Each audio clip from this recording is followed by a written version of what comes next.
Hopefully it'll pick up everything. Don't mind me, I'm gonna go hide in the corner for a bit. Can't hide in a corner. We're actually about to get stuff done. What's this stuff we're gonna get done? Whatever the hell we're supposed to be doing right now. Yes, Cody, what are we supposed to be doing right now? I mean, we got to the place, so I presume we're supposed to go into the place. Though a refresher on what the place was like might be good. Well, If I recall, it's basically like an Aztec temple shenanigans while being steampunk, I guess? standing before you Oh, I mean, it's the Iron Kingdoms. is unmistakably temple. It was a hidden temple. There were legends about it. The Titanic structure is approximately 300 feet across and 200 feet deep.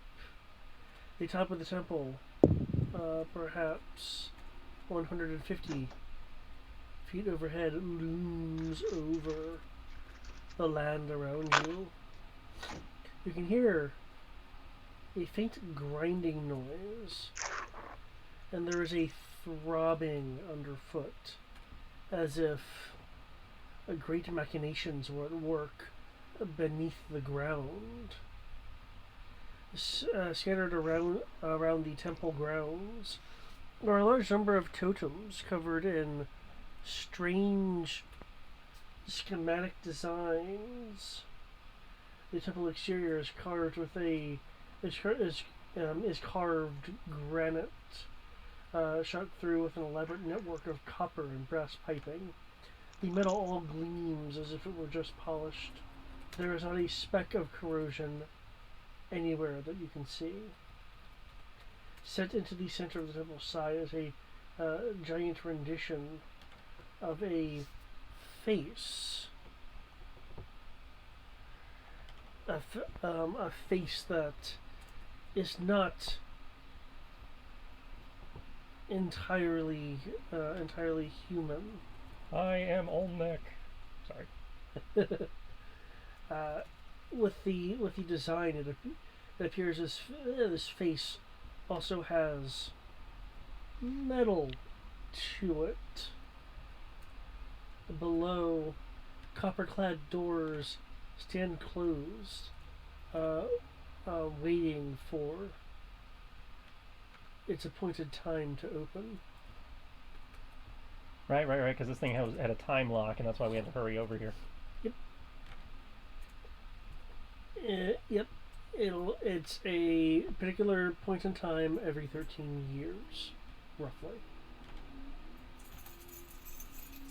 I say roughly because I don't believe anyone's actually been able to corroborate that. Yeah. So.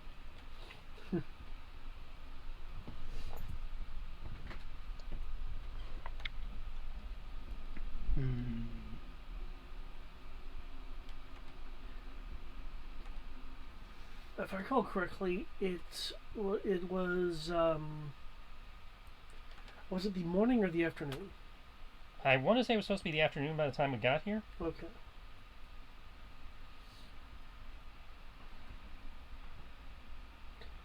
What would you like to do with these two 20-foot copper slabs of doors in front of you? Of course, there's the rest of the temple in the grounds.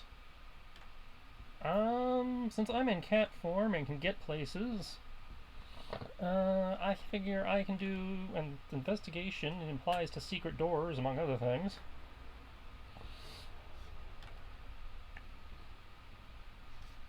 Figure I can poke around a little bit and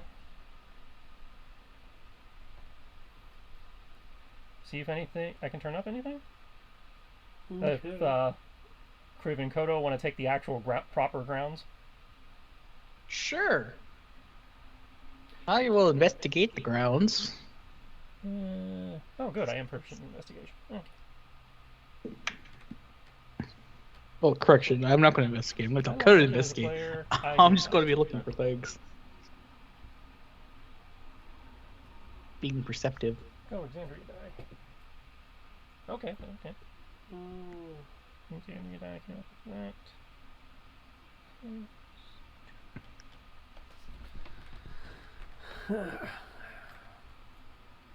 Hi, computer. I'd like to type. If you Peter want to do says the no. walking, I guess I can look around.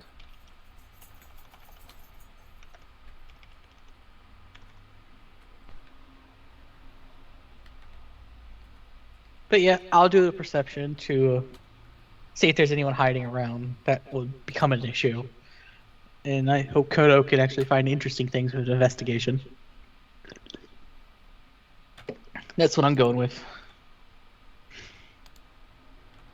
Perception. Kodo has other ideas.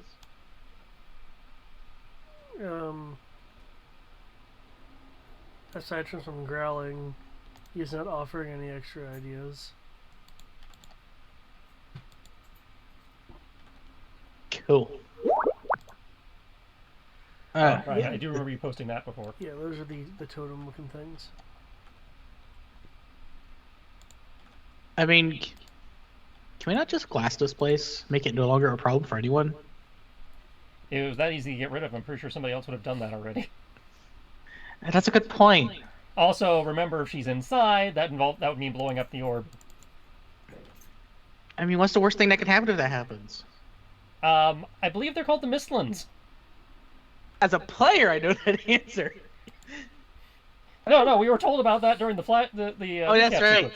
The dreaming pool. The dreaming pool told us this. Oh yeah, dreaming pool told us this. Yeah, I guess we can't really do that yet.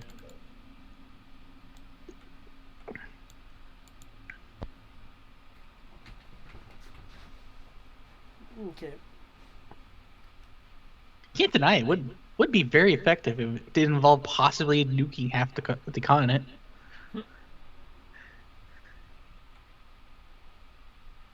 Given what this is, it could be impervious to such bombardments. Like I said, if it was that easy, I'm pretty sure somebody else would have done it already. Yeah, I'm pretty sure Kodo would have done it, but who knows? Kodo may not have been having a good day that day when he tried. I mean, look at how often he has very bad days with arrows. That's every day. Sure, that's every day, but that just means it wasn't a good day. If you were having a good day, who says you might have actually succeeded in destroying the temple at one point or another? If you were having a good day.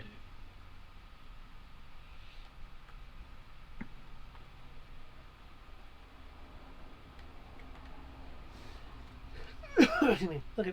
As you are committing to your searches,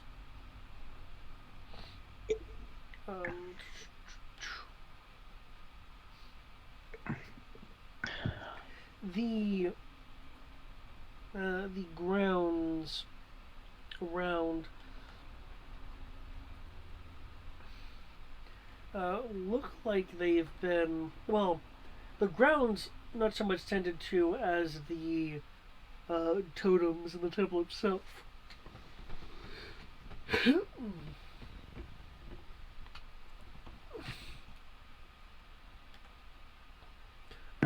Crib, as you get near a totem, you will notice at about the 15-foot marker, the small circular areas that they basically look like kind of like those security camera domes that you see nowadays. Mm-hmm. Will glow red as you reach about 15 feet.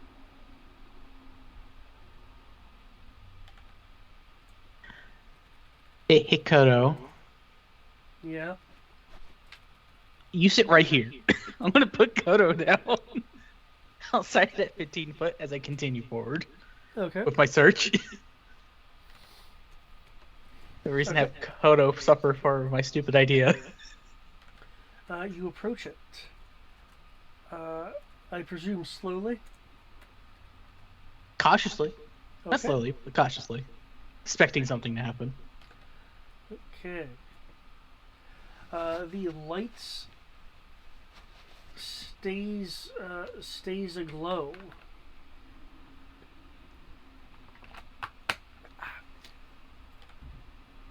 When you when you approach it, and get within about 5 feet of it, uh, there's a sound of humming and gears as the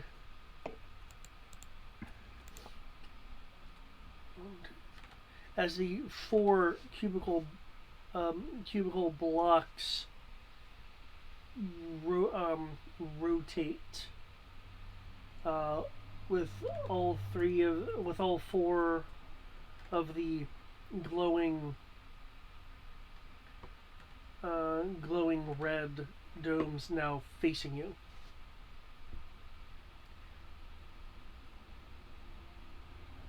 Mm.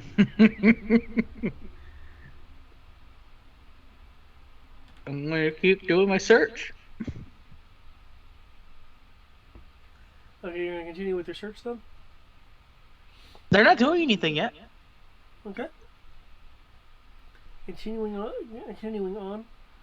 Once you leave, once you leave within 15 foot of this particular totem, you will hear a gear and clicking noise as the totem returns to its original configuration and the domes no longer glow.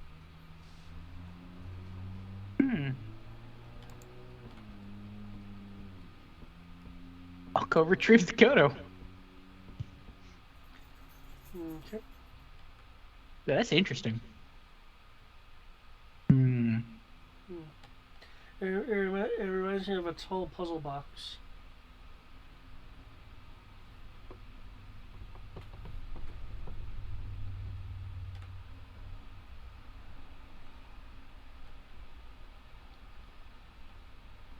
As you continue searching around, can you roll me a D100, please?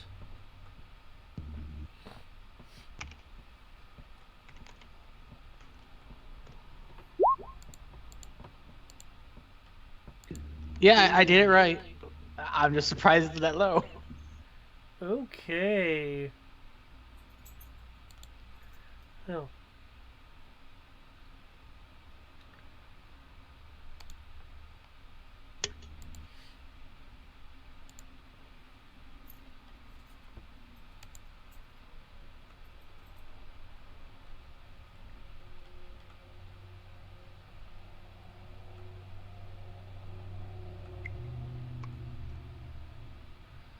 Right. As you look around, you will find a buried in the tall grass,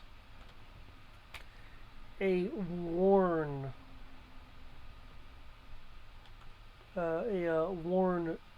suit of armor. With this armor is a excuse me, is a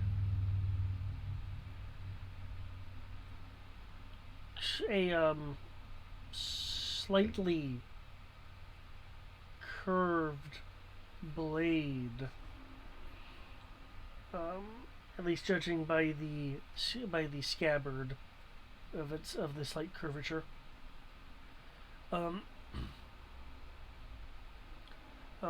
This scabbarded weapon, the hilt, will be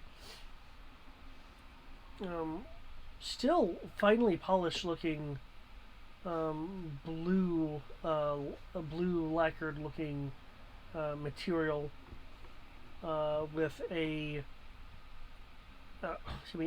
fork spiked pommel of a more gray, like steel looking material, with a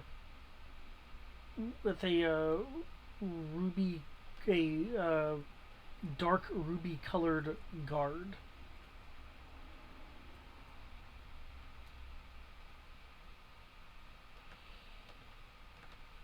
The armor itself, with your own familiarity with armors and metalworking,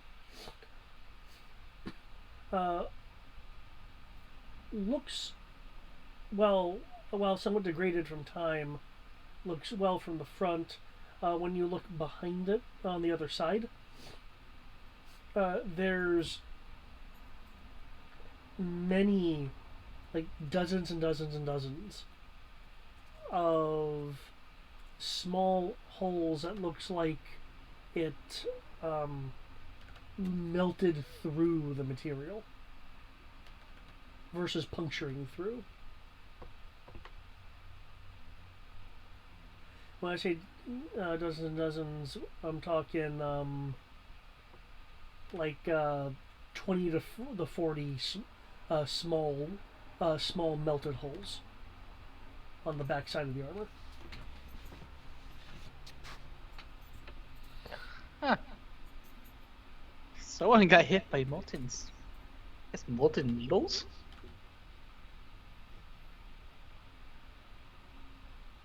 That's a terrifying, interesting little gadget.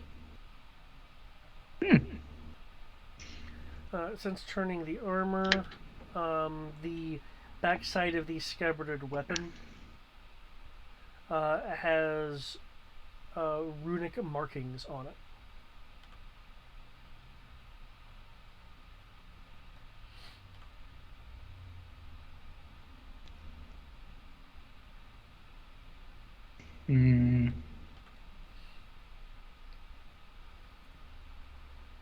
I would say this is an interesting development. It regards its defenses, most likely. Because I highly doubt there's a mage that can do that.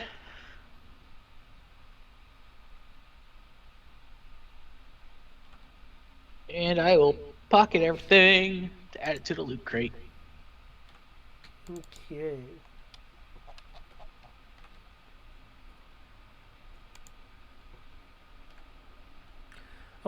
Oh, I forgot. That's a thing.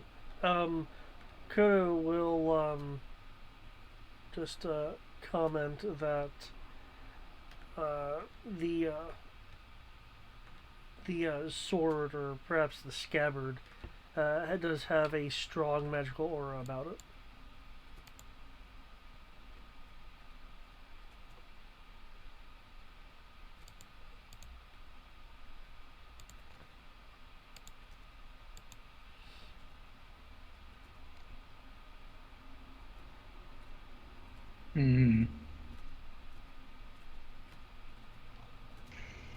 Well, we live in a world with curses. I ain't trusting it until we can get it identified.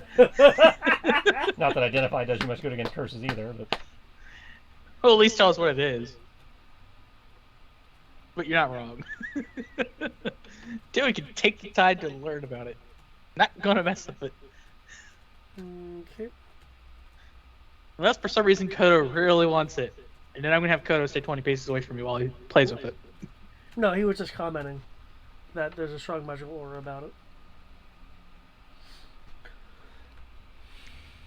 Okay. For bookkeeping purposes, if you're actually putting this into the loot crate, which he said he was, so he gets to write it down. Gotta find where our loot crate is first. Like templates, handouts, loot crate. I'd say it's in there somewhere. I'm just gonna have to go digging. would it be helpful for me to make she's actually called the songstress. Aria. An Aria scroll handout with all the links? I honestly have no idea. I thought the system was pretty easy to find. Find it stuff is. in. I just had to reopen everything because I had Yeah, everything you just minimized. gotta figure out what tab to open. Yeah, I just had everything minimized, so I was like, just gonna go ahead and open all of these.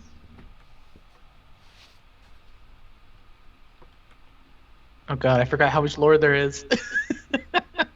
And how some of it's in triplicate. Now that one's not my fault. But yeah, if you just want to send it like in Skype or something, and I can add it to Loot Crate. That way you don't have to wait for too long. Also, have we ever sold everything in our Loot Crate yet? No. We've sold off the stuff that we actually wanted to sell, but there's plenty of stuff we were hanging on to for one reason or another. Yeah, I just wanted to make sure, because we had a lot of stuff, and I just remembered the fact that we were at the capital of one of the major countries. Like, we did eventually sell stuff, right? And so, yeah, we have sold stuff before.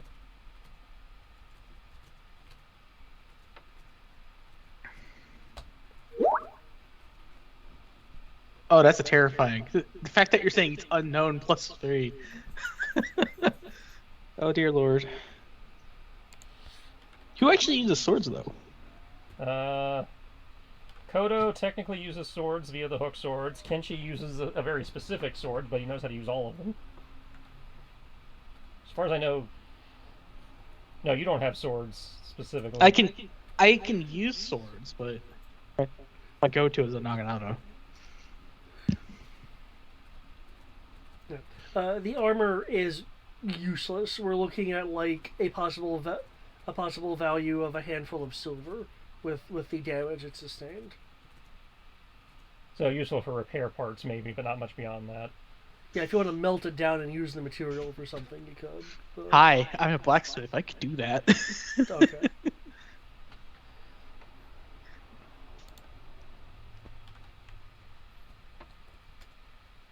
I can make anything that's not wooden very easily to replace parts of for our Bardo. Shame we can't bring our Bardo. Like chair legs.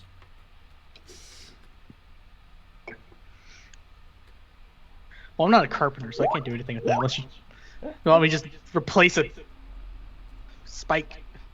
Not a spike, one of these struts with chair legs. They're called axles.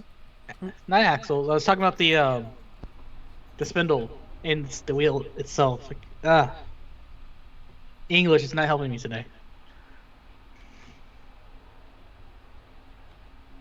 Okay.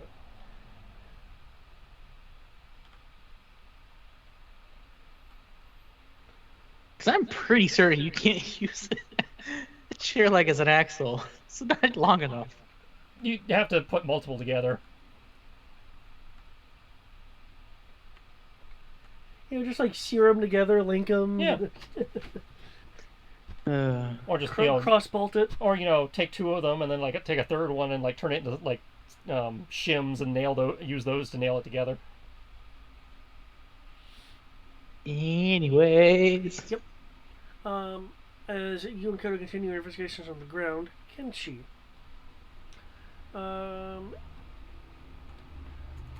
Are you avoiding anything on the ground? Are you just like going straight for the temple and going, okay, what's up with the exterior? He was leaving the grounds to the bigger people, so he was actually just jumping over, going around, looking at that pillar thing, going on the exterior of the building, places where a small creature could easily access that the larger ones could not. Yep. Chase, once you go within 15 foot of one of the totem pillars, the domes will glow red, like with Kriv. Once you get around the 5 foot marker, they will shift to face your direction.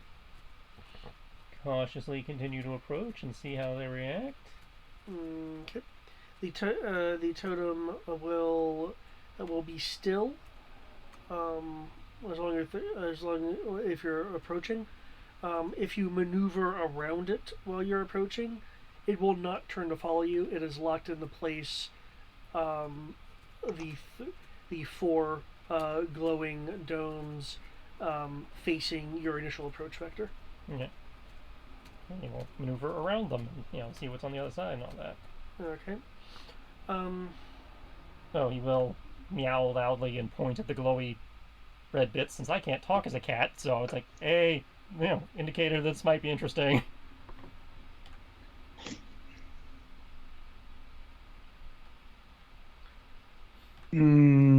Notice me! Witness me! Looking around, the I guess I'll be forced to witness you. It looks the designs look kind of Old. scrambled in in the block's current facings. Yay! It's a puzzle. Damn it. I'm just trying to avoid it. Okay. Does the investigation turn up anything else beyond the obvious that this is like a giant puzzle, one of those giant spindle puzzles where you gotta turn the facings to match properly? Well, I can certainly continue on. Yes. Yeah. I was just pointing out what happened because you were physically approaching Yeah. them. Yeah. The temple grounds itself. Looking around the entire temple. I'll say looking around the grounds probably takes about an hour. All right. But then around the temple itself, This is where some points would come in handy. there is there is definitely the sound in even in the walls of the temple of energy and mechanical shiftings.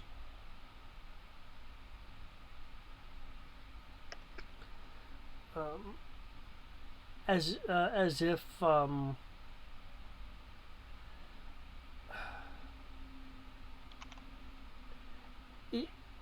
there's just a lot of activity going on beyond the walls that you can hear. Even scaling the temple doesn't reveal much, but a flat top of the temple. Though near the end of your search, within the last 5 minutes of your investigations, you are able to. And do you have any other kinds of visions that you're actively using at your disposal? As a normal cat, no, I just have dark vision. Okay.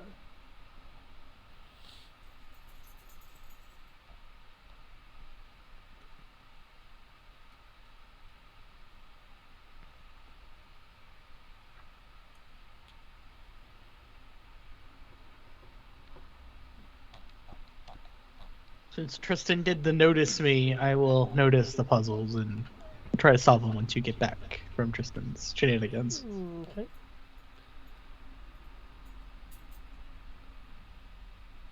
I tried so hard.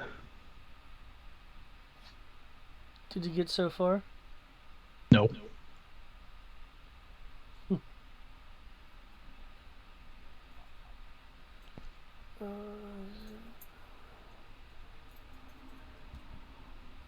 Thing. One moment.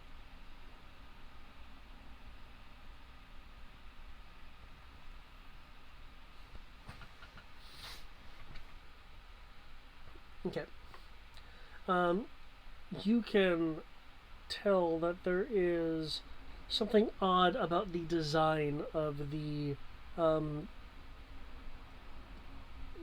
huge main doors. What are your tool proficiencies? Is that something? What with the main doors? Something odd with something odd with them. Yeah, what's your tool proficiencies? My tool proficiencies are alchemist supplies, ocarina, and thieves' tools. Okay. So all those thieves' tools is probably the only one that's possibly relevant. Okay. No, you find something odd about the design of the doors themselves. I will move to take a closer look. Okay.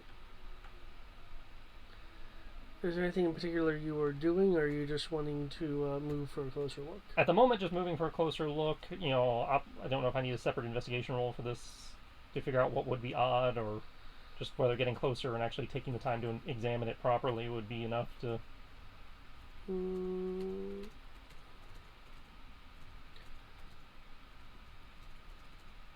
Considering your tool proficiencies you listed off, In order to try to determine what is odd about it, you can make a intelligence roll. Just straight intelligence. Yeah. I is kind of with the smart. Well, he is doing that. Kriv, you are approaching. Are you approaching the one that Kenshi, the totem Nope. tower that Kenshi found, or the one that you initially approached, or one of the others? I will go to the one that Kenshi pointed out while looking at the other ones, and I will roll an investigation to solve this puzzle. Because I don't want to think. Puzzles are not my thing. I would have had there be a skill check anyway, since I know puzzles aren't really y'all guys' thing. I don't know if investigation is the appropriate skill check, but yeah, I figured there was going to be some kind of skill check. Yeah. Would it be investigation? What would it be to solve it?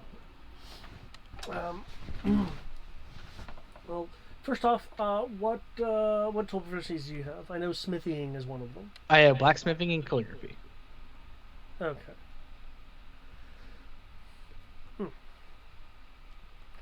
That. Can you make me a due to actually your proficiency with, well, the toolkit of the gods, calligraphy, can you make me a wisdom-based calligraphy roll? A wisdom-based calligraphy roll. Oh dear lord.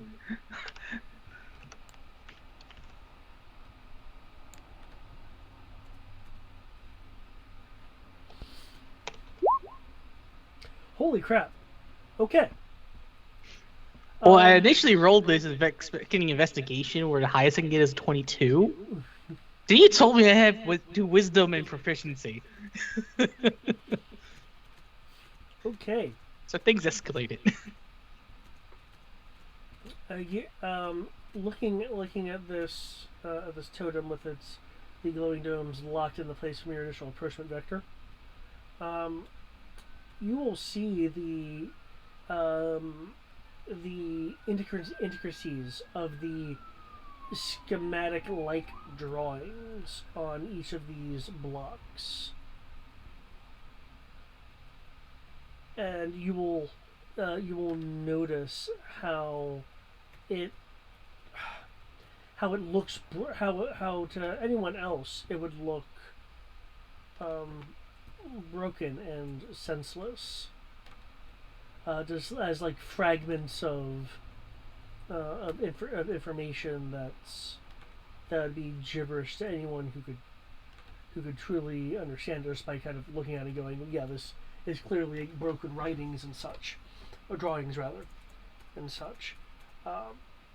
But with how the lines are crisscrossing and going along, you find that you can actually shift the each cube to any facing, and the red dome will shift along its surface if it were to be shifted in such a way to interpose with either the cube below it or cube above it,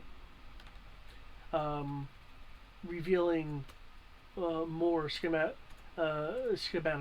lines, and being very familiar with, precision line drawing with your calligraphy, not necessarily in that of a blueprint fashion, but the knowledge still serves you just the same.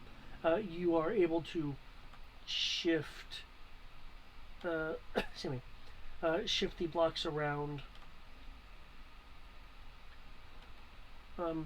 completing a design drawing of something you don't obviously immediately recognize. It seems to be some combination of mechanics, obviously, and shoot, I'm mixing my Final Fantasy into it. Shit. Stop that. I admit to taking inspiration from, but this is not, No, I got it. I get it. This is a generic JRPG, damn it. Because we're still using the weave in this. Hmm. Right. Okay. So I was gonna mention the mist. Um, Oh no. but no. The schematic appears to be some combination of variously variously sized um, mechanical rings of a rather small nature and um,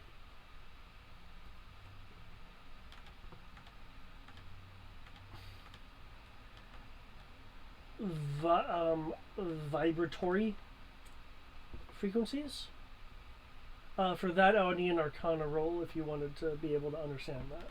And understand the application. Well, not really application, but the meaning kind of behind that beyond just something vibratory.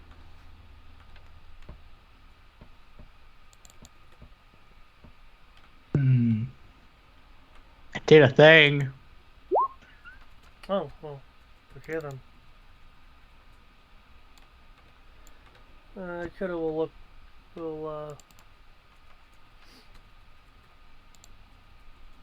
We'll look at this design with some visible irritation. I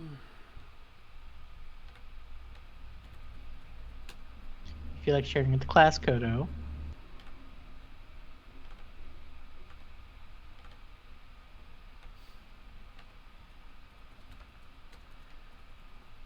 From what I can identify, there's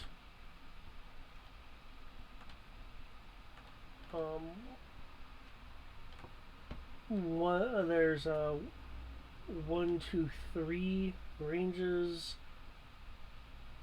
of what it's depicting here.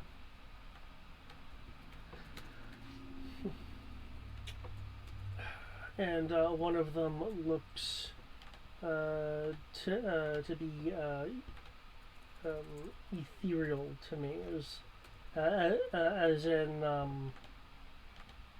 remember what Morgana was doing? She was blinking in and out of our space.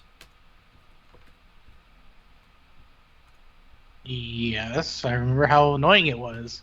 It made us take a much longer to deal with her.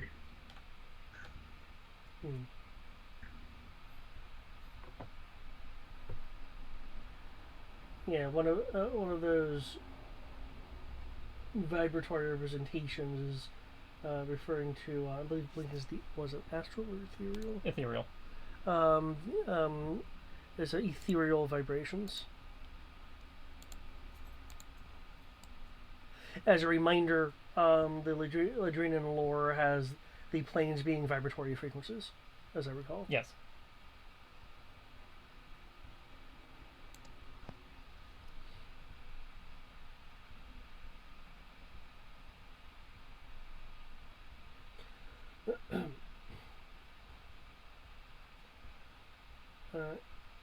In addition to this,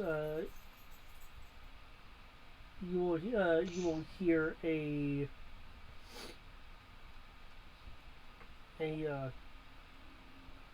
click as the cubic facing on the opposite side becomes undone and swings loosely, as you can see that the facing swing out of place into your field of view from the other side of the cubes.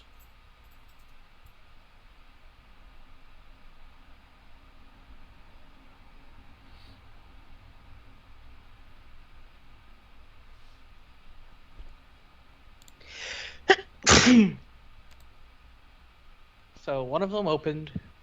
Yep. I'm concerned about this one opening. But was that the player saying that, or was that Kriv?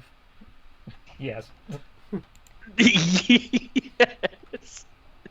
The answer to that one is yes. It's like it expects us to have a key or something. Refresh my memory. I'm pretty sure we were given a, like a verbal key or something. We were given some kind of key clue. I thought. Well, I know you were given information that the temple only opens at a certain time. Mm-hmm. I don't know.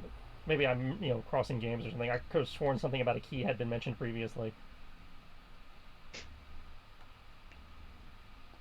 But that could just be me being derpy. I honestly don't recall key being mentioned. Like I said, that could be me being derpy. The streams are crossing, Tristan. Stop.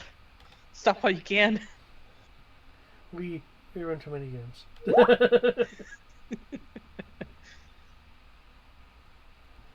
You say that like it's a bad thing. It's not the so many games. It's the 2 weeks in between and having to prep for a bunch of other games that makes me forget what I did in the last one. You're not wrong there.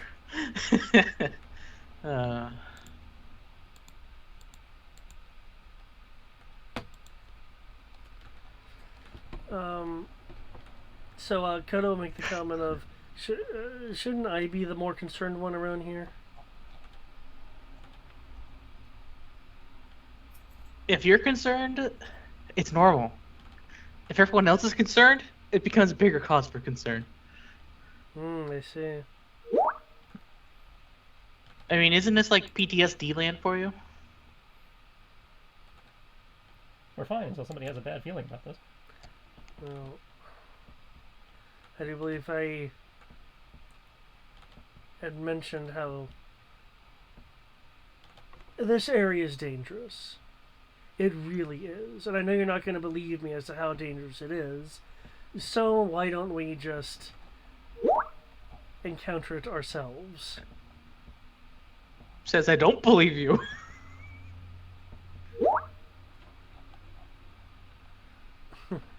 I never said I didn't believe what you said. At least get that part correct.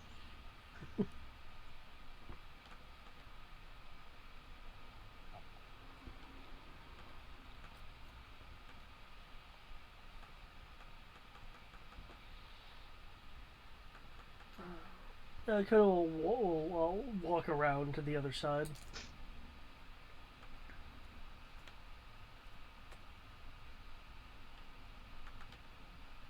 I will pick up the Kodo and walk to the other side. I will carry the Kodo. He's too small. He can't keep up with me. That is true.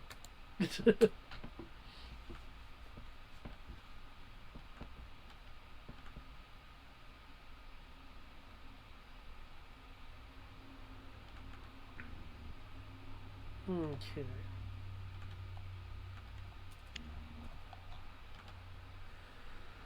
Excuse me.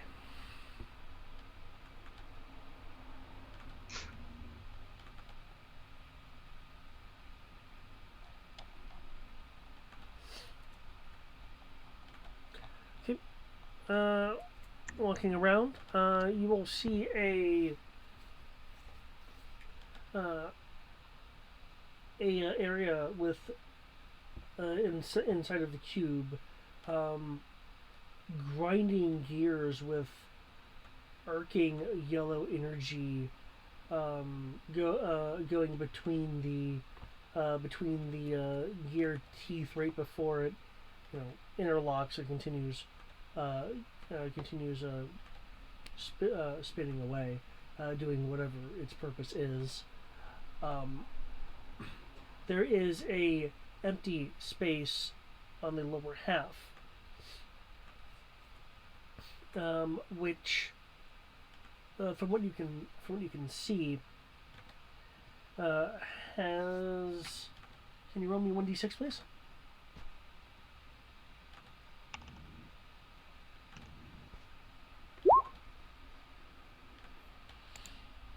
Here you go. Heals.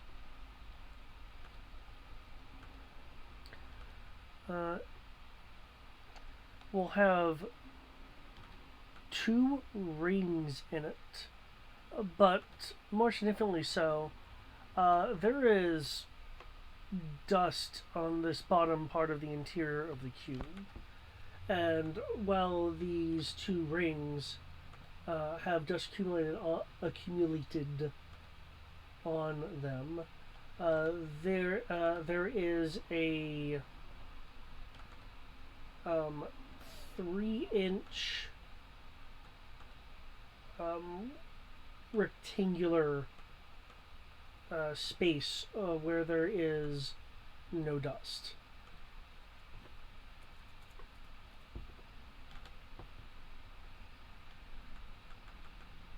Huh. Neat. And concerning. Upon some further investigation, meaning your passive perception, or rather your passive investigation, you'll notice that there are slight indentations on both sides of the latter third of the rectangular dust gap.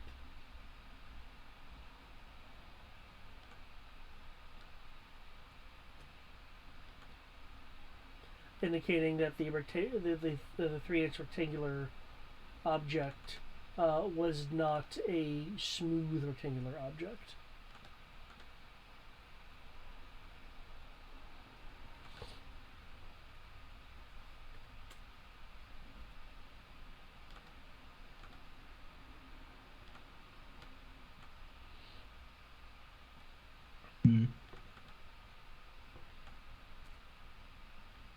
Right. Here correctly, there's an object in there to pick up. Yes. Trying to There's think. an object what? In there there is an object, if I recall. Yeah, there are 2 rings covered in dust, and a 3-inch rectangular space where there is no dust, indicating that there was an item there at one point.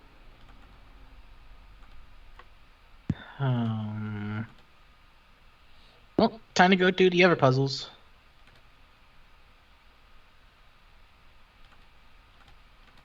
I will collect the rings, though. Okay.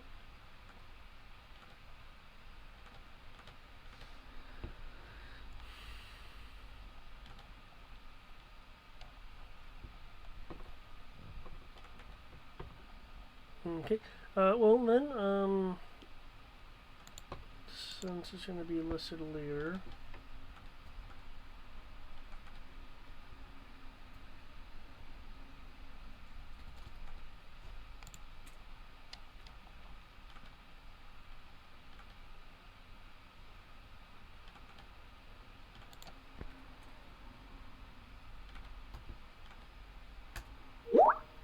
There we go. That's concerning little names for things. I know what it means, and that's what's important. Yes. If you identify it, you'll know what it means too. Until then, just be scared like everyone else. Why must we suffer this? Because you're collecting random items. You have done this to yourself.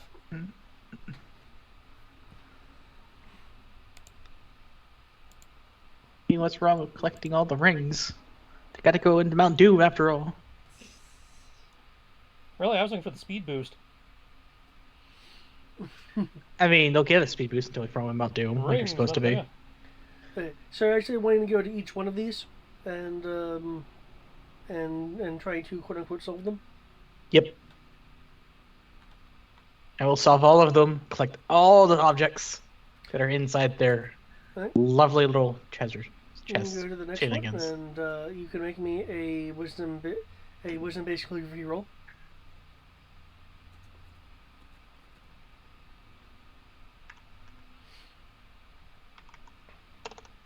Same kind of procedure. You can Um, you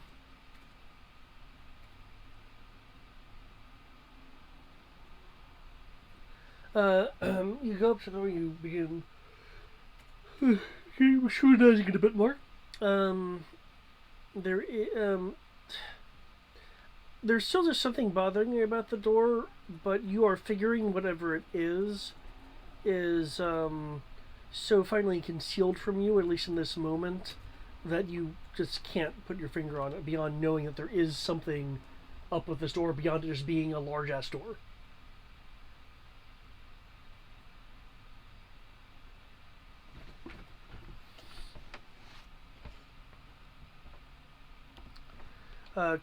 Kriv and Koto, can you make me a charisma save, please? As you're trying to solve it, the red domes shift to a yellow color. I failed on 22? Jesus.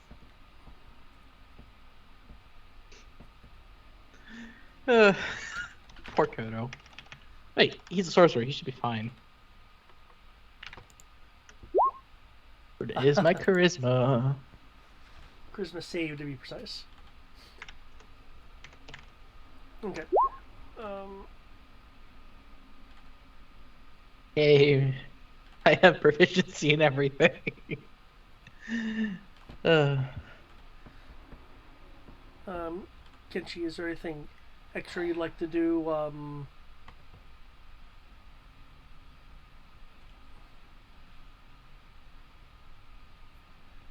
Okay, so I've got a weird door. Yeah, No small openings that a feline could fit through for me to try exploring it out that way. Not that you can see. Alright. Well, since being itty bitty has netted me no advantage that I can determine at this point in time, I guess he will revert to his normal form. And then he will look at his character sheet.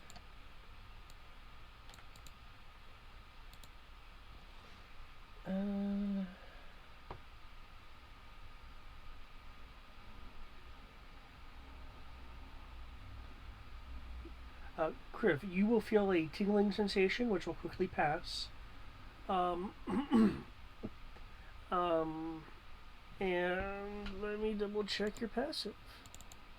Alright, he is going to trigger one of his smoke sticks and wave it around in the vicinity of the door and around the door to see if he can find any signs of air coming out, like an opening.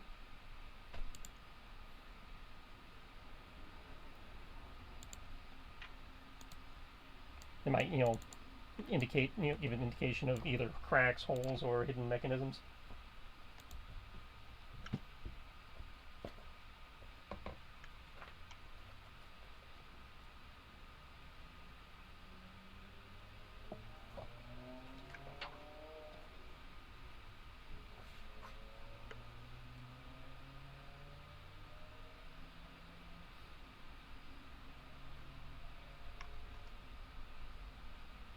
Okay. Can you make me a investigation roll with advantage since you're using the smoke stick? Did Kodo fail? No, I did say advantage. Yeah, for all the good that did me. Actually,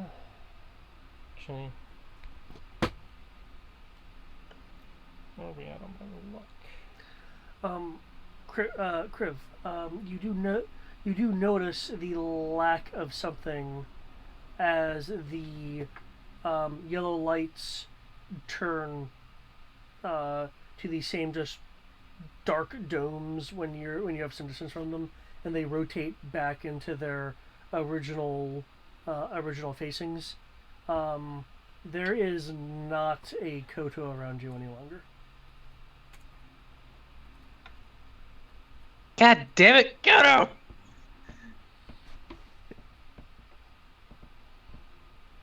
I will actually scream this as loud as I can. In Draconic.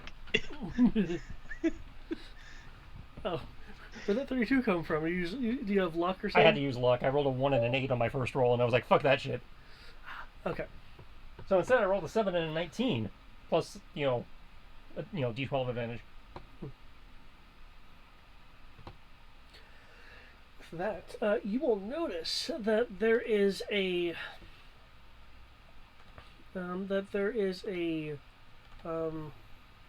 slightly above waist level against the left outcropping of the door archway, where the door frame would be. That there is smoke wafting into a small area of material.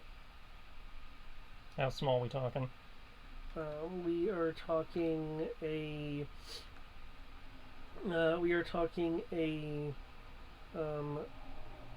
sliver approximately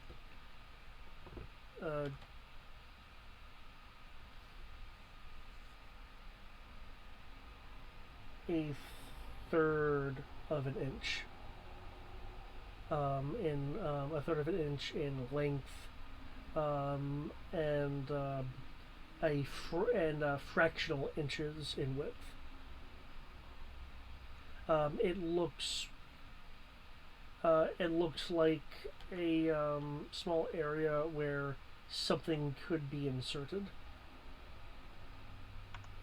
You are also noticing some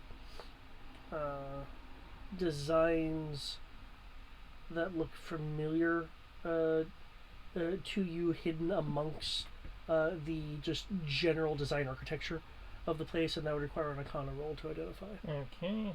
While I roll that, he's going to see if he can find like a stick and just get it, like probe it to get an idea of how deep it is.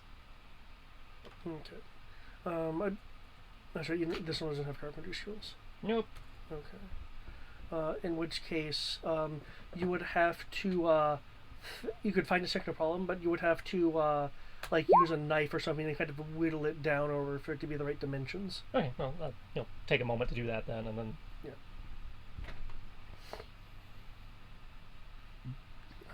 15. You may or may not hear a cursing dragonborn in the background at this point. Yeah, we just ignore that usually.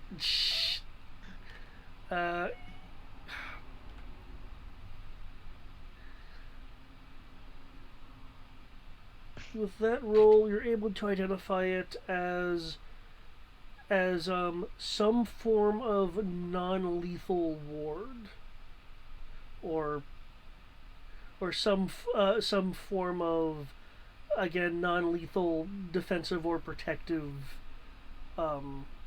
sigil. But it hasn't gone off. Etched into to around the thing. But it has not gone off with me messing with it, so.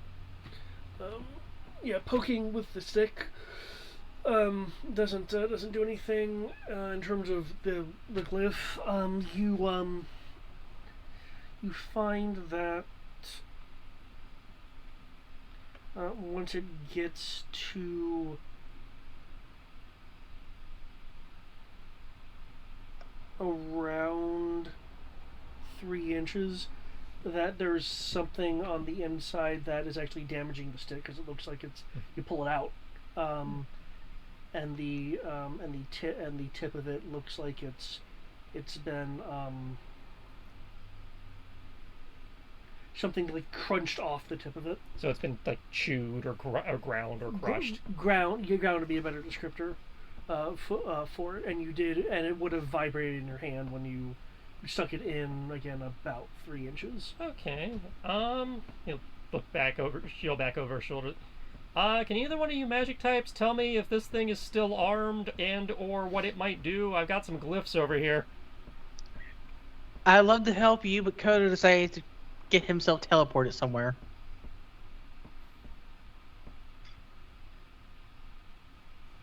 Hence my loud cursing about Kodo. Okay, fine. Yeah, push up the sleeves of his whatever the hell he's wearing. I'm blanking on the name on it right now. A Hori, perhaps? No, he was wearing Chinese. Oh, okay. I'm still trying to figure out where the fuck he could have gone. God damn it. I am not versed in magic like him.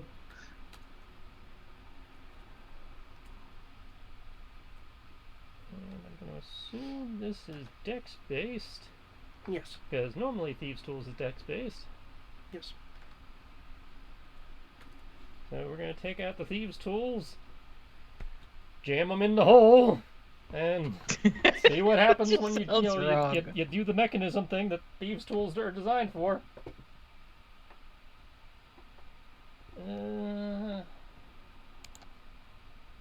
Yeah, I'll go with this. I'll go with that. If nothing else, it shouldn't be bad enough failure to kill my tools, so I should be able to try again, in theory. Okay then. That's a 6 on the d20 and then a 12 on the on the proficiency. I guess that's just the game. Roll 20 saying you're not allowed to fail this. We already have one party member missing. Nice. You'll go and you'll go and do your thing. Dirty.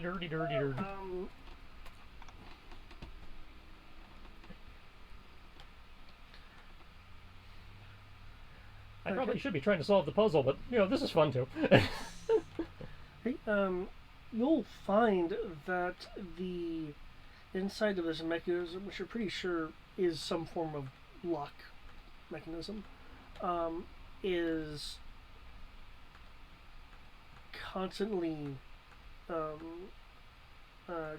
shifting around. You stop that. You'll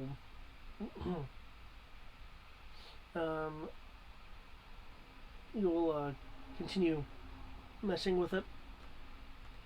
After about a good 10 minutes, there will be a spurt of steam that emerges from it, which heats up your tools to an uncomfortable degree. Ow.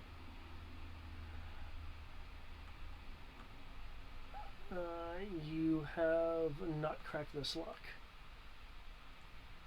Can I tell if I'm even making progress with this lock, or whether I'm just being told to go to hell? I think the answer to that is just yes. Well, given your sheer skill, I should be able to tell if I was feeling like anything responding to what I was doing at least. Occasionally, but then it would shift. Whenever you started making purchase, it would shift, though you can tell that was not in a response to the fact that you made purchase. The locking mechanism itself is being shifty, though, again, due to your sheer amount of experience, there is a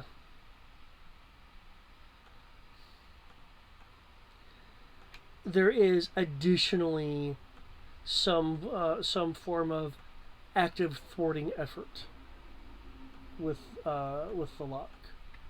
So the lock is both fighting back and seemingly has a timing component in that you have to bust through it within a certain time period or the entire thing reconfigures itself. Well, its shifting was seemingly random. Mm-hmm. Because part of the issue was when you made purchase and it began shifting, you tried to follow it. You can't turn your wrist enough to keep the locking mechanism down, that portion of the locking mechanism down. Okay. So, based on my knowledge of thieves' tools and stuff, You might be able to craft something to get you around that particular issue, but the lock itself is incredibly complex. You'd be looking, mechanically speaking, you'd be looking at a DC of like 28 or above. right? So it is something that I can compensate for and figure out. I just did not do good enough this time. That's what I was trying to confirm. Was like, is this something the character can figure out? I was like, okay, based on this knowledge, I know I can in theory compensate for this and try again, or is this his knowledge telling him, yeah, you're SOL on this, doing it this way? Yeah, and you're looking at least of a DC of 28, possibly even ranging up as high as 40. Okay, well, And that's you can obviously tell that there is some key that fits this. You obviously don't have it. yes. That also tells me that the character can plausibly make that. It also tells me I should use my luck. Do you want me to just taking the crowbar out? I don't think crowbarring would actually do anything in this instance. I'm currently very pissed off at this temple and want to wreck it until I find Kodo.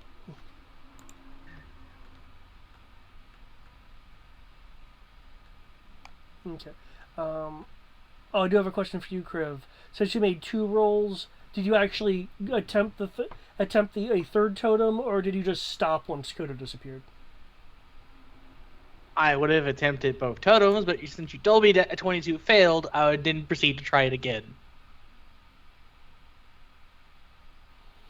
Well, I see there's a 33 here, which is why I was That's what I'm asking. talking about. I will try it again. Alright. At the same totem. The totem, that particular totem is no longer lighting up to your presence. Then I'll go to another totem unless Kenshi decides to tell me to do something that's more productive than me getting ready to go smash a totem. I can't think of anything I could tell you that would be more productive than what you are doing at this particular moment. Because it's not like you can really be of much help with the lock picking based on the amount of space we have to work with. I mean, I can always just brute force it. Well, I'm trying not to brute force it. Like brute forcing, it's the easy way. What's wrong with the easy way? Conceptually, nothing, but I've got tools and skills that in theory work here. I just didn't roll good enough. Which is fair. I'll give you that one. It's more important. Use your skills to the best of your ability. Right. It's like the character has no reason to assume that, He can't do it. Right.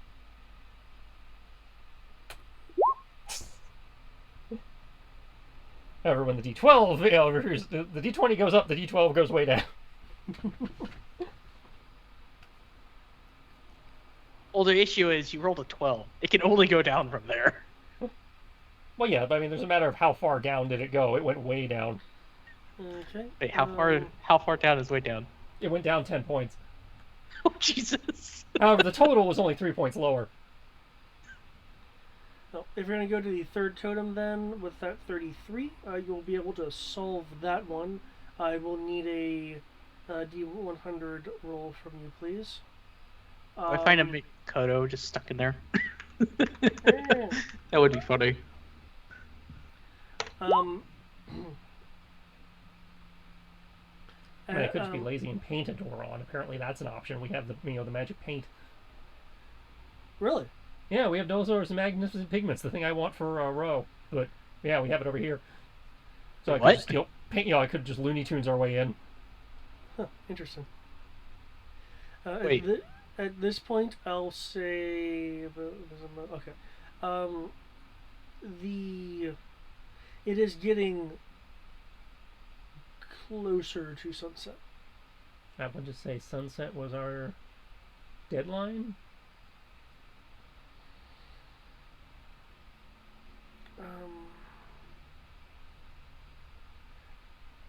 there. I'm trying to remember myself in terms of information you guys actually have. Because you guys did find that chest on the boat. Mm-hmm. As I recall. Yeah, we did. Okay, you know that the doors are on time lock. Yeah. Though clearly this presence of this ultra specialized keyhole kind of indicates there's way or ways to bypass it.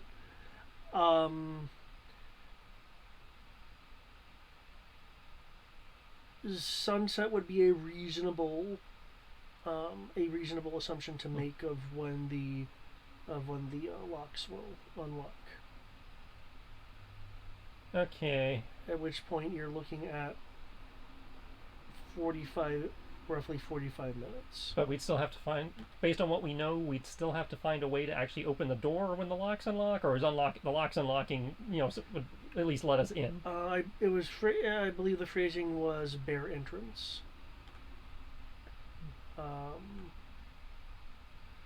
So it would, in theory, assuming it's interpreted correctly, you would be allowed entry at the appointed time. Okay, so all we're doing here then is trying to get in sooner, so we have more time to work.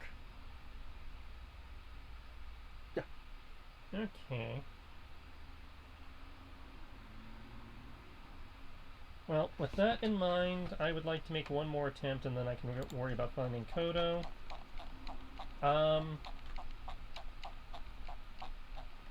Gonna try something a little weird, based on what I've been running into. And Kriv, bear with me. Someone's doing a lot of scrolling. Yeah, that's David. What are you doing? I'm going to ask Kriv to pop haste on me to see if the enhanced speed will allow me to bypass the ever-changing nature of the lock. Oh, I like that idea. That's a good idea. That idea. Oh, sorry, go on. I'm not against this idea. As it requires you to expend a little mana, which is the only reason I was, hesitant. You don't have a Kodo. I want to get this done quickly. Yeah, I'll cast haste on you. Okay, well, I didn't want to presume that, If Kodo was still here, I would have just said, "Why don't we get the master of all things arcane to come over here and do it?" But we don't have Kodo. I don't know what haste does in this situation, but... Does haste do anything in the situation? Yes, it will grant you advantage. Awesome. Since you were able to more easily keep up. Can I get a D8 roll from you, please? Oh, hold on. Did I misread? Oh, 14. Okay, yeah. Can I get a D8 roll from you, please, Kriv? Awesome, awesome. That's a 25 before proficiency.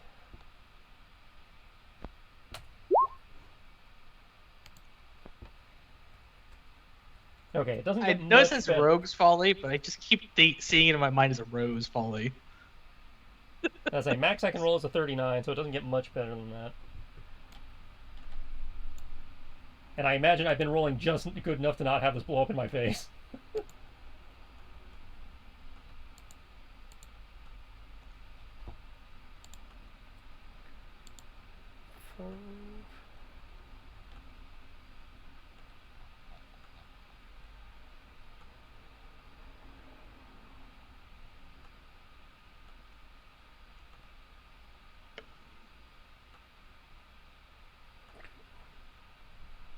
Can you roll me another D100, please, Kriv?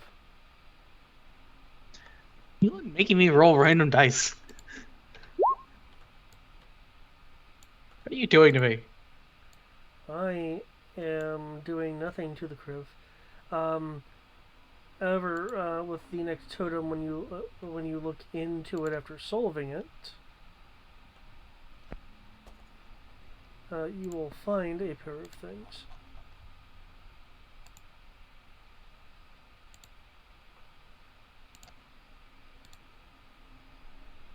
If one of these things is not a Kodo, I'm going to be disappointed.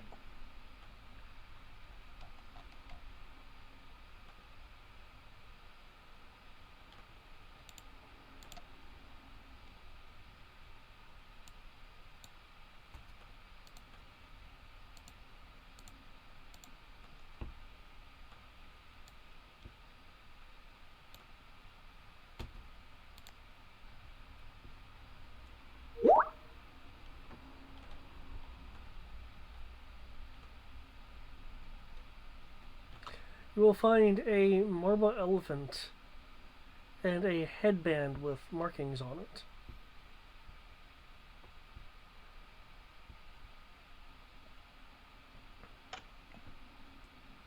Find all sorts of weird magical items laying around, presumably from the people who died getting here.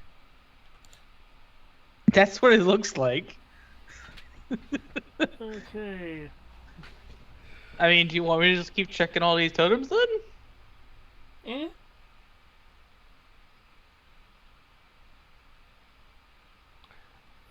For the folly.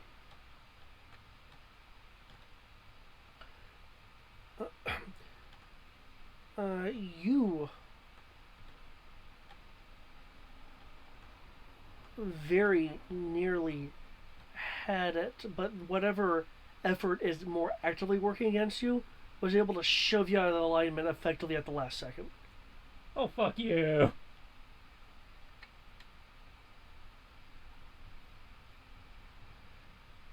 Given the amount of time that has passed, if you'd like, you can make an Arcana roll again for that glyph. I can already guess. It's probably the arcane lock. And like I said, I can't get much better than that, so... Wait, you see a glyph? I told you guys there was a glyph around the locks I'm working with here. Don't they have Dispel Magic? I can't remember if I do or not. Does what now? The fuck you glyph button? Pretty sure I do. I do not. I mean, if Crib wants to take a look, he can. Yeah, no. I have no means of dealing with it. Does Crib have Dispel? That's what I was checking. I don't remember if I had Dispel or not. I'm pretty sure only wizards and clerics get that. No, clerics don't... I don't remember... No, I'm pretty sure sorcerers and warlocks have it on their list also as an option they can take. It's just, not automatically given. Hmm.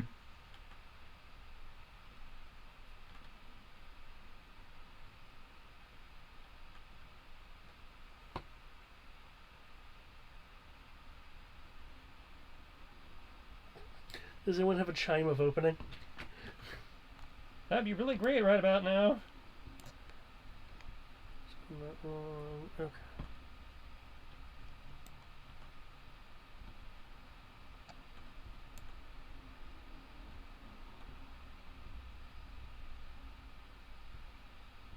Let me know. You want me to just try to brute force the door and see what happens? Well, in theory, the door is going to open on its own shortly. It's just, I was trying to, get us an extra few minutes that we probably don't need. No, we gotta go find Kodo, so... Yeah, that's what I mean. That's what I'm saying. It's like, okay, yeah, this is obviously not going to work, so I'll just move along.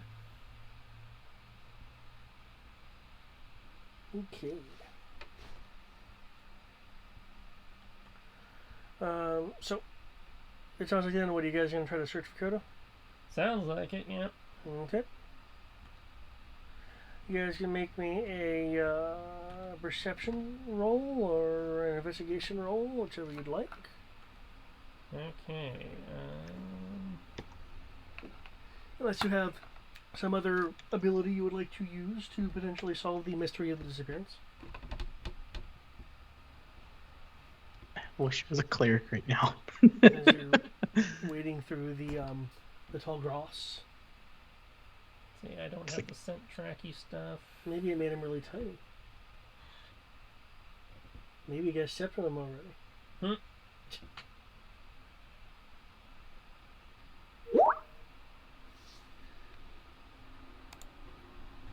Ryan is doing his usual. He'll show up eventually.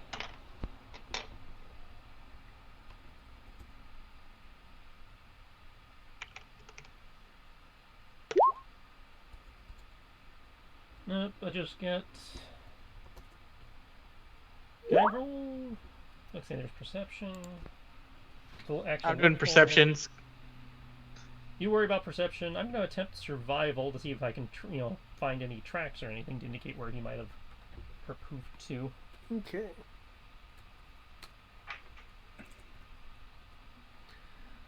And the reason why I keep regretting that I'm not a cleric in this game is because I can just unlocate object. And locate the hook sword that he has. That I know he has. I don't know if that would work with him being in his animal form, since that technically merges with us when we shapeshift. But you still technically are in possession of it. Well, that's what I mean. I don't know if the spell works, because, with the items merging with us, I don't know if they count as being on the same plane or anything like that, because locate object only works if they're on the same plane, and etc. True. There'd be a GM call involved on that.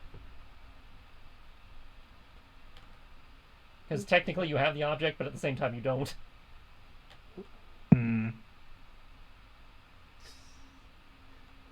It becomes the Midnight Lost Child.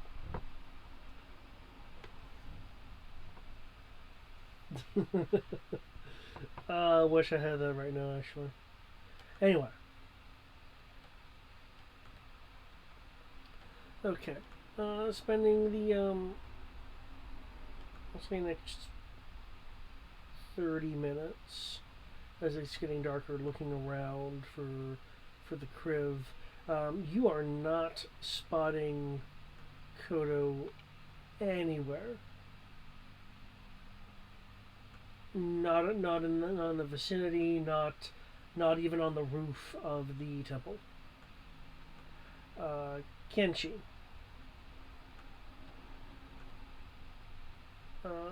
Looking at the tracks.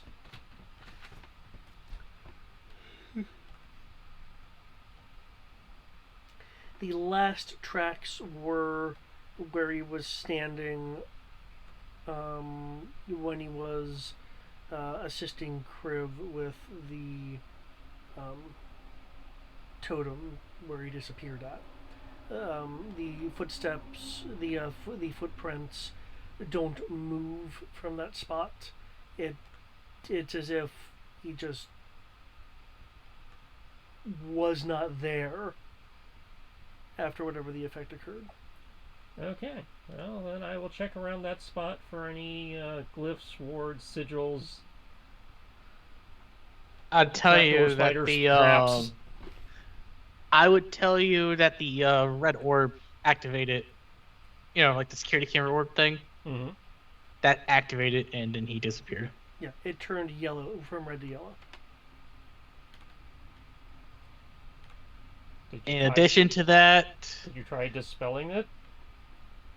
I don't have the ability to dispel. Only counter.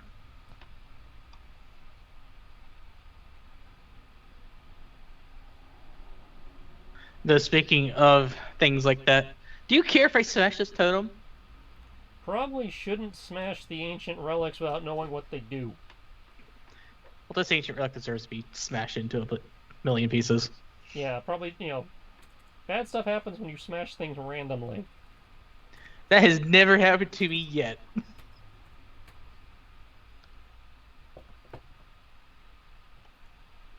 Okay, let's investigate around the little idiot light and all that shit, see what I can turn up.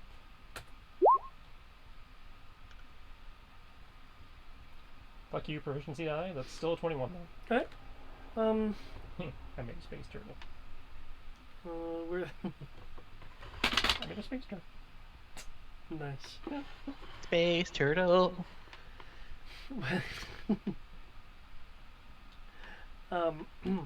Looking around the kind of doomed area, when you peer into it, you see inside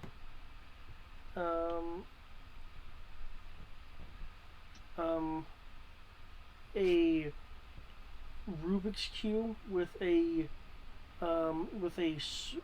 swirling core of multiple pigments of light.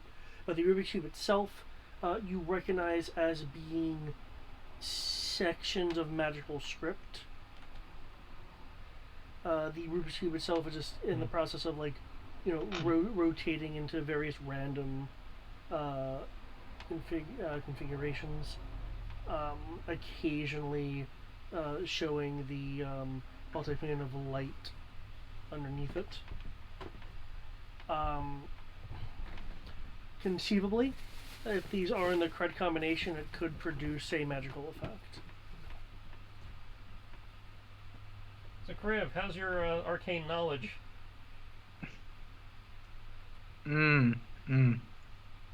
Not that good. I mean, not great. I mean, to tell you as a player, it's going to be +2. So, same as mine. Hey, you could roll well. Not everything is that damn lock. Well, in this case, the character was looking for a, is he trained, is he not trained type thing. So it sounds like he is not trained outside of, the minimum he got for his driver's test. I know how to keep myself from being killed. Okay, well. I mean, I am a monk. I mean, What does a you monk can have just to do think with it? on it and theoretically figure it out. He wants to tap the Akashic field. Okay, well. Get the thieves' tools out so he can manipulate the Rubik's Cube, since I don't think he can get his hand in there. No, the Rubik's Cube is on the interior of the dome part. It's you basically doing this and looking inside. Right, so he inside can't of it. reach it. Right, because there's a physical shell around it. Would you like so me to there's remove the the said glass. shell? Yeah, you have the glass dome, and peering into the glass dome, you can see the Rubik's Cube thing. Can I get a sense of how big the chamber on the other side of the glass dome is? It is larger than the dome would imply. So possibly big enough for a person to fit inside? If you can somehow get past the dome part, which is if you look at the image, you'll see the kind of dark circle within the other circle. Mm. That's the kind of security dome looking part.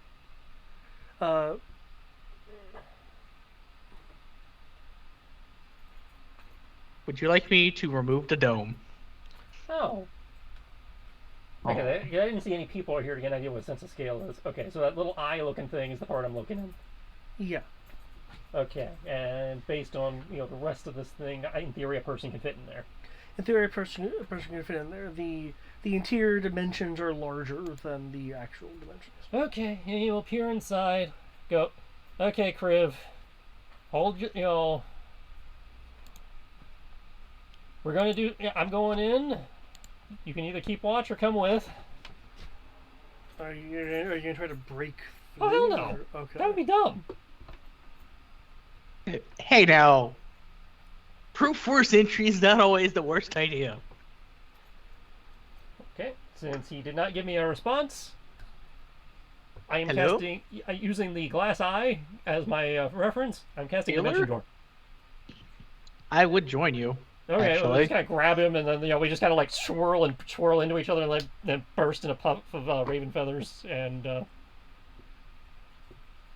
look on David's face says the scenario did not expect that, which I'm not surprised because that is a 5th level spell, which the adventure was not designed for. My expression is like, wow, these guys. Okay, you are now. That is my 5th level warlock spell slot. That is. You are now on the inside of the dome, which is a quasi extra dimensional space housing a arcanic Rubik's Cube. From your current location, any other spot in range, as you can see, one you can visualize.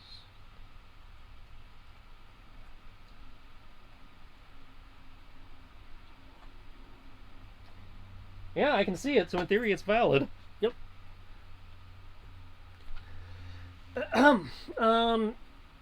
The two of you are floating. Dude, you're floating. Constantly being assaulted with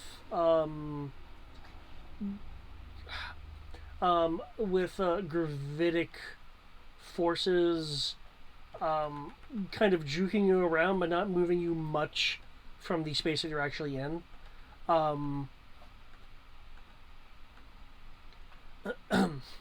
It's more like, I say grid versus, it's more like strong winds blowing around, but it's blowing in such a way that it's not moving you more than a few inches from where you actually are.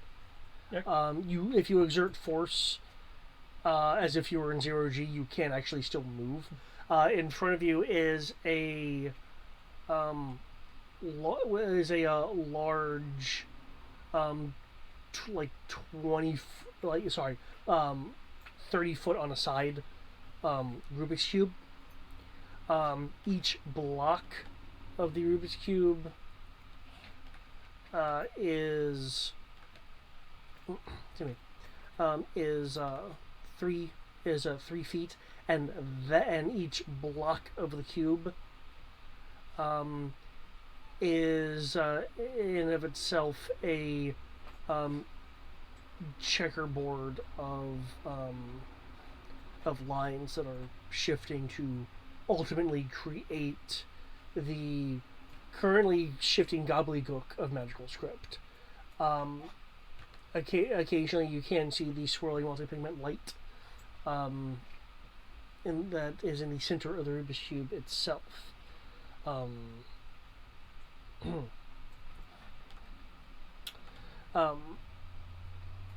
Yeah, Kriv is not proficient at Arcana, as I recall. Neither one of us Yeah, are. I mean, Okay, in which I am case, not. Unless you want to do rolls or something, that's all the face value information I can give you. Kodo, you there? Did I just split the party even worse than you did? This is Kodo not having a strong mind, apparently. You will hear no response. However, you guys can make me an investigation roll if you'd like, because I presume this is, yeah, you went to the one where it happened. So okay. Yeah. So like an Arcana roll to figure out the stupid thingy. Okay. How about you, Kriv? I mean, I can roll. I'm just debating what to roll. Because initially, I'm not gonna lie, I rolled the punch the dome. And I rolled the natural 20. So I'm just saying, like, what do I actually want to use this roll for? Because my investigation, at most, be 22. Well, remember, 20 is, I believe, hard difficulty. Yeah, it's like the DC stops at 30. The highest I can ever get is 22, which I technically have as an investigation.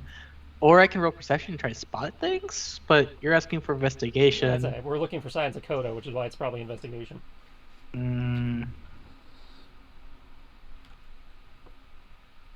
Oh well. I assume you can't go any higher than what you had. No, you can technically go higher. I can go a little bit higher, yeah. I will assist Kenshi then, instead of rolling for myself. Okay. So I would like to hold on my divine net 20 for something else. Okay, so that brought me up to a nat 20 plus whatever the d12 comes out to.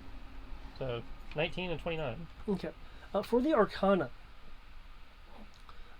this mystical Rubik's Cube is it. When you can observe and what you're looking at, it can reconfigure itself to effectively silently cast a multitude of spells by like how you can write it down for a scroll. Mm-hmm. It's using that methodology.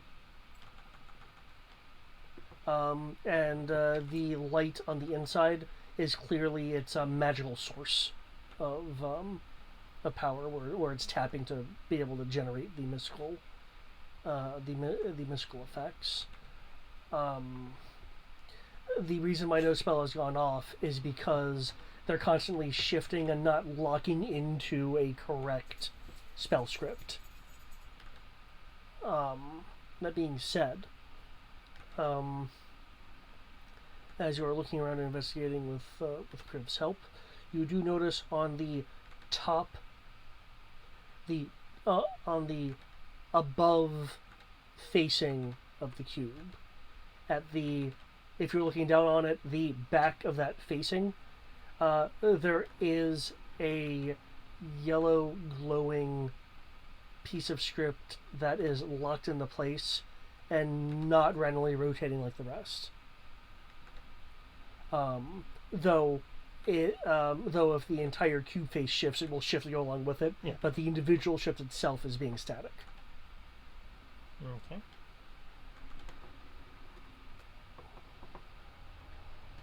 Which was the investigation part of it to notice that amongst all the rest of the shifting light and stuff going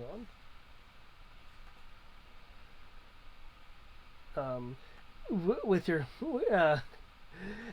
what he did a few seconds ago, I take it you had a thought or something. Yeah, Tristan as GM when he was skimming through the adventure might have just realized what he did. And if I did what I think I did, I apologize. If I didn't do what I think I did, then we're okay. Do I even want to know? No, I don't want to say anything. Just because if I say something, David can't recover if I'm right. Wait, it's the observer how can it effect. be that bad? If you observe it, then it is true. Seriously, how can it be that bad? It could be that bad.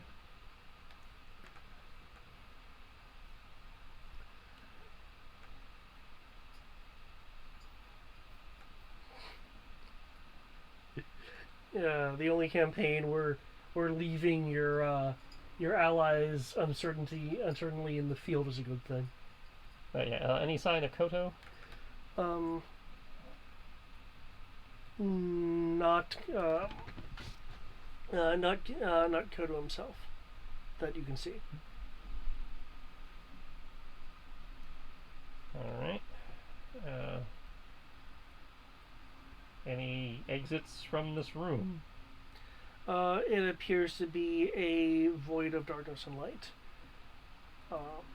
Though the area you came from is dimly showing the outside as if you were looking at it through smoke glass. Well, he obviously didn't come in here. Which is odd. I would have thought this would have been the obvious.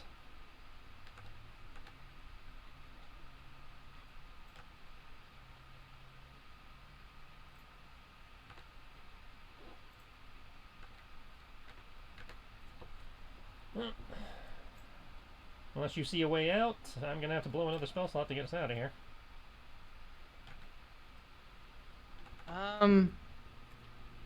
I can't think of any other way to get out. Is there anything else you'd like to do while you were in here? Just take a sweep around the perimeter.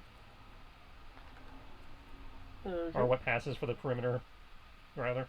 Okay. In which case, the only thing unusual of note is the magical script that's locked in the static place amongst the chaos.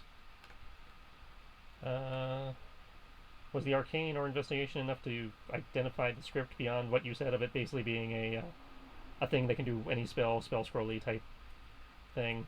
The particular script is, let's see, you're a well, actually no, he's a sorcerer too. I'm a warlock, not proficient in Arcana.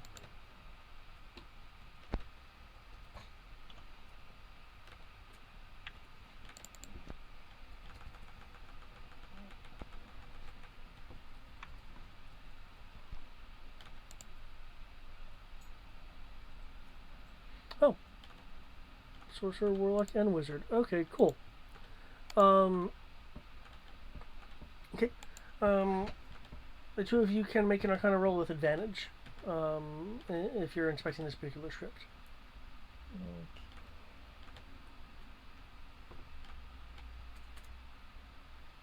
Advantage. A big advantage.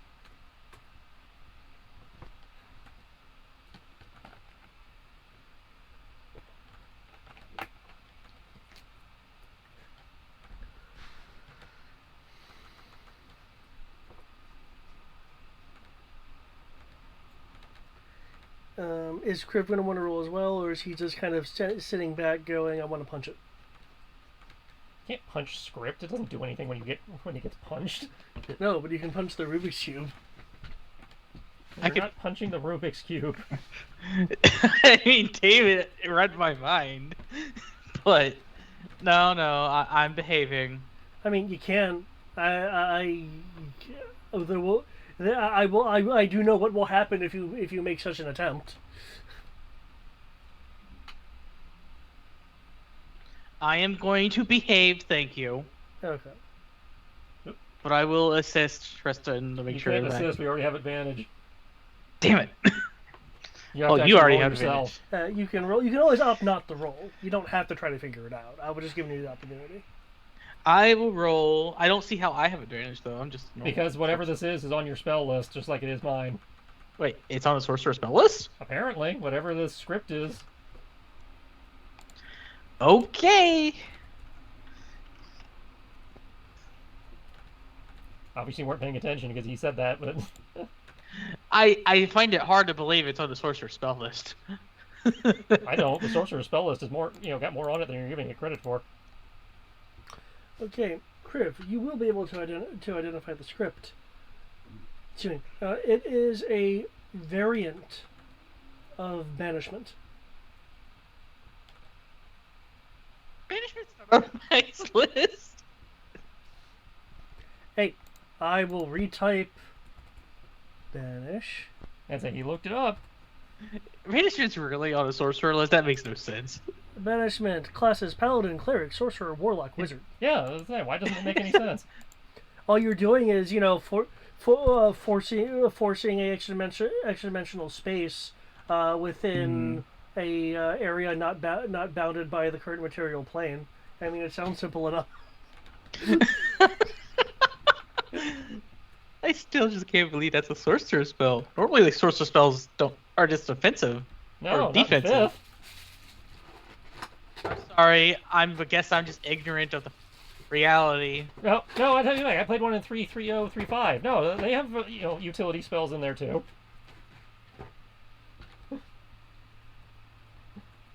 Just most people who play a sorcerer only choose offensive spells.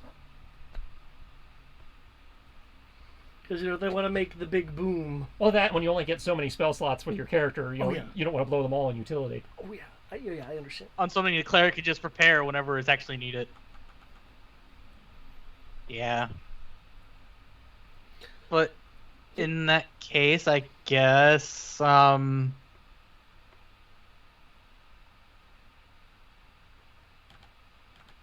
yeah, some version of banishment. So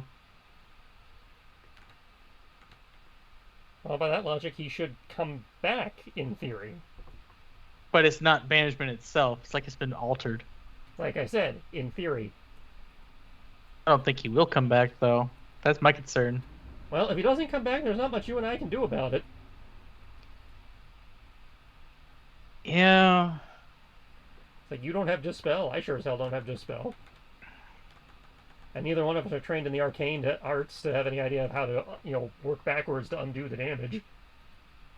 Only person who could do it is The one who vanished. I was also going to say Tibbs. Well, he's also not here right now. Especially since I couldn't dimension door him in. And you. Well, we know what it does. We don't know where it puts him, besides in some dimension. Yep. And the magical script are static blocks on an otherwise randomizing Rubik's Cube. And say we try manipulating the blocks, but I don't think that'll actually... I think that might do more harm than good.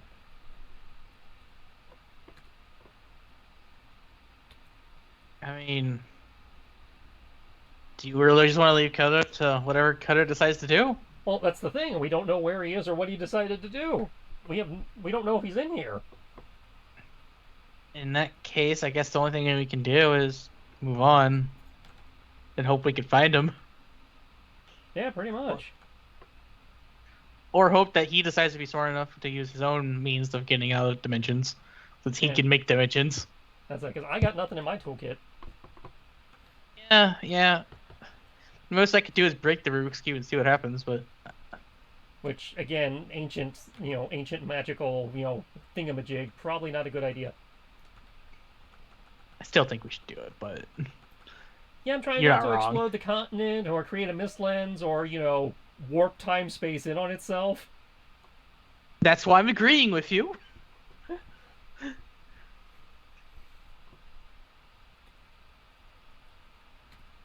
So I guess I will blow my second of 3 spell slots to get us right back out.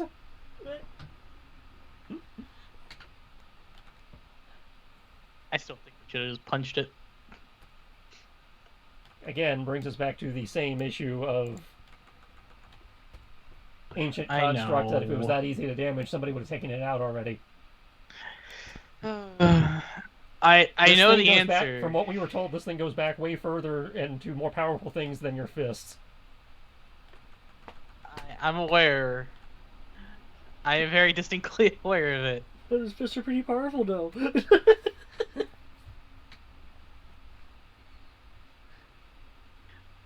But I guess we could just sit here and wait for Kono, or we can wait for the door to Well, open. we have to wait for the door to open, and then I guess we'll just have to make a break for it because we can't afford to wait for him too long after that point.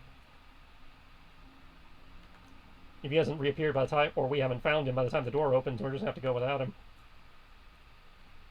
I guess that we'll have to. Which I'm not particularly thrilled by either, but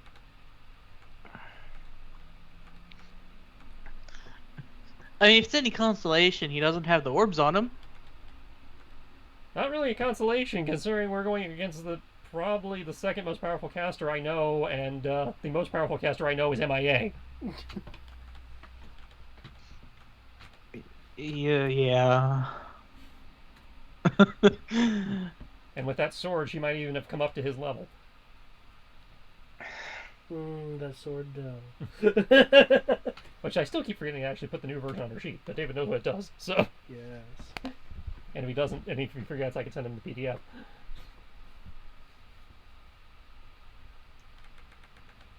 Kriv should take the sword. Okay, but for real. He's like, no. Poor Kodo. We'll just have to abandon him for the mission. Begrudgingly. Well, like I said, we got time to continue poking around until the doors open. Which I presume I will be using the rest of the remaining time we were allotted to do that. Okay. So, I've rolled investigation, I've rolled survival. I'm not sure what else I've got. I don't have any character traits or abilities that work beyond what I've already done. I mean, I technically wait. have. I'm gonna try my. I mean, I have a means of getting to where he's at, wherever he's at. Well, that's the thing. We don't know where he's at to know whether you have a means of getting there or not. It would cost a hero point. No, we're not grand entrancing to him. I mean, it would work, wouldn't it? It may work, but it may also be very bad depending on where he is. Okay. GM can tell me if this will work or not. I would like to attempt to invoke my grim psychometry again. That's the. When making a intelligence history check to recall information about a darker past surrounding an object you are touching or a location you are present, you have advantage on the roll. Information gleaned leads towards the more sinister influences of the past and sometimes conveys visions of things previously unknown to the character on a higher roll. So, trying to get a read on the spot where Kodo vanished, maybe see either what happened to him or what happened to somebody else in the same area that might give a clue as to what happened to him. Sure. Because if you grand entrance, you're going to be splitting the party even further. Yep. And if you grant entrance Don't into, you- say, a paralyzation field. That too, yeah. If you grand entrance into the trap. That's the only reason why I was saying it might not be the best idea, but it technically might work.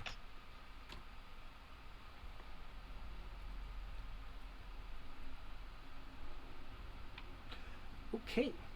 Let's see if I can use my semblance and my blood hunter powers to figure out what happened.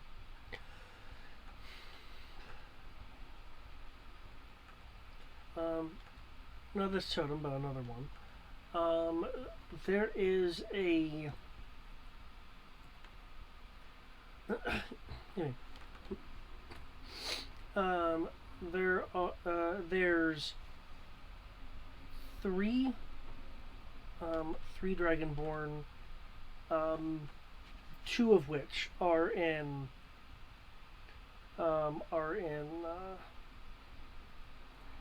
a like rusty red armor. It's not rusted, that's just the coloration. The coloration is such actually that it would be really good to blend in with certain desert-like environments.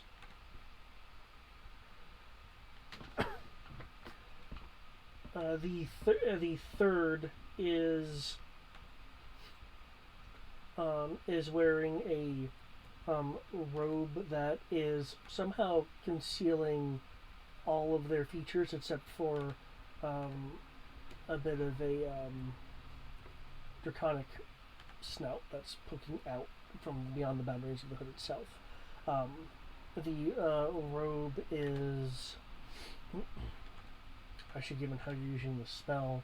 Well, it's not a spell; it's a class feature. Class feature, because you can see stuff. Yeah, in theory, I get flashes and Yeah. stuff. The coloration of the robe is yes, it can be whatever coloration it wants to be. But it requires a sentient to actually look at it. But you're kind of peering through the past, so its color is yes. Because you're not actually there for it to play on your mind. Yeah. There was a fourth individual. This fourth individual has a gemmed magical collar, and is in somewhat, though tough, tattered. That's the adjective I'm looking for. Tough but tattered clothing. If it is any kind of actual armor, it's not much more than the equivalent of padded armor in terms of its defensive value. They do not appear to be armed, though they do have behind them strapped to them is a large, like think of it as like a military pack. It's like, it's a rucksack with lots of gear and things on it. These are clearly The cleric is here. these are clearly not too good dudes, as the fourth individual appears to be some sort of enslaved person.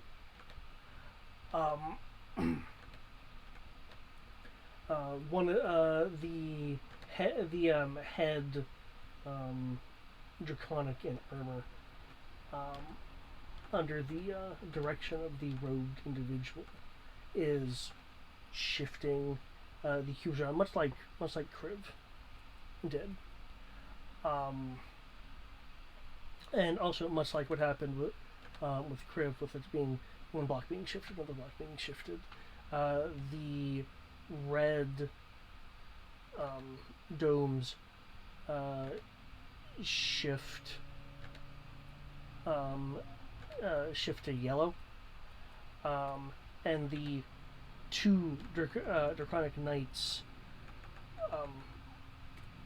vanish in much like a Dragon Ball Z super speed like effect. There's just a slight blur and they're gone. At which point the robed individual is in a state of surprise, going, "What?" The enslaved individual looks a bit panicked, but is otherwise not moving. Your sight then will switch to the interior of the dome, which is the Rubik's Cube area itself. The robed individual had gotten themselves inside, perhaps with a method similar to yours.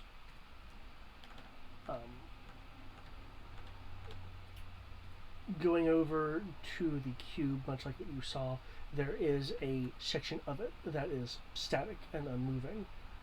The person tries to cast. If you want to identify it, you can make an Arcana roll. Not too worried about it. Okay. They cast. Doesn't seem to do anything. They cast again. Doesn't seem to do anything. They appear to get a bit frustrated. And then notice the static section. He then begins trying to physically move the block. And he's able to a little bit, but there's enough exertion from the cube itself to prevent the Draconic Mage from being able to fully try to shift it. So in a emotional outburst, he summons forth arcane energies in the form of, in the form of a lightning bolt, and just decides to try to shatter the cube with energies.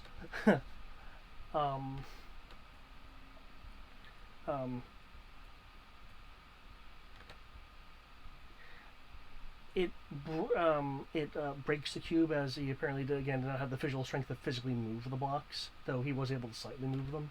But with the breaking of the Rubik's Cube, the swirling pigments of the interior light that's inside the Rubik's Cube prismatically blossoms out.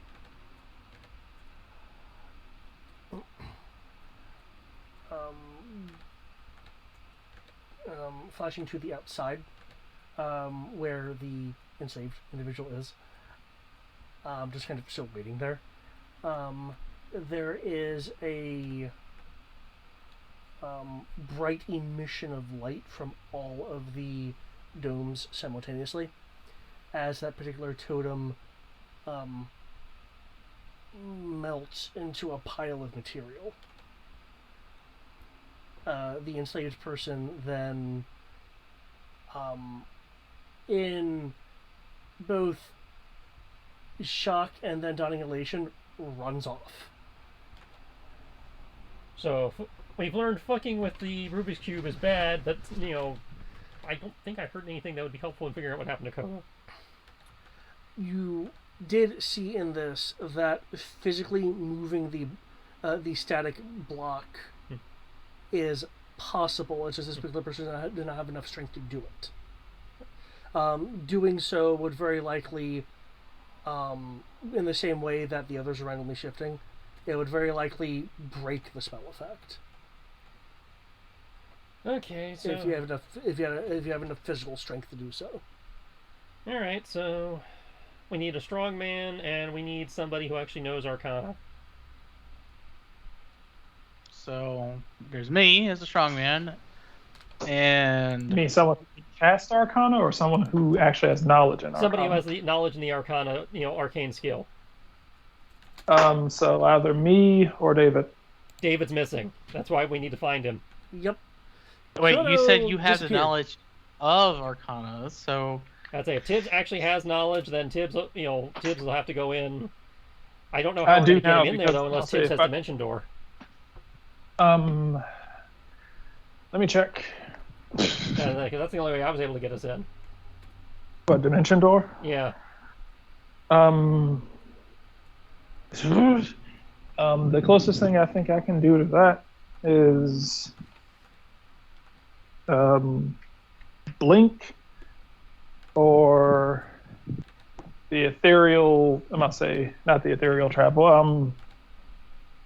That thing where we basically jump to another dimension and then we jump back That's in a Blink. different spot. No, where I transport everyone.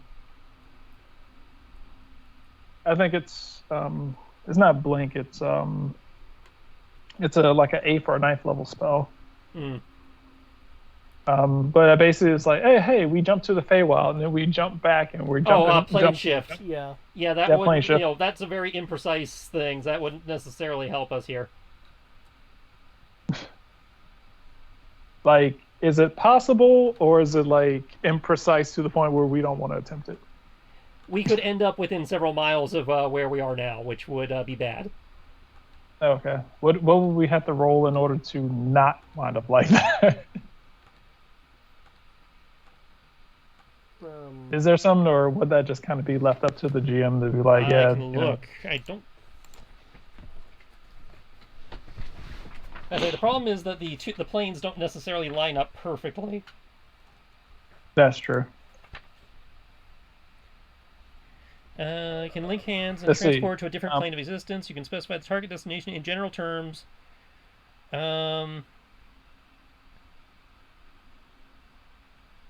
Is he on the other side of a door? We don't know. He just vanished.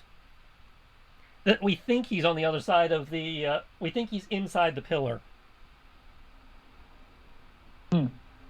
And no one has a spell that they can use to talk to him, I assume. Nope, nobody has sending or anything, and even if they did, he has to be on the same plane of existence. We don't know where he went, so we don't know what works. Oh, okay.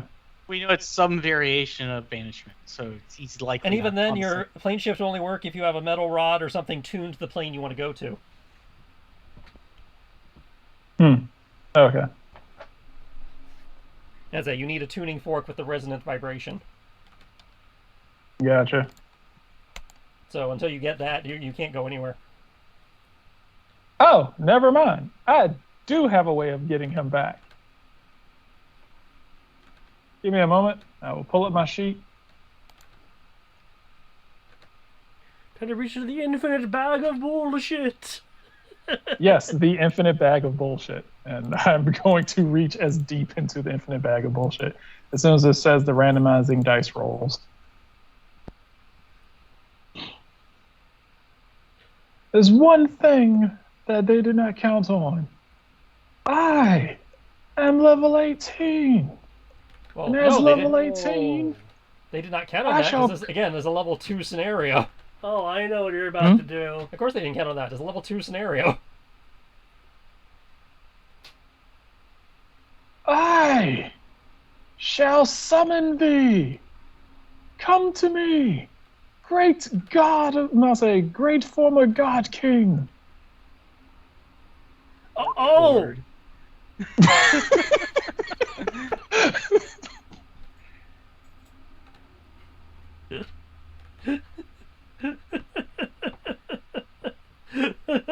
portal, travel through the portal as possible only by moving its front. Anything that was so instantly transported.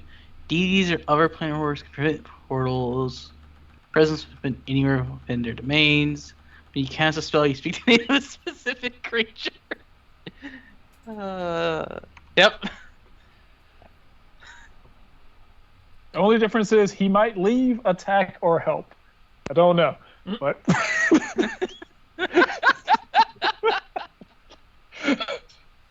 not the way I wanted to use Gate to begin with, but fuck it.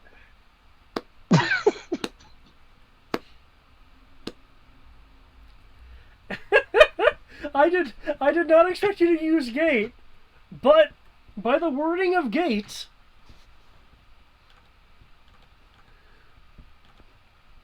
okay. All I need to do is know your name. Well, that's the problem. I don't think we know his actual name, do we? We just know the name he goes by. That's all I need. Well, but Does it work with an alias? well, You it says speak it the doesn't name work of a with- it does not specific work with creature, a or pseudonym, nickname. title, or I'll say It's pseudonym, title, or nickname doesn't work. Yeah. Right, Um, and he's been using a pseudonym. He told us that much already.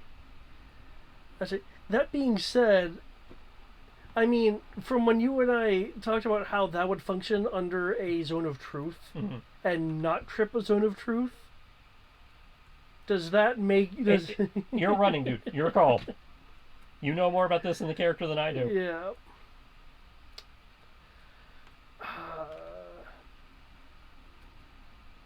is interesting. Because a pseudonym, title, or nickname doesn't work. I'll say, do we know your name? I'll say, we are aware that your name. I'll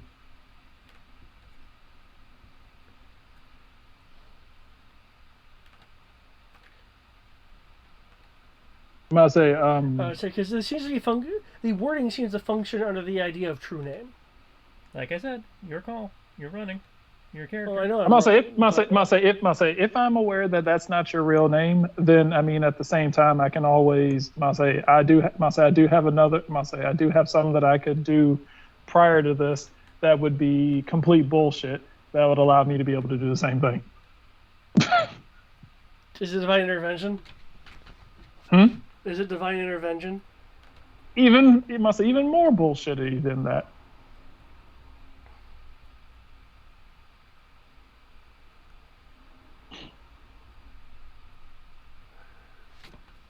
You can say no, and I'll just go ahead. I can just go ahead and roll something else. Granted, it'll take me 10 minutes to do if you feel that we have 10 minutes. We're running out of time, but we might have 10 minutes. What can I use to cast a spell faster? Nothing. Unless you're a sorcerer with another magic. Sorcerer.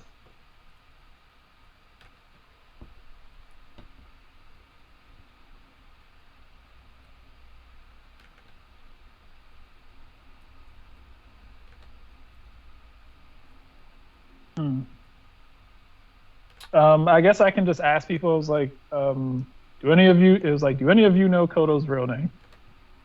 Nope. It has been said on screen. Because I believe the quote-unquote crazy librarian in the tower said it. Yes, and we were there for that. No, he didn't. But he did. No, he's the one out as you as the God King. He didn't use your... He didn't know your actual name. Did Evil Kodo call himself by his real name? Evil Kodo existed for, like, a battle. So, no. And he did not. That's it. Your real name came up. It was only going to be in a thread or something. Okay, because I could have sworn it was said on screen. Nope. Again, the God King thing is what was added on screen. Let me see. I do have one thing, but it takes 10 minutes. We might have 10 minutes. We're not going to probably have more than that, though. Let me see. Because the door is going to open in a little bit, and we can't just wait for that to happen again. Unless we can figure out how to To the exact definition. open it with a key.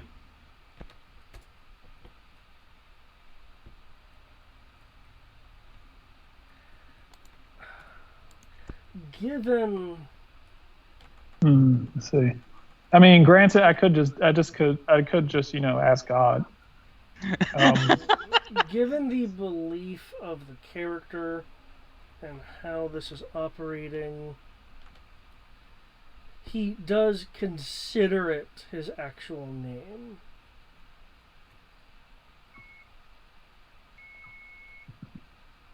I must say, do you consider your old name to be your name, or are you like, I'm trying to get away from this, and thus Kodo is who I am? Notice whenever he's talked about it, I believe the lines have been, "I'm not that person anymore," or "that was the God King." Until we poke fun at him about being a God King. Well, it is a part of who he is.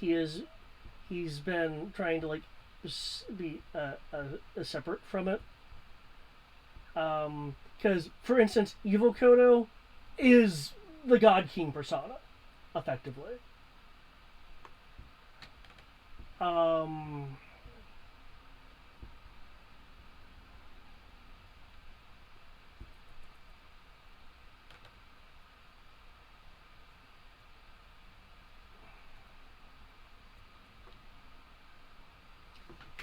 trying to consider the repercussions for stretching it like this.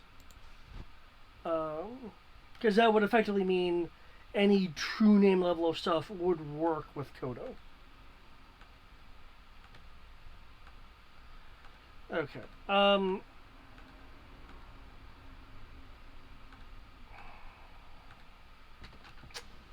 let's see.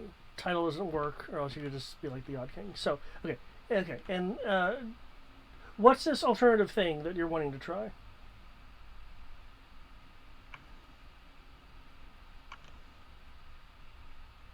Oh, you mean the 10-minute thing? Yeah. Legend lore. As the God King, you are technically mythologically legend. But that legend lore is still based on stuff having been written down. No. If it existed, I don't say legend lore isn't based on anything. It might say basically if there's history of you exist. Is what you did has it been like erased from history? Well, that's what I mean. I'm like legend. The name thing. I don't know if that would get around that. I'm about to say because it just says that if the person is not considered to be of legendary status, then it doesn't count. But I would assume that God King Kodo was was something massively legendary to happen at some point in the past. Name or describe a person, place, or object. The spell brings to your mind a brief summary of the significant lore about the thing you named. The lore might be current tales, forgotten stories, or even secret lore that has never been widely known. If the thing you named isn't of legendary importance, you gain no information. The more information you already have about the thing, the more precise and detailed the information you receive is.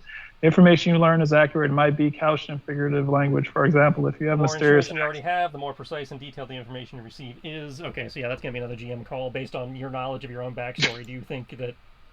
There are beings... Do you think that Kodo was legendary? That era. Yeah. Like, do you think that, that would give you his true name? I mean, we have traveled with you. We do know a decent amount about you, more than you know. Yeah. Okay. But like I said, that takes 10 minutes. It does. I think we might have exactly I think we might have at this point 20, 30 minutes left. I've been keeping track. That's why I was like. That's why I said that's I why think I was like, we have. I'm gonna say now I can do one of two things. I can either A, ask God, B, ask God myself by casting a spell, or like I said, we have in the neighborhood of 20 to 30 minutes before the door opens, and at that point we'll have to go without him if he's not back. So. Okay. With the legend lore, I mean, ruins of that era exist, yeah? Mm-hmm. Yeah. Okay. We've literally ran into a historian that was doing research on you. Okay. So all this requires is there for something to exist? I don't know if the name change is something that would be documented as existing. If the thing, I'll say, that's the only part. Let's see. The fact that the name change happened. It says the lore might consist of current tales, forgotten stories, or even secret lore that has never been widely known. Well, the thing is, wildly known. That implies that somebody knows it beyond the one person. That has never been widely known. Yeah. Well, the thing is, because did everyone know who your name was? If he describes the God King. Like I said, it's up to you. I'm about to say, was your name something that was widely known back then? He was the God King. Well, I mean, he is the God King. I mean, using legend lore, I think would do it. I mean, it doesn't require a history roll, does it? I don't think so. I'm not seeing it here. No, it's meant to get you out of having to make a history roll. Kodo, you're not allowed to follow the travel. He sign documents with his name, as a for instance. Okay. But yeah, since your name has effectively been lost to time, I guess that kind of would make it of legendary importance. Because I assume that everyone who hated you went out of their way to erase your name out of everything. Well, I mean, time would have done that. Well, time and people who don't like you. I'm going to say, because if people actually like you, they keep your name through time. If they don't like you, you basically get, the Library of Alexandria effect.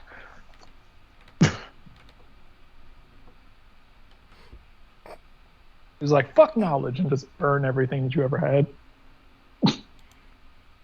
Wait for it. I'm sorry for a bit more time, but I'm going to laugh my ass off, so I want to check this.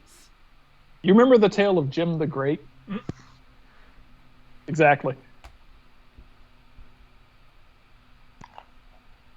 So all I can say to this whole shenanigans that is currently happening is that Kodo is no longer allowed to fall into traps because it will derail the entire party trying to save him. It is logged down. It's logged down because of Winter's Crest.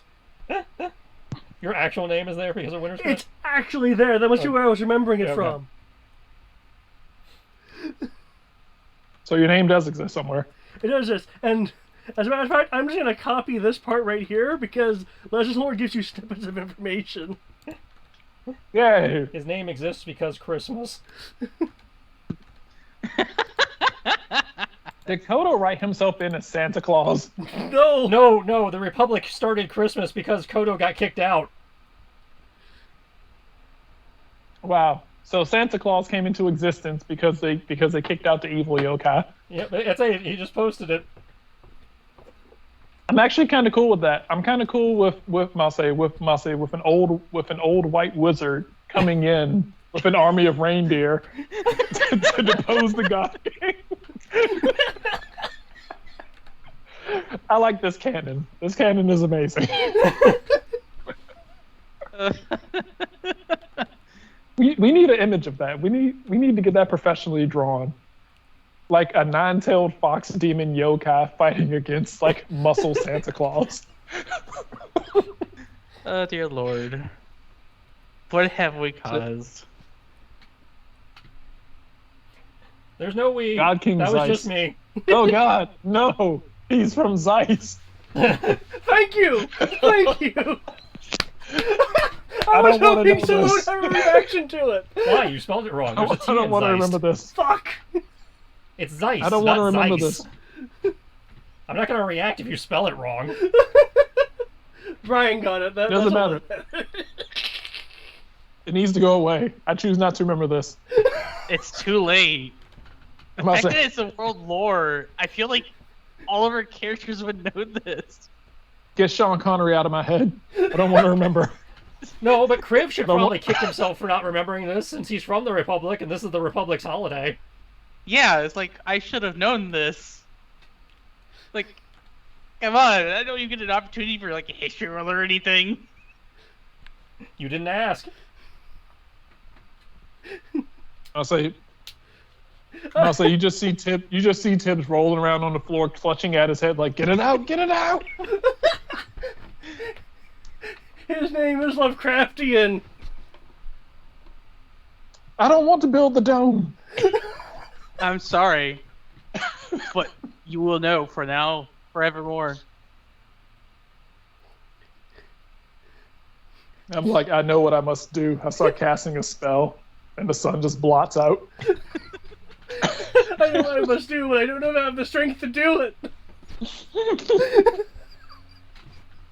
I hope one of you stops me if I start casting a spell and the sun blots out. What, yokai don't need the sun. What am I talking about? You'll be fine. You don't eat, you don't sleep. You don't need any of the shit.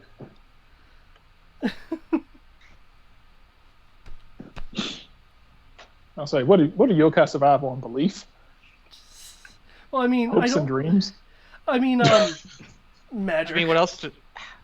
They devour the hopes and dreams of millions of people. I'll say, you only eat to look like people, I thought. Oh, that sounds really dark. It's like, why are you eating that person? Because I must become him. Oh, jeez. Okay, so Okay, well, the Legend Lore would actually probably give you a bit more than that. And if you'd like, I can Alright, so go let's- into more stuff later. But Hey, it's good. Legend lore taught him the meaning of Christmas.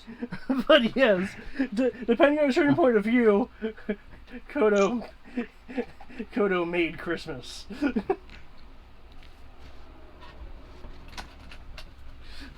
okay.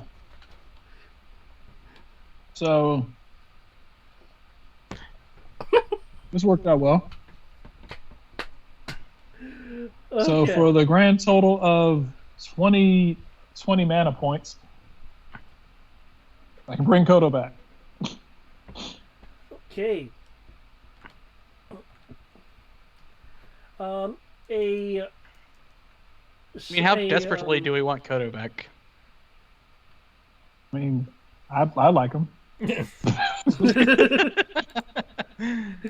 And I As long as he's understand not that part, and I agree with you on that. I just had to ask to make sure we're on the same page. Like, I like her here. Yeah, but do we want him back? I mean, I want Kodo back. Well, we need someone to rain down death while I'm healing people. So yes, kind of need him back. I might say granted it is cool. I might say it is cool to watch you, like punch people in the face, and it is kind of. And I might say it is really cool to watch. Kenshi, just kind of, blur through people and then like sheath his sword and everyone fall down. But somebody needs to be able to rain down doom and destruction on people at some point. Doom. Okay, so with that, you're gonna cast Gate. Yeah, I might as well. Okay. It was like, come to us, Zeiss. Zeiss. There's no T. Zeiss. It's So you Zeiss. put the T on there, you're gonna get the wrong guy. Would that be bad? Yeah, both. Well, we don't know anything about the guy with the T. It could be worse. I mean, I wouldn't mind. He has the a Kurgan. point there. I mean, the Kurgan could be cool. From the gateway, falls forth a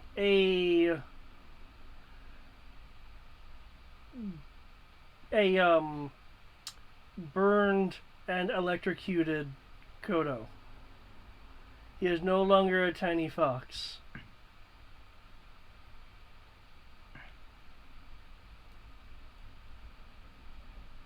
I'm gonna say, Tibbs is gonna kind of look. He was like, "Huh." Not what I was expecting to, have to summon on my first go around, but pretty cool. Look, guys, I found him. I mean, I don't think it actually says whether you can actually see through the gate or not. No, I don't think you can. Okay, No. it's just a portal of light. Mhm. Okay. Yeah, Though it could and be you GM just descriptions come on up. that, because I honestly don't remember how Crit Roll did it, and I don't think the spell tells you one way or the other. No, it's just portal. No, say I can open the gate and go there myself, or I can open the gate and drag something through. Drag the Kodo through. Oh, he already fell through. Poor Kodo. I don't want to go back. Hello, there. welcome back. You should probably work on not getting yourself stuck in horrible places. That was incredibly Are you okay? powerful. I say, are you okay, friend?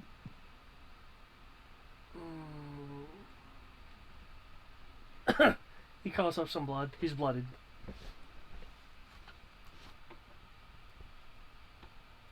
Do you need healing? Be nice. How badly hurt is he? He's at 50% health. Jesus fuck. All right.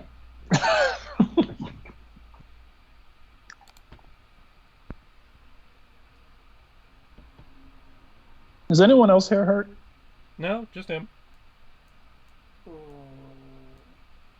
You see, if you were to ask Kodo, his assumption while this crap is happening to him is karmic.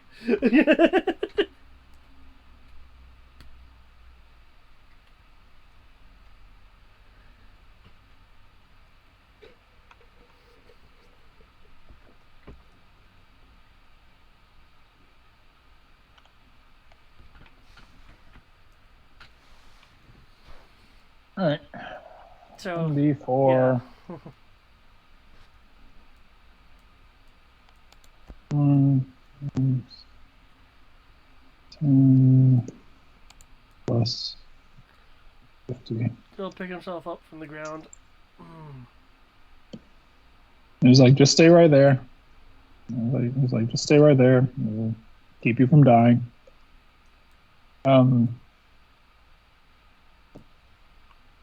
I'll say, clap my paws together, slam them against the ground in front of you as a dome appears around you. I'll say,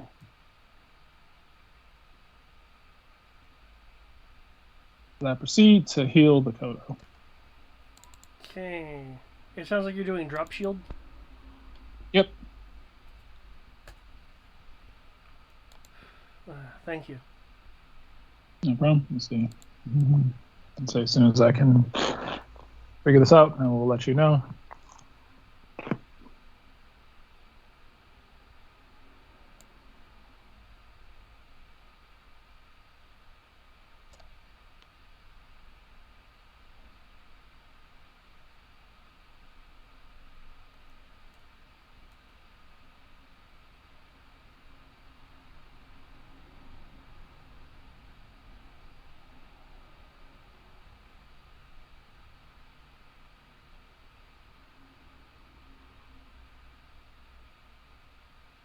The only thing I can say to this is that Kodo needs to be trained properly in the ways of being a proper dungeon delver, because traps are supposed to be expected. Yeah, well, you made your save, he didn't. And I will blame this on his inexperience, and he must be trained better. Wait, what? He'll suffer the Kit Kat treatment. Pretty sure that's not how that works, but Woof. obviously you're inexperienced, and that's why you failed your save. You didn't just botch your save. I know that's not how it works, but I'm basically going to force it upon him the Kit Kat treatment. Not that it will actually do anything.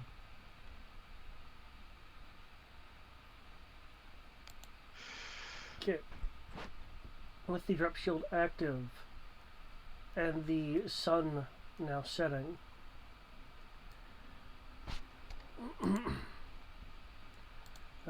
there is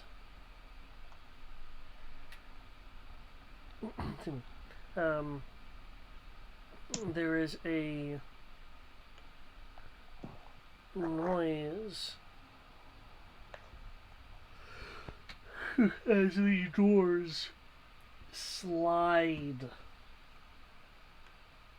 to the side with this hydraulic, well, not hydraulic, this gear grinding sound. As the doors open, the frame itself where it's sliding into has tiny arcs of yellow jolts of electricity arcing shortly out, like into the doors. The doors are receding into their slots with a final arc of energy as it settles in.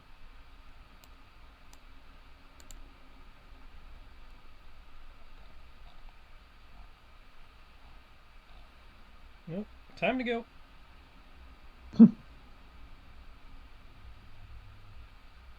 Yep.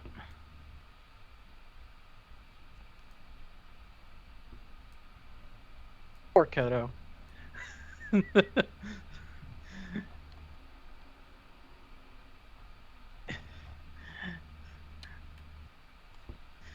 So I take it, Kitchi, you're gonna take the lead since you're proficient at finding traps and dealing with them?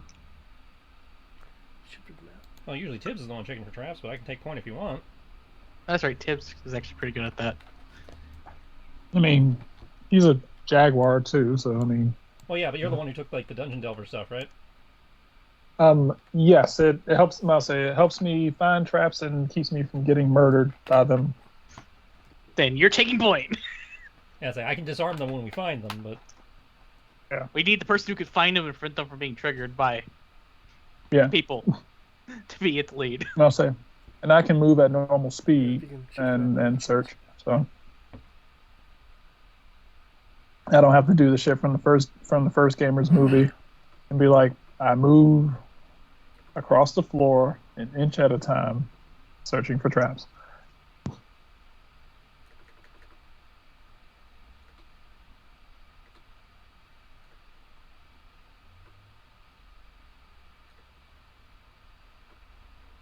was worried was that I had done that. Yeah, I thought you were worried about too. Yeah. Yeah. Okay. All right. I So still should wish I to know make like these things you should worry I make about. like search rolls or perception rolls or whatever? Usually it's perception or investigation. Yep. Well, first off, let me get a description. Are we finally on a map? Looking Finally through, on a map. looking through the temple's doors, you see a cavernous chamber lit with a soft orange light. The room English. The room stretches back, seemingly forever, and the vaulted ceiling is dozens of feet overhead. Intricate, interlocking plates of brass, gleaming copper and iron cover every surface, and sculpted pillars line the walls. The smell of metal, oil, and, to a lesser extent, ozone are notably in the air. And you notice a faint hum, though for those with hearing advantage due to being, yokai, awakened animals, or other similar critters, hear it as less faint, more near, as if distant gear-like machinations were working.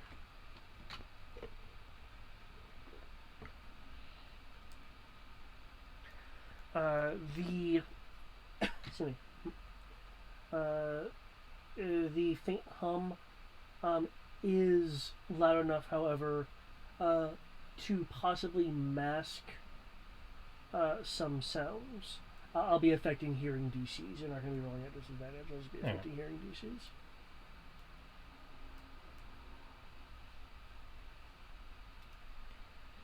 Well, For those that inherently have advantage keen hearing, there is a strange crackling sound just kind of beyond the layer of hum.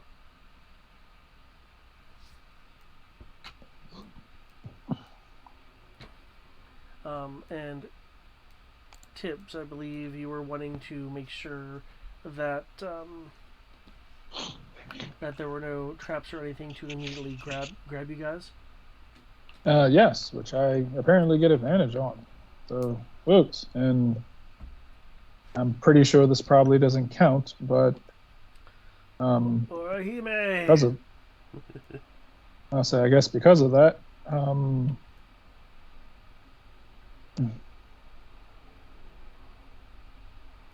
I did roll a nat 20. I don't know if crits count towards this. crit only counts on skills.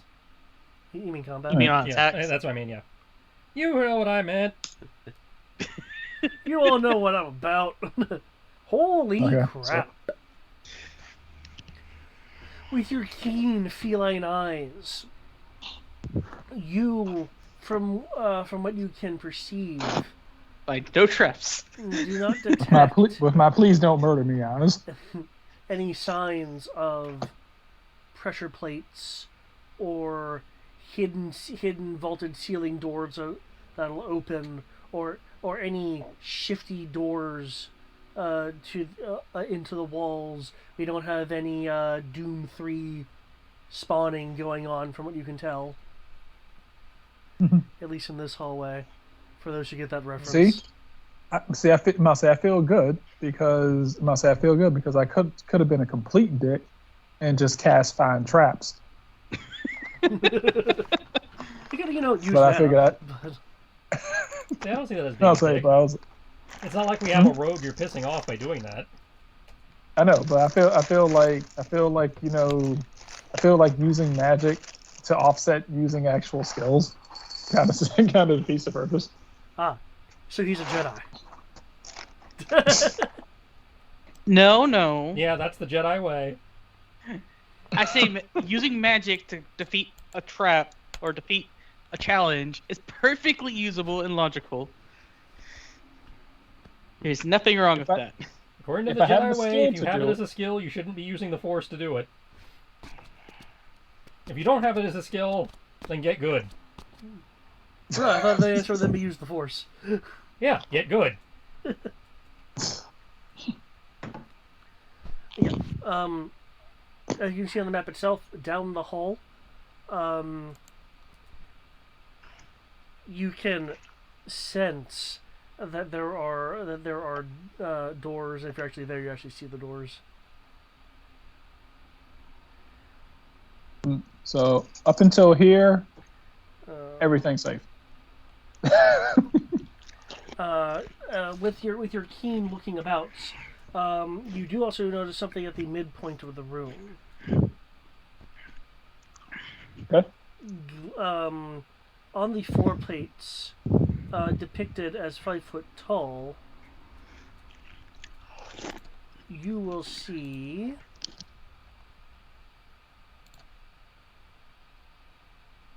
this. Assuming the image actually loads. There we go. Great squiggly lines. Okay. Yep. The all-powerful squiggle. God damn it. Whose prescription is this?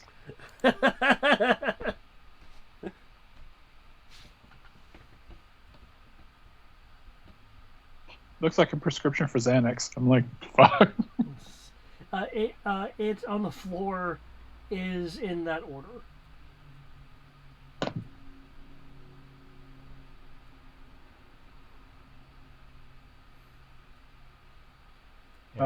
Any Gonna kind of look back and like, is anyone here? Is like, is anyone here with anyone here capable of reading whatever this ancient language is? squiggly lines? Yeah, no, I'm pretty sure that's not in my skill set. Maybe Mr. Calligraphy knows.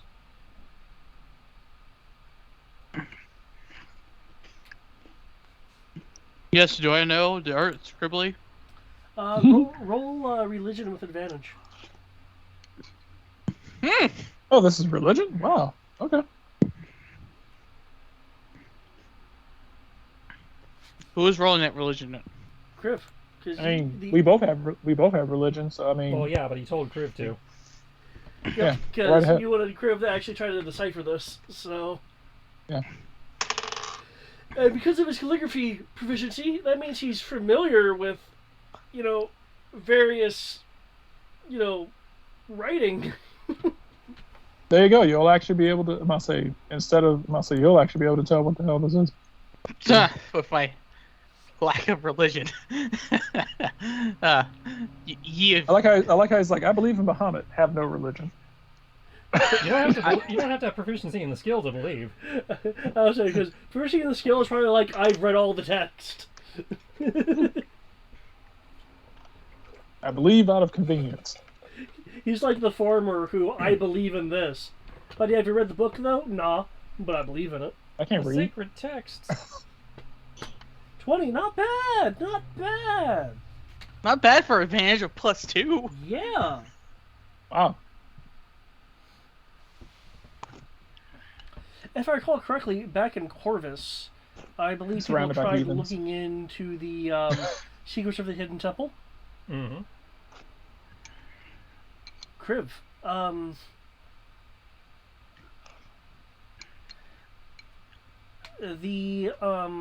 these symbols are holy symbols to the temple, or specifically to Cyrus. I want to say Chris, but that is wrong. As I remember the joke the first time I said it. They're holy symbols to Cyrus, of whom this temple is to.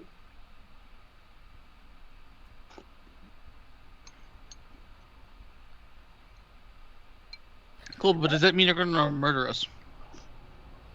I'm sorry? That's cool, but doesn't mean they're going to murder us if we step on it. Oh,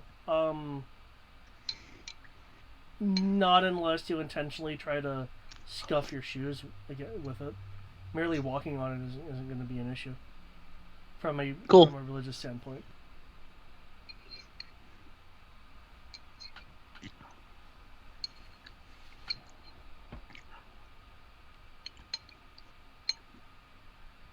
But they're just religious symbols of a god. Yeah, they're just religiously significant symbols. Due to the ancient nature of it, the books you read didn't have much information about Cyrus itself. But these symbols were depicted in the text that you read as holding some form of significance to the followers.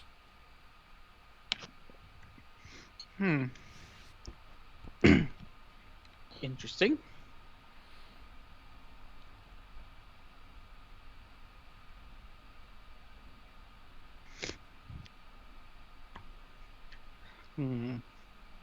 I mean, they're just religious symbols, guys. What they mean, I can tell you that it's not going to kill us. Okay, if you think we're good. I mean, it is religious symbols regarding a god. Don't be disrespectful to it. Unless you feel like taking your chance whether or not the god will smite you. Just don't pee in the thing. Got it.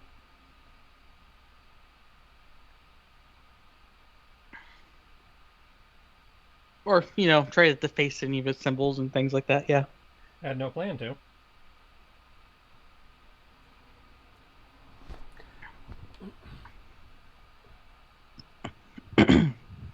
But that's all that means. Kodo will look around uncomfortably, but continue forward towards Tibbs since things appear to be safe.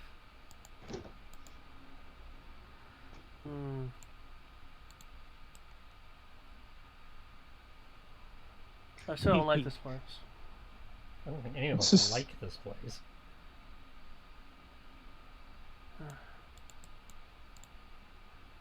If we're here too long, then, well, I hope you, Tibbs, and Kriv have earplugs.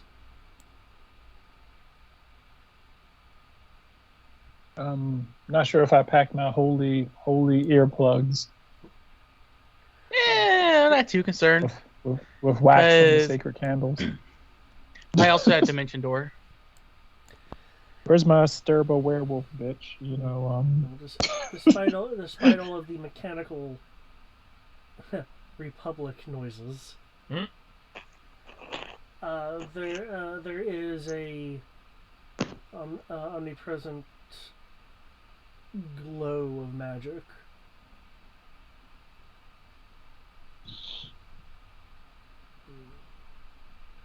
We're actually too much of the bad old days. Can't be that bad. Just as a point of note, the doors that you came in are still open. Which means they did not close behind you. Which means we probably have a timer on how long before they close, and we're in theory trapped in here. Note in theory.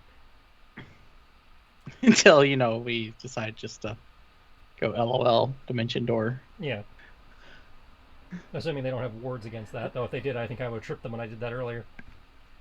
When you went into the one of these chambers, I don't know which one. Well, you went into one of whatever. Okay. My guess is you went into one of the E's.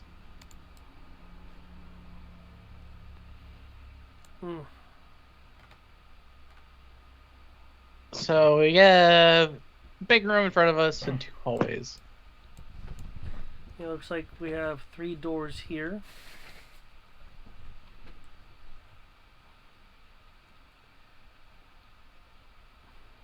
Well, Tibbs is on point, so he gets to pick the door.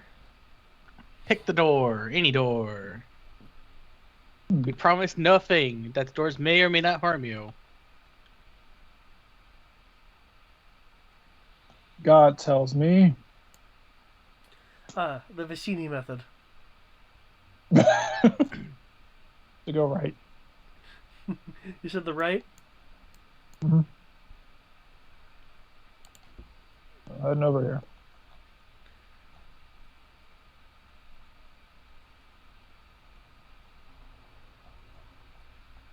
Hey, the Vicini method worked like an uncomfortable amount of times. It was great. I like. That's why I call it the Vicini method. It's the method she pioneered. It's like, where does bloodlust take me? Oh yeah, because everyone except for like 2 people wants to murder the NPC. Where does my bloodlust take me? Okay. Well, there is a door. The door is a brass door with various probably decorative copper designs on its surface. Okay.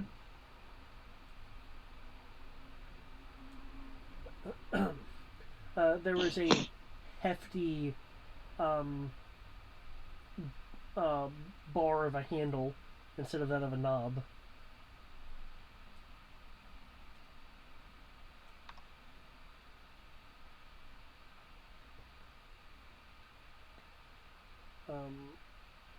Who wishes to open it? Unless you just want to stare at it or see if there's any danger to it. I'll search it for. I'll say.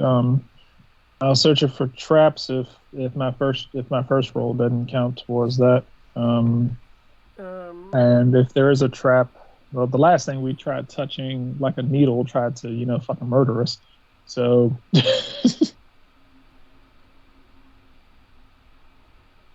So yeah, I will check this door real quick, and then if it does appear to be trapped, then I will throw the yokai at it because yokai can't be affected by traps. Give an investigation roll. Totally how that works. Kodo will totally believe that.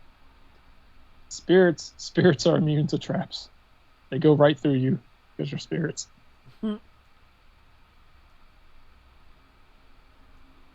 Okay.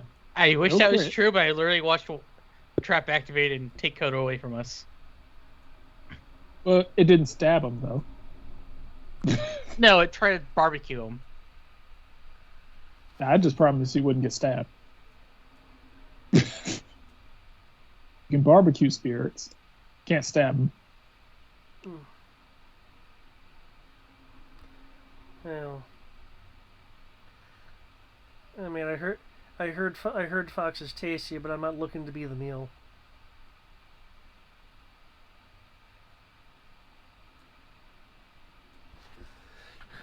Okay, looking at the door. You will. You will see that there is in fact a cleverly camouflaged by way of paint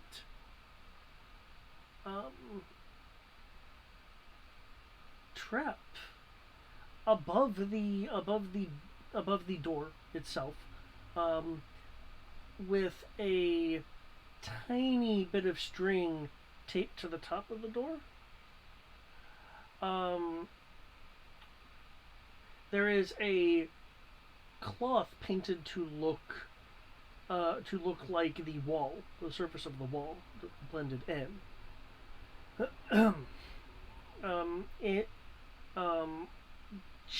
Carefully checking what's underneath it, because I presume you have someone hoist you up to help you look. You will see a number of impressive-looking beads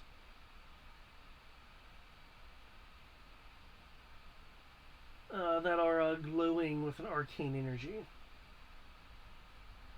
You can tell, especially with this roll, is that this was something set within the last handful of hours, and is not inherent to like the design of this place.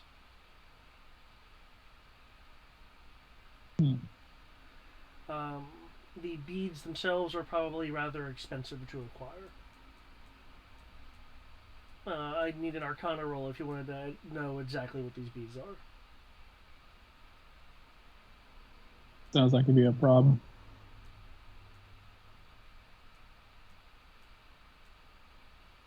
No, see, kind The beads are to be precise, 4 beads.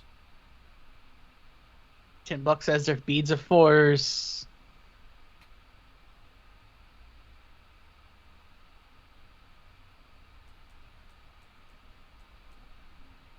Must be beads of fireball. Wait, Right. beads of fireball exist? Yeah, the necklace of fireball. I'll say, trained in a skill means that I get to add proficiency to it, correct? Yeah, if you're proficient in the skill, you get to add your proficiency die. Okay. Yep. Cool. All right.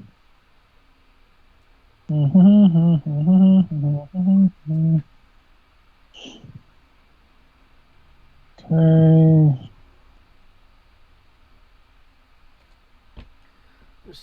There's still, because you guys are close enough, everyone can now hear a slight crackling noise underneath the general hum of this place. For those actually touching the door, or rather when the door is touched, Woohoo! there is a slow wow. I need that. There is a slight vibration on the door itself. 12 plus 2 plus 12. Okay. They are. Thank you, D12. They are beads. Save the shitty roll. They are beads from a necklace of fireball. Aha!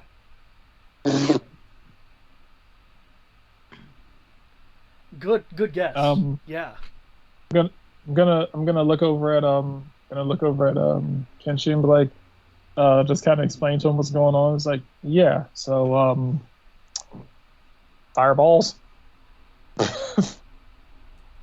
like beads of fireballs, traps. Not exactly sure if you need me to help you with this or what I can do, but this is probably more your thing. I mean, have they gone off? Why would it be more my thing? Essentially, Well, what you said have, you could disable.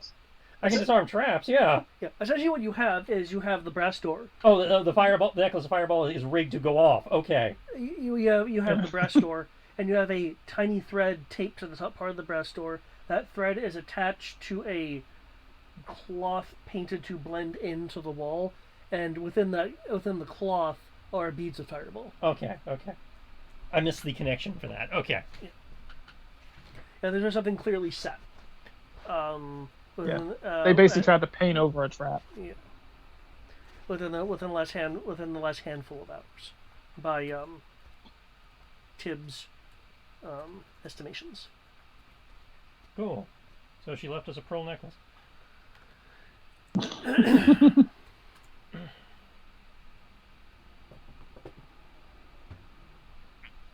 I expected better from you than leaving your jewelry laying behind, woman. I'm a little pissed that she just has it laying around, just available to just hand off. Okay.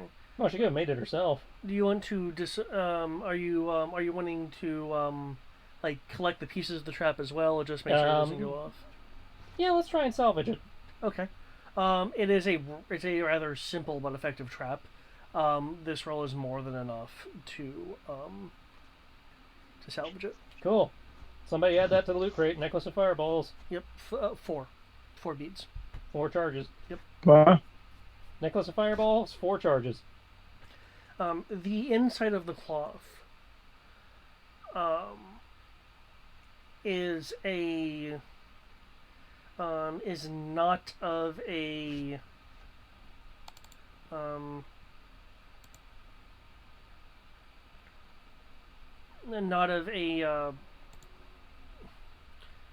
type of fabric that you've seen Kalina like wear or use or have about her person. And it doesn't exactly match her style from the interior coloration. So somebody else's then?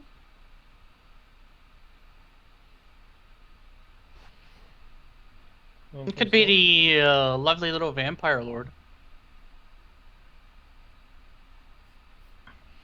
Could be, but I don't think so.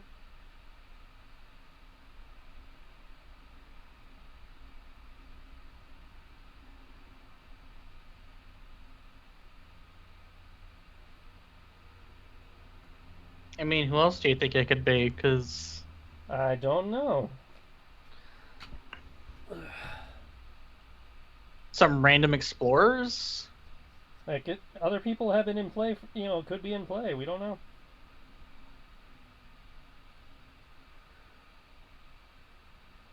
Anyway. Hey, it could have been the former Inquisitors deciding to try to get back the only stuff. the only group I could think of that would be possible. I still have my reservations to say that it's another random group of explorers. So that's always a possibility.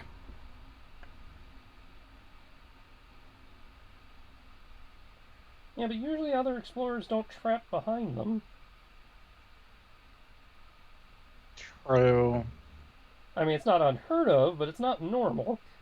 Unless they were being chased. Yeah, I was saying unless they knew there's someone behind them. If this, I mean, there's us. Well, other explorers have no reason to be worried about us. We've given them no, we haven't run into anybody out here that would be, threatened by us. Oh. Is that how expensive is that cloth? Is that like a rich person's cloth or? Yeah. You tell me, David. Yeah, it's a higher examining the cloth. It is it is a high grade cloth, but not a luxurious cloth. We're talking about one that would be suitable for long travel, harsh elements. I'd say it's a sturdy, but not particularly fancy.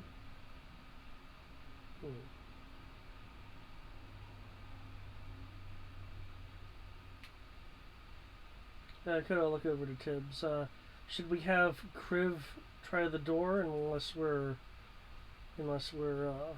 concerned about some kind of ambush? Well, I mean, you've got to go through the door at some point. Well, yeah, I'll say we're still going through this. We're still going to go through the door regardless. Now, I assume that Kriv would definitely like to punch something. If something happens to be on the other side of the door.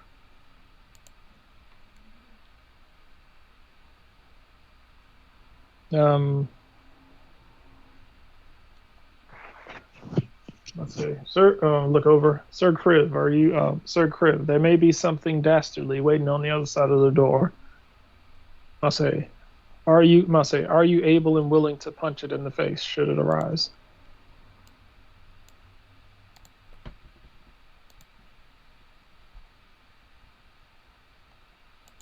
When do I normally not try to punch things that get in my way? First off. And secondly, why are you trying to flatter me? So that you're more likely to punch things in the face if we need you to. Sir Kriv, who wouldn't want to flatter you, good sir? See, when he Very says funny, it sounds Kodo. like bullshit. He says it sounds fake. I know, right?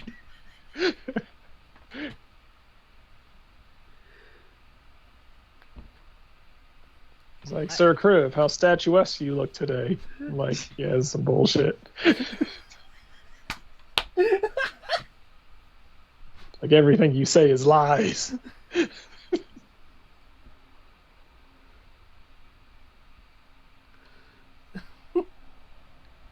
I can't even argue against it because it just sounds that way.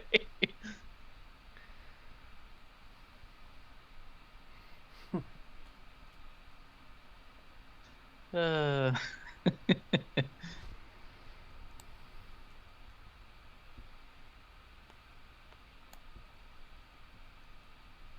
So I say so. The door's been disarmed. Yep. The door's been disarmed, and Yeah. I'm gonna ask. Oh, there is something additional that I do want to point out, given your incredible levels of I see all the traps. God damn it! There is a, um, and you're proficient in Arcana, yeah. Yes. Yeah. There is a deactivated spell ward on the door itself. So there was one. As if someone had been through and cast a spell. That's why I phrase it as deactivated.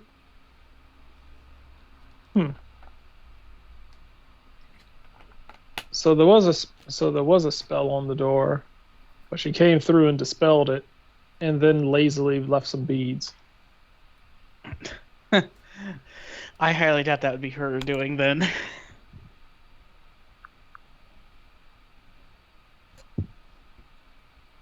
Yeah, at this point, I wouldn't put it past her.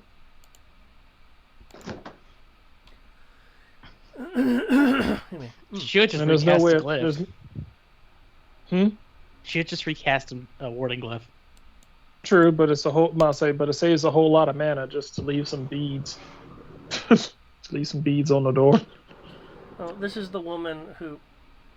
This is the woman who had spell ward on top of spell ward in her room. Well, that was her room. In the case of her room, she'd been living there for a while. She's had plenty, days, months, years to set that up. Yeah, and I'll say this is just like a. It's just like a place.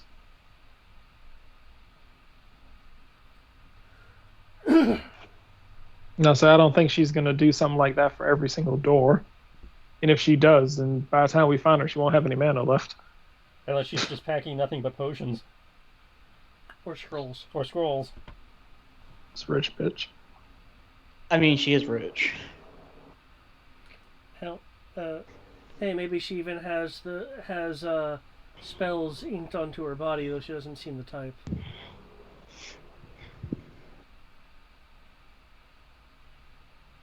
Not many people are willing to do that one.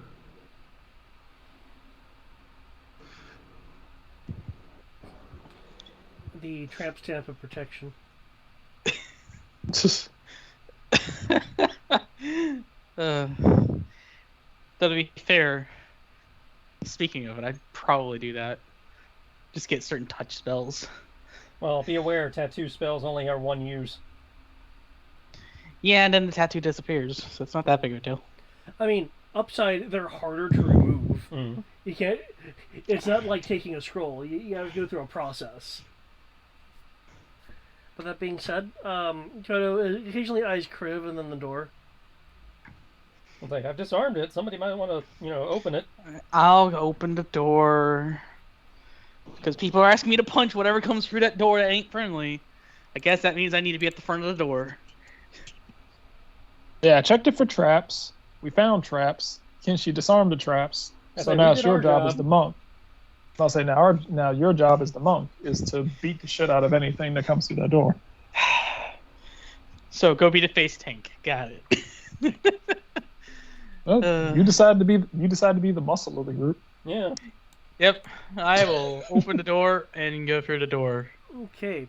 The door is hefty, but you are able to open it. Hefty. You're talking about strength 20. I know. There is no door that I can't open. That's why I didn't ask for a roll. See? Now, if I had to open it, we'd be here all day. Looking in is a large room.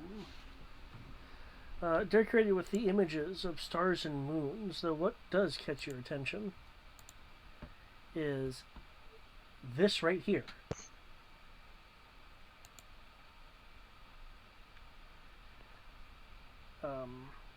It appears to be lazily floating around until it seemingly notices you and then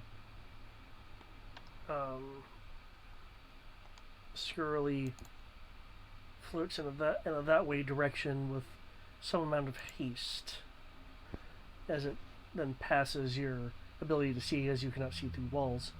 Well, that's interesting.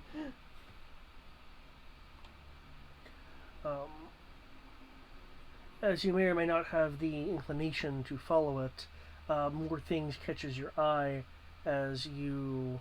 Are you moving further down the hall, or are you just right here? I'm gonna wait until the gang decides to come with me, because I ain't gonna walk into traps. Oh yeah, I must say I just need you to open the door. I mean, I can resume going back up front, and Finish fighting one of these in StarCraft 2. When you get to here, I will continue the description as you'll have a better view of the area. I will carry to Tibbs, because Tibbs doesn't need to walk while searching. Does he? No, I'm gonna say you can walk at regular speed, and I can search. Ahaha! I carry to Tibbs. I'll say, as far as I know, you can move up to 50 feet, and you can move up to 50 feet, and I can search. Okay. Hey, that's my movement. As you I know, right? Team.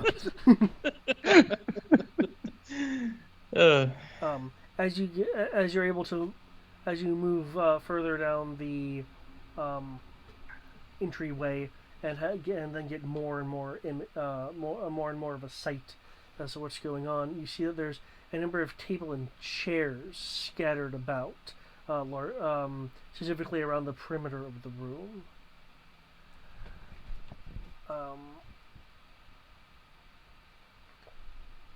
And there, what catches your sight are bloodied sheets.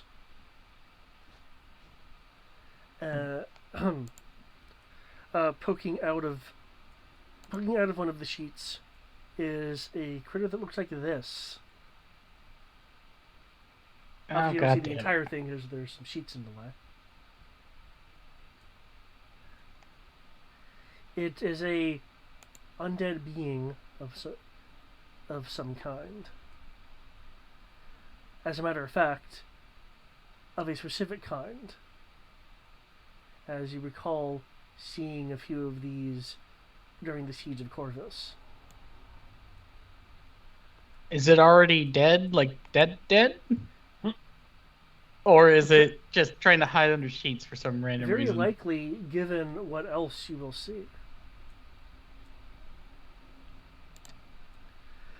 Surrounding the blood-soaked sheets with the undead in it are a numerous amount of people in robes, specifically green robes, that give off the impression from the design of robes of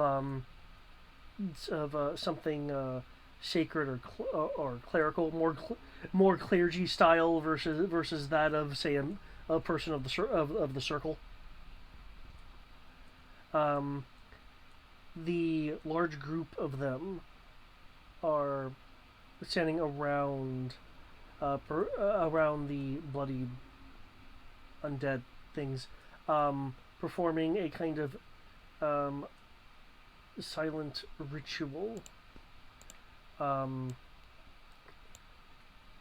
of these right here, one of the spherical things, is kind of floating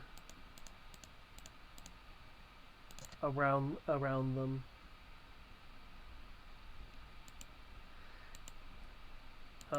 To the south, right here, you see for lack of a better term, a metal man if you're not from the Republic. But it looks similar to I just want to confirm, Trish, for the world lore. They probably actually has things like warjacks and stuff. Okay. They use warjacks and stuff like battle droids. Yeah. It's a more humanoid-looking warjack-esque construct. That's how Kriv will see it anyway.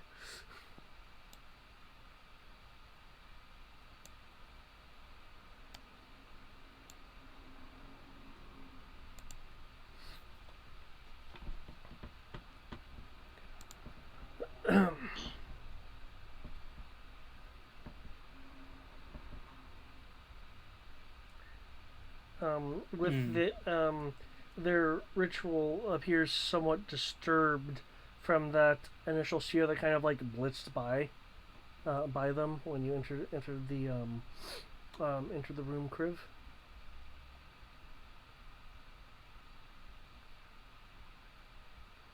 Fun. One of the groups will look around. One will notice you, and there'll be some whispers as a group will turn. One speaking.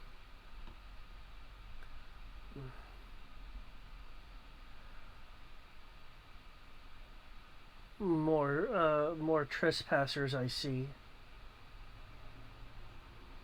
I wouldn't say we're trespassers. You were uninvited. Door These opened were for us. uninvited. Well, I mean, the door opened for us when we were just standing there waiting for it. these things undead. There's undead and mechanics. And then there's some pages. Are the mages undead? These guys, no, these robe-looking people are in some form of clerical robes. Okay. And there's one undead guy, some robots. There's two undead, though they appear to be dead. Okay, so two dead. I'll say so. Two dead undeads, 4 clerics, and a robot. Each of these are representing a group of 7. Okay. Oh, guess I can't shoot him. So. And there's the mechanical warjack-like being down here. Right. Yep, and that's a robot. Can't shoot that.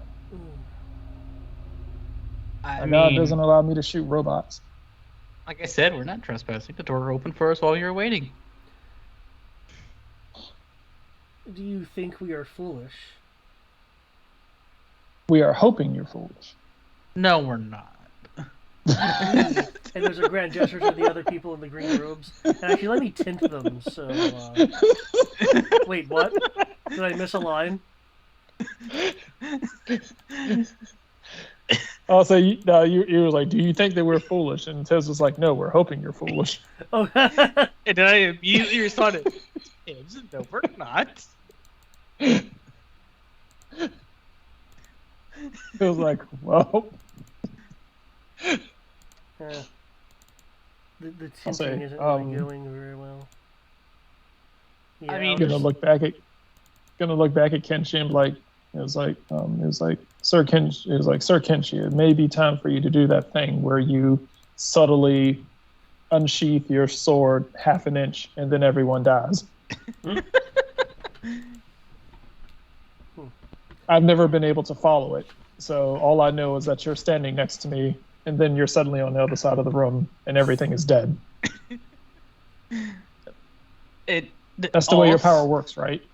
That is You move totally through how time. the power works. You move through time, and I'll say you move through time, murder them in the past, and then they suddenly catch up and realize they're dead. Yes. I kill them with lag. Aha! So it is the same. So it is the same time stop ability that Kodo has. I'll say it's a yokai thing. He has the power of latency. I have a T1 connection. They're still on dial-up. Retcon strike. The person talking will gesture towards the rest of the green-robed individuals. We are of Cyrus and are aware of many of the workings, including the doors. The appointed time has arrived. And so you and anyone else who may willfully enter can do so. Hi, yeah. No. That's what we did. We walked in. We didn't trespass in. We didn't do anything. The door opened. This temple is hidden. This temple is revered. Only those seeking it will find it. And those Yes. seeking it usually come for its secrets, Well- its power. That's the thing. We're not here for its secrets or power. We're here for a little elf girl about this high, white hair, resting bitch face. And she is a necromancer. Oh, look, you found some of her minions. I was trying not to advertise that part. We're trying to capture her. Yes, but they might like the fact that she's a necromancer and be more willing to help her than us. I don't know. They killed those minions. I don't think so. Pretty sure she's technically trespassing. Kriv, how are you dressed? I am dressed like a Oh, what? Republic noble explorer. Gotcha. Like I'm wearing a fancy. Ah, so I'm he's wearing all khaki. He's got the shorts. He's got the pith helmet. I don't. He's just like the hunter from the original Jumanji movie. That's literally the most dangerous thing I can think Got of. that ridiculous mustache. No. I'll say, as much as you joke about that, that shit kind of scared the hell out of me as a kid. I'd say he was the scariest part of that The movie. original Jumanji movie is great. I will not That is deny. literally- He was the scariest guy. He was scary. He was intense as Shit, fuck. Jesus Christ. Even watching that movie back, he still scares the shit out of me. It's just because he's so fucking batshit insane and creepy. Because he looks like he could just be some guy He who is walks just around some in your guy. neighborhood. Yeah, he is just some guy, but some guy who's seen some shit.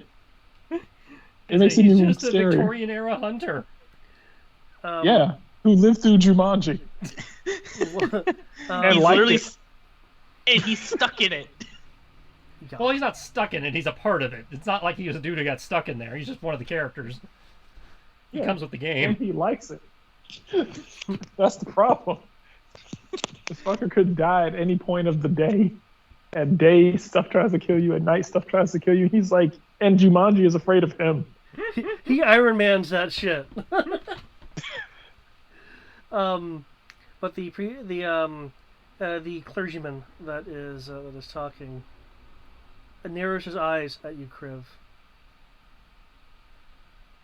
Your deceit is flagrant. I'm not lying, though. You see, now you done gone and pissed him off. Like, I'm literally not lying.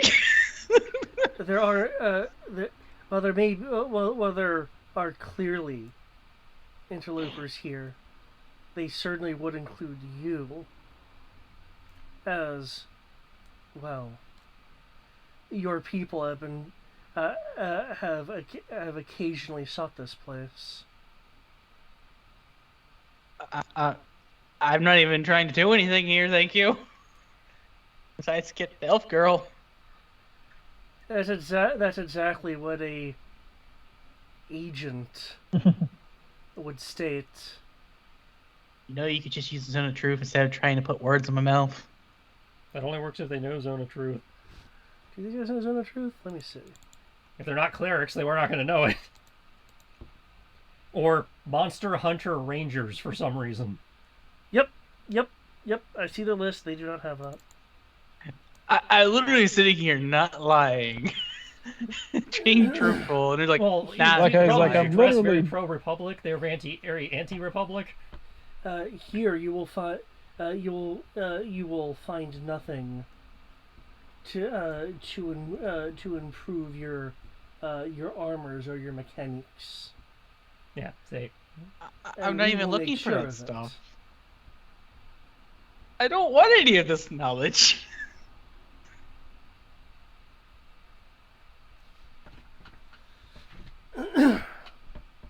Come on, man. I'm just here for a necromancer.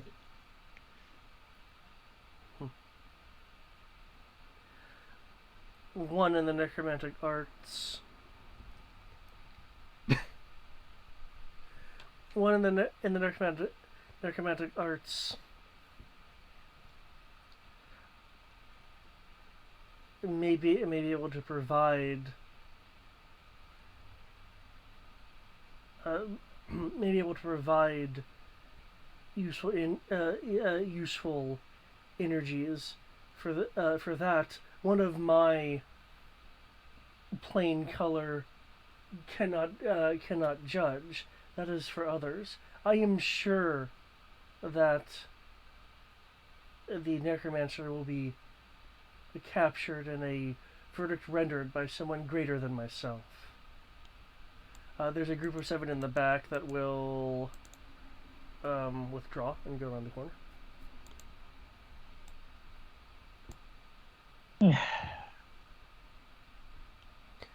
And now, in the name of Cyrus and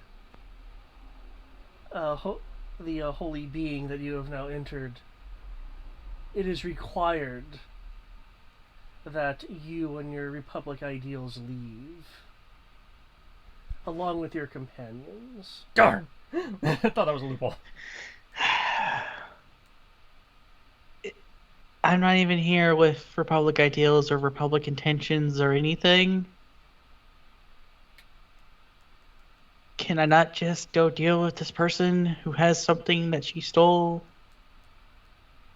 And what is it that was stolen from you? A sword. A very dangerous sword.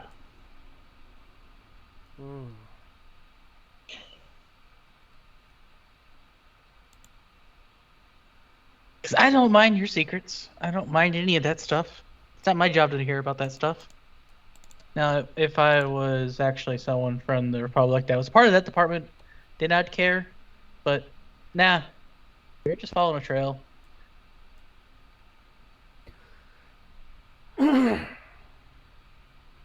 So, yeah, we knew about this place, but we didn't come here because we had no reason to be here. Until we were given a reason to be here. It doesn't involve your stuff.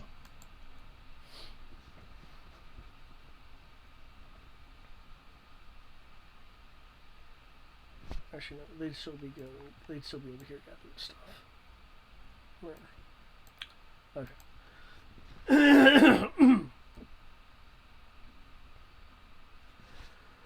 No, Excuse me.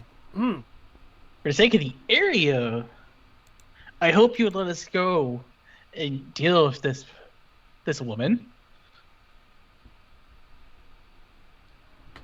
Because if we don't deal with this woman, things will not be pretty in the near future for you or the Republic that you don't like too much, or just anyone in general in the area.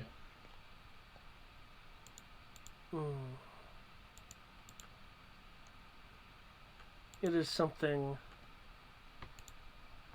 that we of Cyrus will deal with, not you.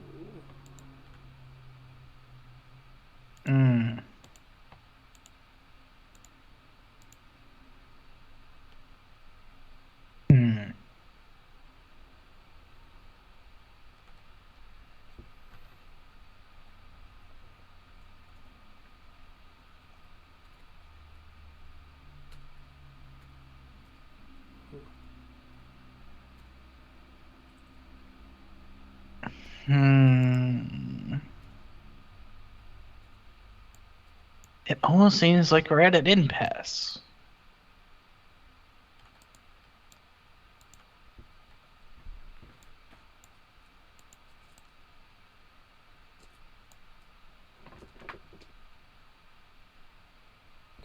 The only path left to you are the doors that have already been opened. You should return through them and stay out long enough for the doors to close themselves.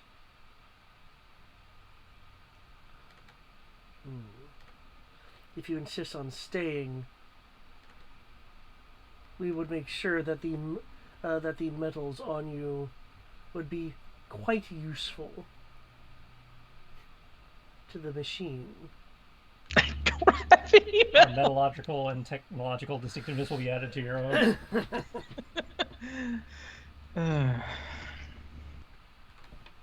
I have one last trick.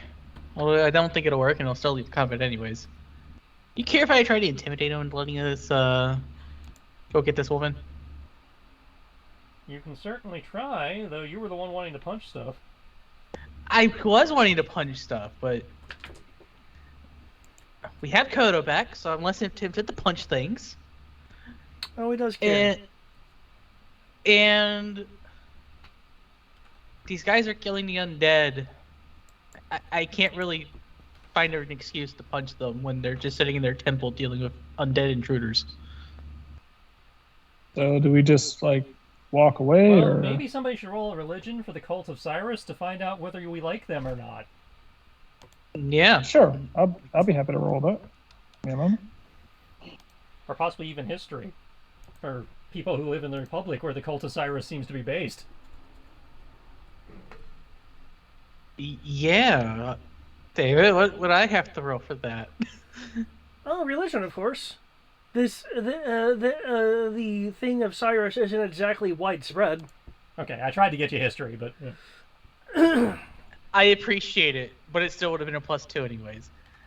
So we're going to rely on the cleric to be a cleric.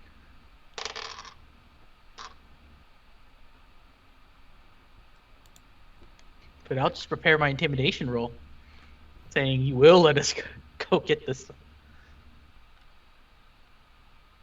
you have an advantage or something? Brian? He's still rolling, Gibbs. I think. He rolled. It was 27 or 27 religion, but I don't recall there being advantage. That's why I was trying to ask him about that, but he has his mic muted. Or do you not see it? I see the 27. Oh yeah, I 27, believe okay. I believe I did have advantage. I believe I do have advantage for religious stuff. Let me check. I might be mistaking that, but I didn't think either of way, that. it's I still think something 27. just gave you advantage because you wanted it. Yeah. Either way, it's still it's still 27. So yeah. Okay.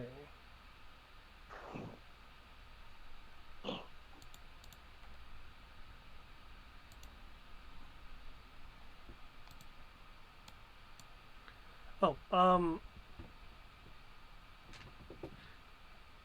to give a more proper image of how these clerics of Cyrus are dressed, and this may inform or not. Here you go.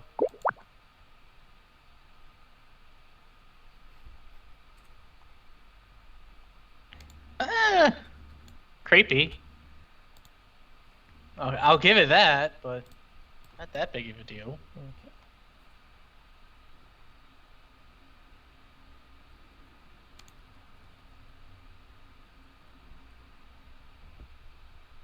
Player knows that in terms of the module, they're probably considered the bad guys, but that's meta knowledge.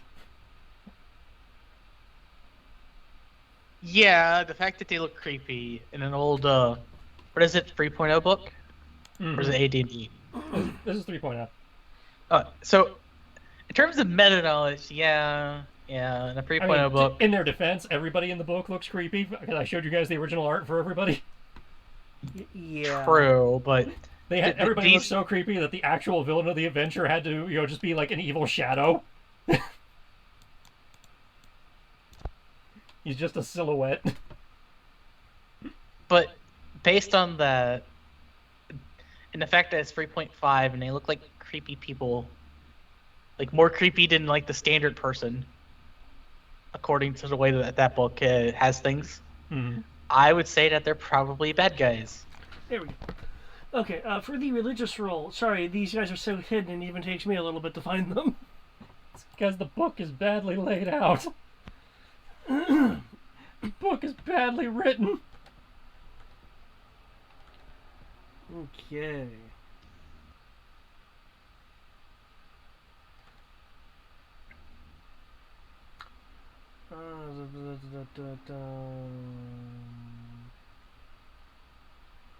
Oh yeah. Speaking of things that are not poorly written, I must say I'm actually enjoying your module so far, David.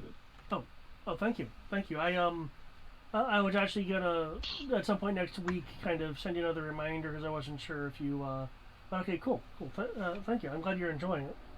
I'll say working through it in bits and pieces. I'd say I'm roughly around like 60 to 70% done.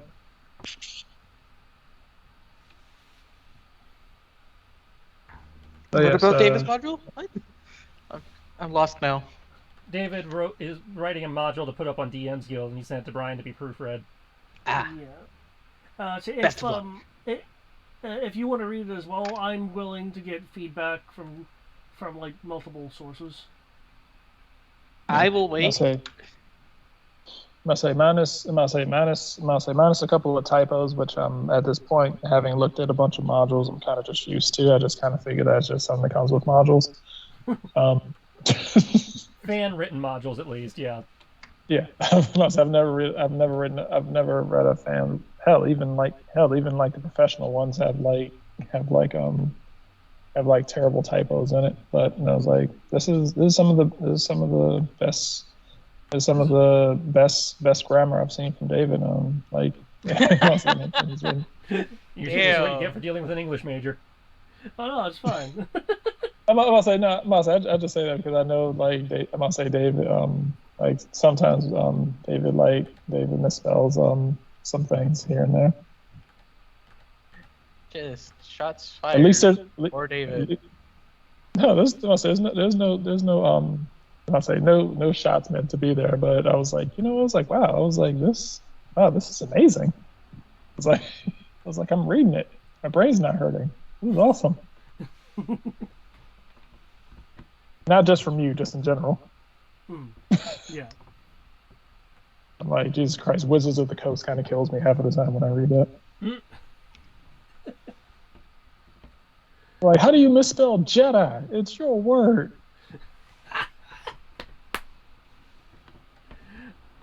Okay, for that religious role,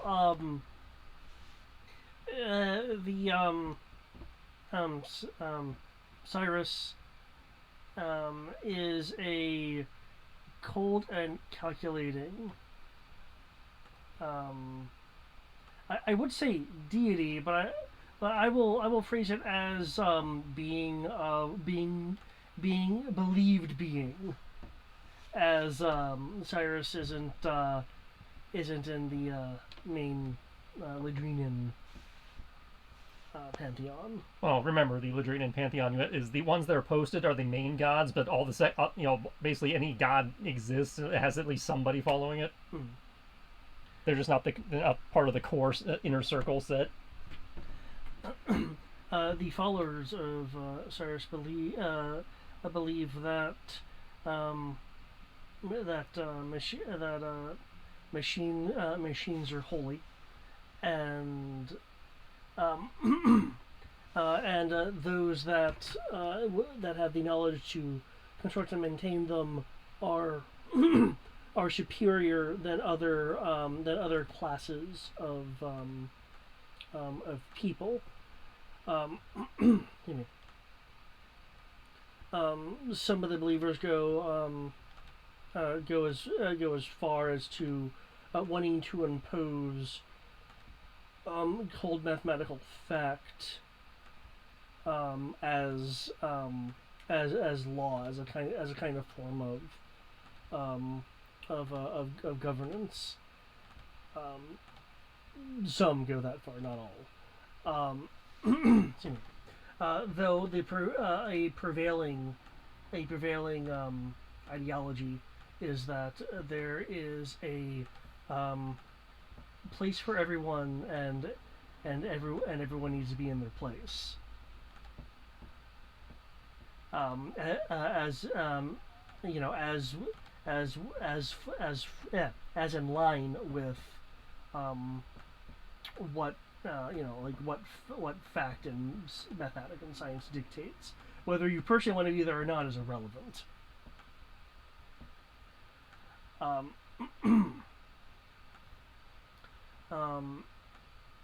There are there are some believers which don't take it to such an extreme, and perhaps there were even some in the Republic maintaining their warjacks and their magitech armor, though a non-small group would, if they had the power to, create a calculating a calculating magical machine to oversee every aspect of the continent, if not the globe.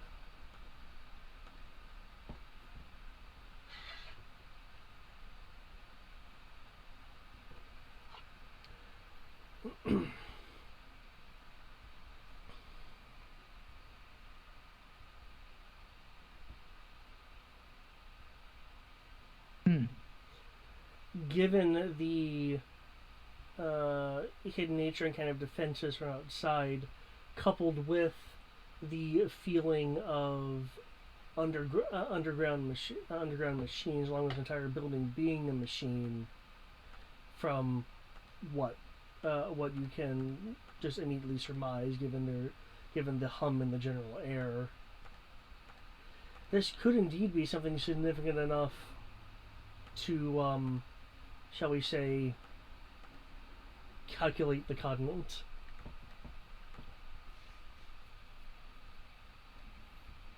So I'm hearing strip away free will and sign us all over to our robot overlords.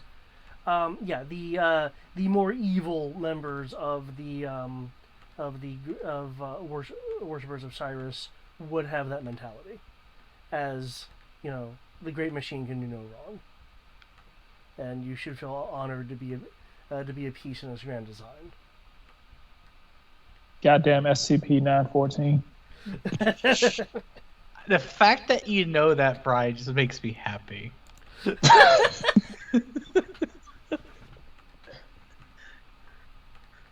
what I wrote when I wrote goddamn Church of the Broken God and some fucking McCain shit. That's the only reason why I'm happy right now. The fact that you read SCP lore. It takes up a lot of time and it's interesting to read. I was like, Jesus Christ! I was like, I just finished hearing about this shit about 2-3 months ago. I was like, God damn it! And then David started talking about it. I was like, when was this module made? Son of a bitch. Late 90s, early 2000s. Oh wow! So, based on this, do we want to allow them to make Skynet, guys? I would say it's like not all followers of Cyrus are necessarily bad, but that doesn't mean they're good. That all of them are good. With these guys that portrayed themselves, what side do you think they're on? Well, are they on the side that's attempting to attack us? That's the only side I really care about. Well, they've essentially been leave or we'll strip you of all your metal. Yeah, they have threatened our being. Well, we're not made out of metal, so I didn't think that. Technically, you have a lot of metal in you. It's just they would literally kill you, and then I wasn't chemistry. thinking that far, but I mean, I'm pretty sure So he's are they talking about taking threatening- all your wait, equipment. Okay, are they threatening to rob us or kill us and rob us? Sounds like kill us and rob us. At least that's what I heard. Yeah, Okay. it does seem that way. Okay. two would. of the groups are beginning to do a rather quick cast, though. I mean, they're not pointing at you as a target or anything. They're just beginning. Is there a way that we can show them a badge that shows them our level so that they stop? Mm.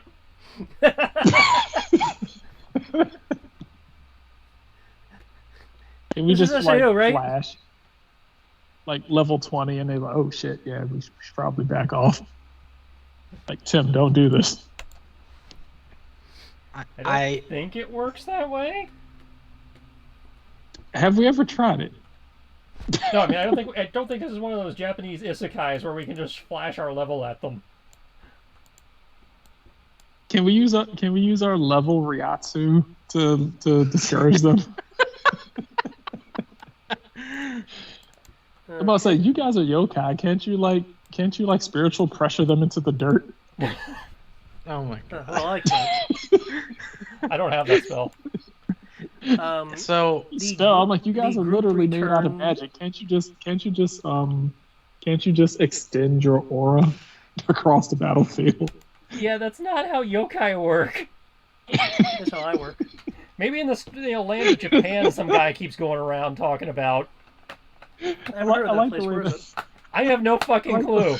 Maybe it's another continent. I like the way Tristan said that's not how yokai work, and then David just kind of whispers, he's like, "That's how I work." Well, that's just Kono's kind of full of himself. but So yeah, Kodo has god pressure. I do not. anyways, I can kill them with lag. That's I will attempt to intimidate them, to force them to back down. With your And if they don't attempt back down, I guess we can just murder them. with your attempt at intimidation, like as you're preparing your words for that, the group that was away comes back. They are holding. They are holding quarterstaff. Sorry. Like polearm length objects. With it looks like a claw-like a three-pronged claw-like protrusion on the end. The back of it has has three cables connected jointly at the end of the pole and connecting to a midpoint on the lower third. ooh, man catchers. Yep. There, Exactly what those are. there is a ambient red glow from the tubes with portions of the center of the tube glowing a yellow or golden, depending on the particular area you're looking at, color. But Mouse, before you intimidate them, do you mind if I ask them a quick question? And can you do it before they get here with their shocky pokey sticks? Yes, I was actually going to ask them. It was like, you all seem to have been in this battle that you had with the undead. Are any of your men injured? Yes, the cat speaks.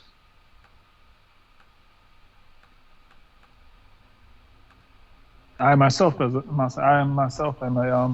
a cleric of God.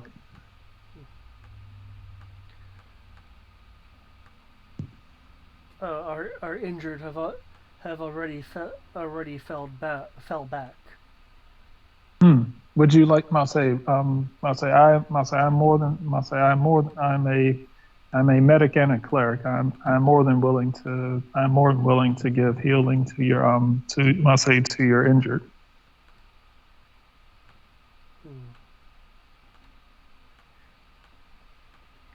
You know, this must be the only group I've ever encountered that waits till level 20 before they decide to start avoiding all fights. Your offer is appreciated, though. We have the power to not fight. They'll make a gesturing towards like the environment, that surrounds them. The Great Temple of Cyrus can effect repairs on them, though for your kindness, I will offer you something that, above my station, I would come to your aid for. Looking at Tibbs specifically, like the helmet with the eye, looking directly at Tibbs. I offer you to renounce your faith and come into the cool, protective embrace of Cyrus. You will then learn how to heal in ways you have not conceived of before.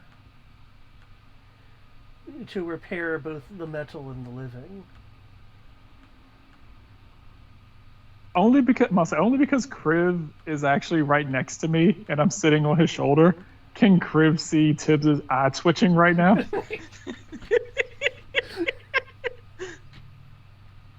I guess Kenshi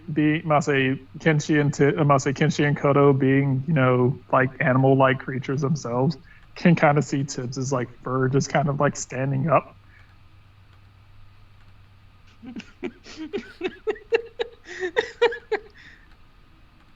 The heresy. The blasphemy against the one true God. Oh, dear Lord. How dare you!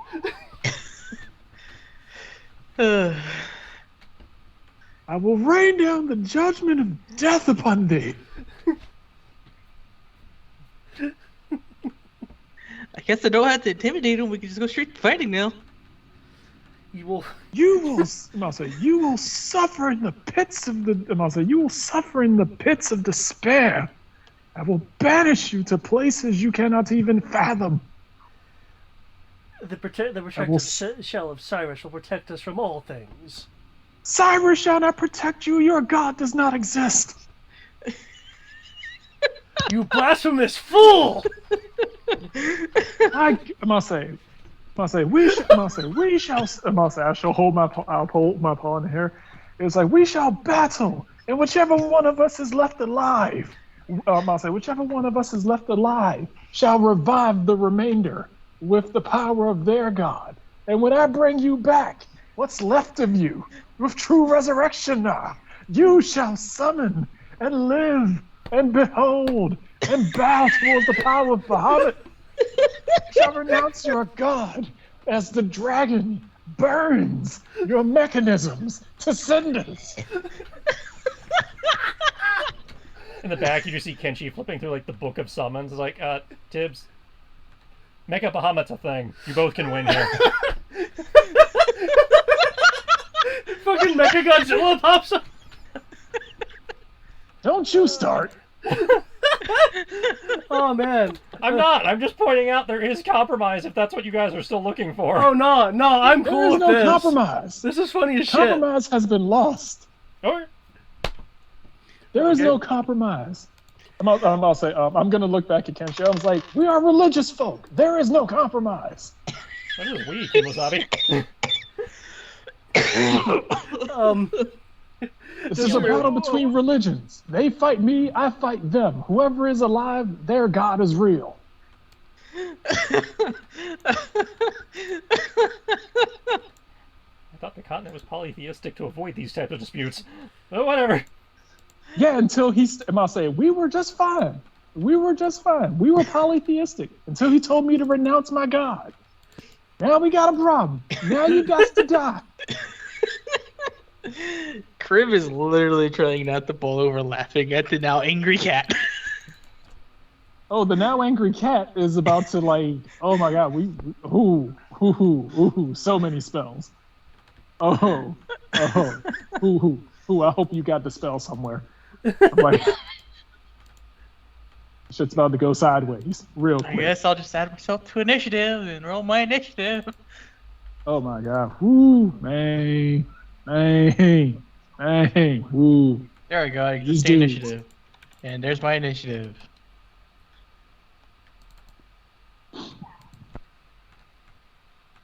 Let's see. So, do you think, being giant metal cyber power-suited dudes, do you think they're weak to lightning or strong to lightning? That's a good question. I cannot add myself to initiative, so I'm just going to roll my initiative. Yeah, just click your character sheet, Fog, and then you can just click initiative. It'll add you to initiative. Let's see. You're already there. What did you roll? Oh, well, I guess that's my initiative. can't roll much higher than that. There you go.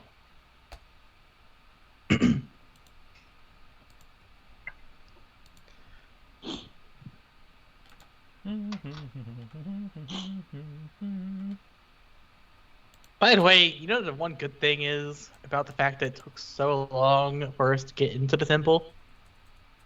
The negatives of haste already passed for you. Oh yeah, they passed a long time ago. I want to point something out, guys. Look at Kiddo's initiative. It's a real number. Kodo's shit. initiative's higher than the NPCs for once. Like, gasp.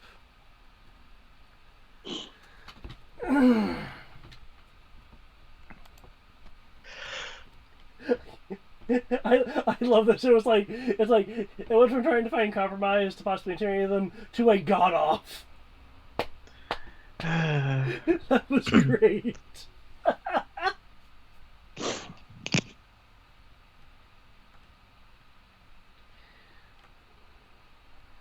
It's a ye olde holy dick measuring contest.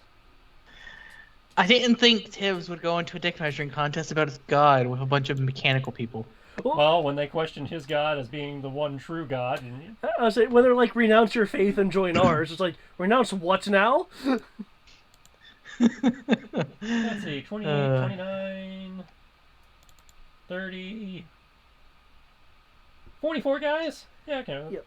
Those hammers, by the way, are spectral hammers. Ooh. The great That floating means space that- hammer. That means they're spiritual weapons. Yup. They're either spiritual weapons or like some kind of battle droid. Nah, they're spectral. They're spiritual. They are cleric weapons. Kill the clerics with utmost haste, unless you feel like being hit by hammers.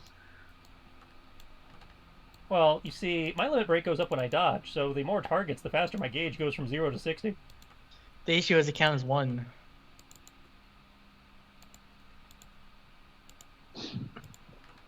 I'm gonna say, Yes, but if, each group of hammers counts as one additional group. Okay, fair enough. I'm gonna say, Kenshi, we're both moving at the same time. Yep, apparently. You're okay. I mean, you're sitting on top of me. I was like, what you need? That's I need you- It's I'll sorting say- me to the top, I see, but Okay. I mean, Okay. Well, does Tibbs want to go first? I mean, that's what I'm wondering. you move at the same time. You can kind of Yeah. decide. I was about to say Tibbs is going to look back at him. He was like, I'm going to look back at Kenshi. I'm like, I was like, will you be my weapon? It was like, will you be my weapon of destruction? I'm Oh, not dear sure what that Lord. means. The sort of thing. End them. Oh, well, yeah, I can end them. I'm going to look at you, and I'm going to say, I'm going to look at you and be like, good. I am going to, first thing I'm going to cast, warding bond on you. Oh, just when I need more AC. Hmm? Just when I need more AC. More AC, more AC. Let's see, +1 bonus to AC, +1 bonus to saving throws, resistance to all damage.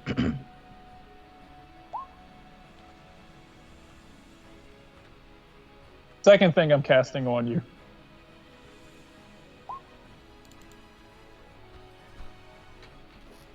You really hate them. Oh, wow, dear Yes. You got improved haste. Hot damn. Was that a cleric spell? Or was that a feat It thing? wasn't, but it was one of the feat things. Okay. Nice. One of the two is one of the two spells I took. The other one's significantly worse, but I don't have the area to be able to do it right now. So If I cast that spell, I would destroy this whole temple. I mean, if it wasn't for the fact that there's an orb in possession of Kalina, and we kind of don't want to kill the poor misguided soul that is Kalina, I'd totally say just do that. Well, including us as well. Yeah, that's kind of a problem. It's a very non-discriminatory spell. I mean, we would have been outside of the effect. No, there is no outside of the effect. If I had cast a spell in here, this entire place would have collapsed. How much Dude. does it destroy? Yes.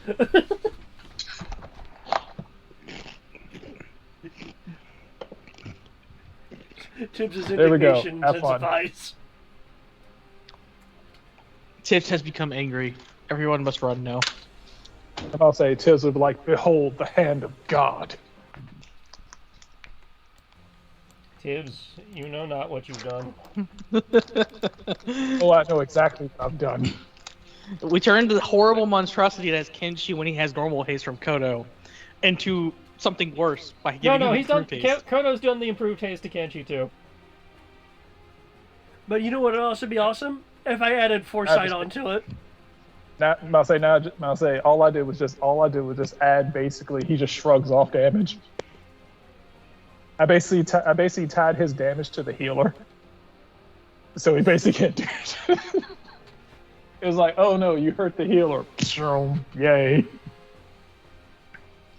I think the worst part of this is the fact that now that Kenshi has improved haste, and he takes half damage, it's just going to basically make everything harder.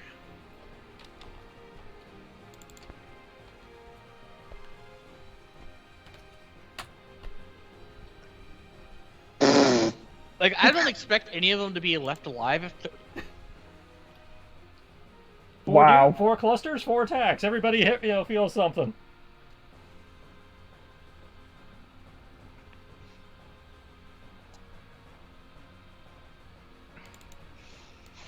Do I even want to go look at the damage?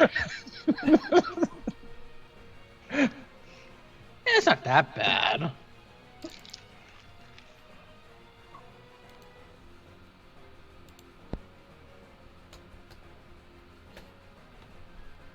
As Tib says, I appear in the middle of them and they all explode.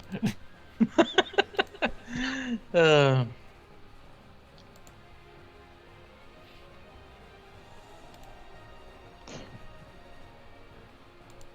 don't know if they take extra lightning damage or if they're resistant, but we'll find out.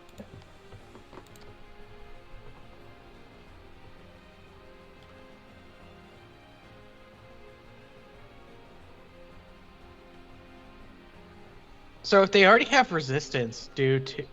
Oh, Warding Bond doesn't actually give resistance, does it? No, well, kind of. Warding Bot is you take half damage because you split it between you and the other guy.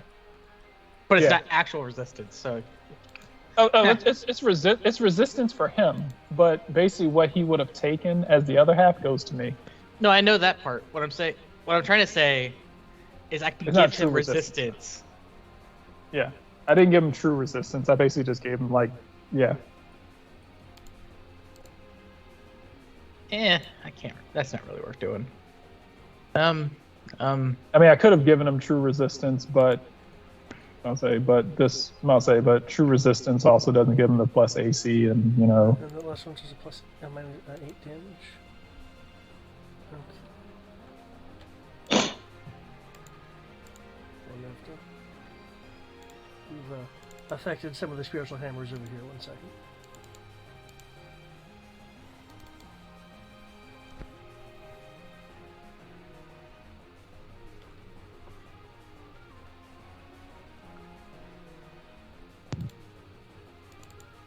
Okay. Now I can't do what I was going to do. But you can do plenty. No. Kenchi's distinctly in the way. I can move. Yes, haste. He can move anywhere. I was just going to drop a 20-foot spear of ice storm on him. Fall to the ground. Others also have like cuts on them. Is your thing charged per? What was it? When I dodge. Okay. I'd say, let's see. I've got a normal move of 165, so I can cover 370 feet. I can go wherever the fuck you. Oh Jesus Christ! Because I can dash as a bonus action. Let me just bring out the template then. Blur in, murder, I'm blur sorry, out. 330 feet. If you just want to put yourself outside of that, that'd be great.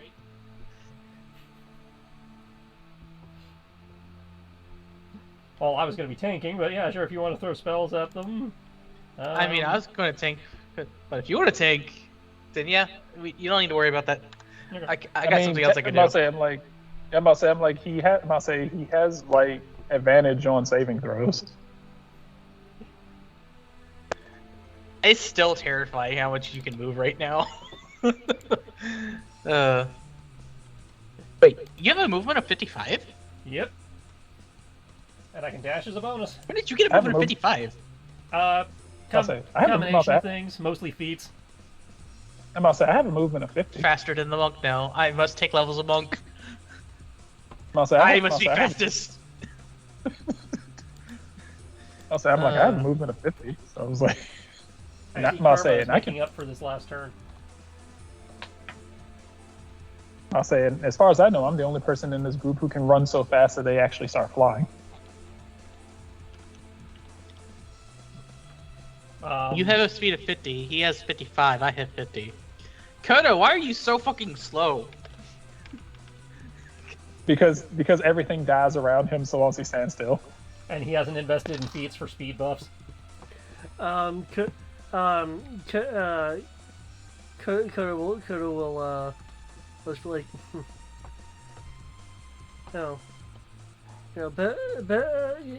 best for last, and aside from that, if I move too quickly, my power will leak out, and no one will like that. Exactly. I like how Kodo's standing back. He's like, all the rest of you running to your deaths. Let's see. Since I'm not going to do that spell. I thought you were just about to breathe on them. It just means I'm going to use my Naginata and beat the ever living shit out of them. As well as kick the ever living shit out of them. Yeah, I'm clawing the ever living shit out of them. So actually, I will put a marker on these guys. I'll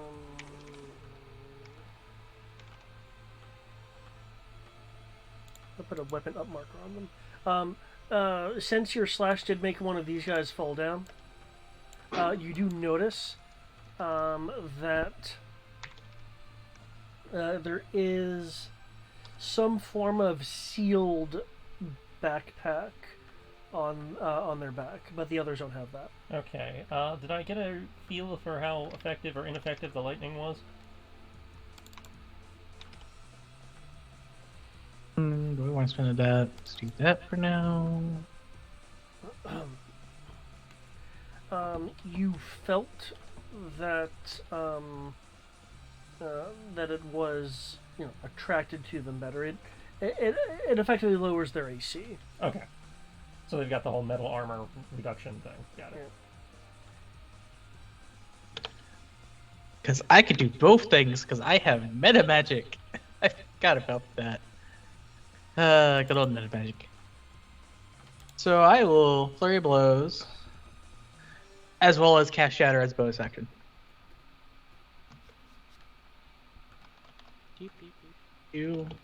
So here's my normal attacks.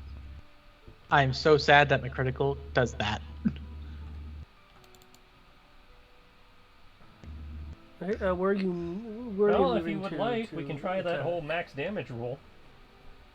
I would appreciate that. Because literally I rolled a 1 and it rolled Yeah, D12. I see. But I think it's too bad that the builder doesn't have that as a toggleable. Yeah. Because that would make it real nice instead of having to manually go through each and every attack. Sorry, go on. Apologies. and I will cast this as well as a bonus action, because I will spend a meta sorcery points to put it right there.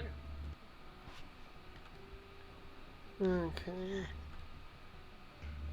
And they will have disadvantage because they are constructs made of inorganic materials. Okay. So I guess that means I can roll my spell save with advantage? Question mark? Yeah. That's how that works. Sorry, I momentarily forgot that part of the unit roll. Okay. Oh dear lord. Against a con. Okay. Oh, some pretty decent save DCs.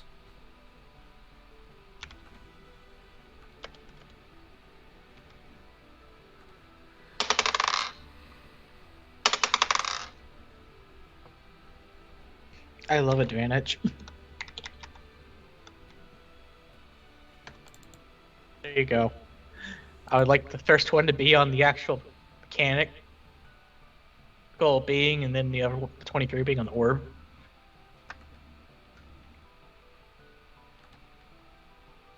And I will cast it as a fuck it, 5th level spell.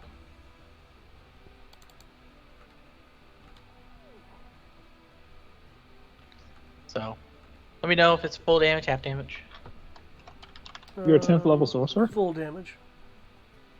Yeah, I can cast 5th level spells now. Oh, That would be 9th level sorcerers where he gets access to that. That's right. I could be another. So full damage, yes. Yep. So Full damage. so that's going to personally- be 68. To both? Yep. Okay. Because it's 68 thunder damage. And so you're pretty evenly split. Yeah. Okay. My goal is to be evenly split. Are you vulnerable? No. I have 9 levels in sorcerer and 14 levels in monk.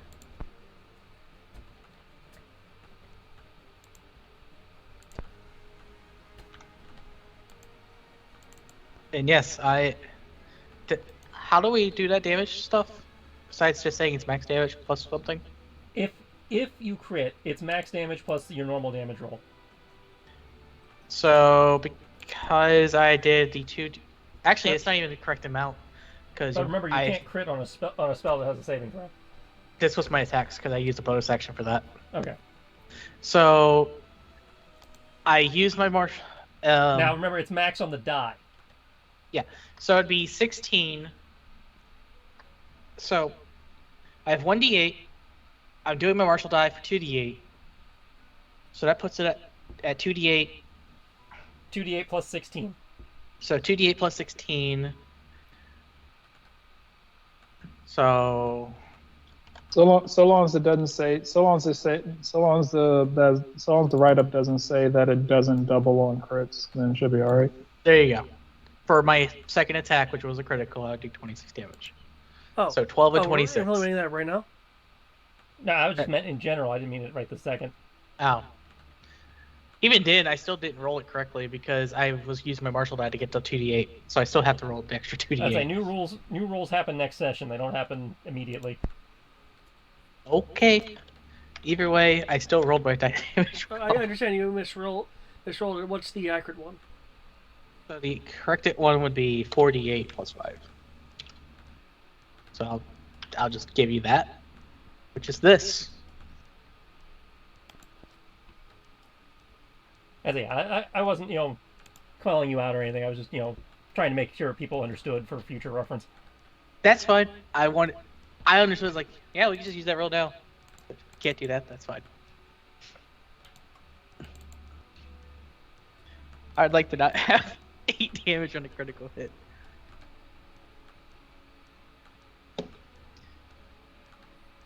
But yeah. So I'd attack the group that's there twice, and then bonus action, cast Shatter. Okay. The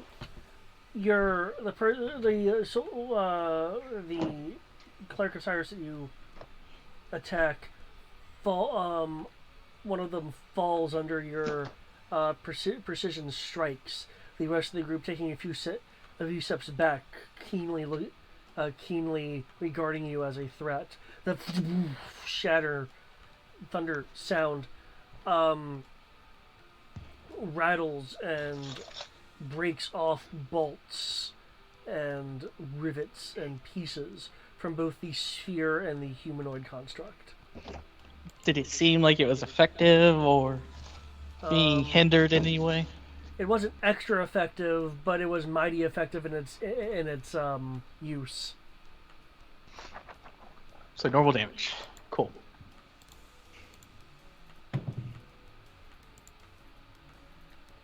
Okay.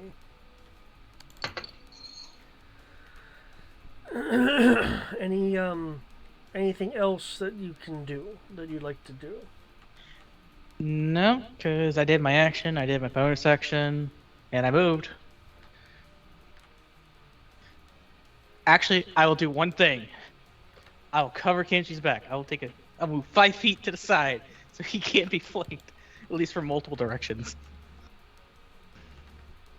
And just because Tibbs is on my shoulder still.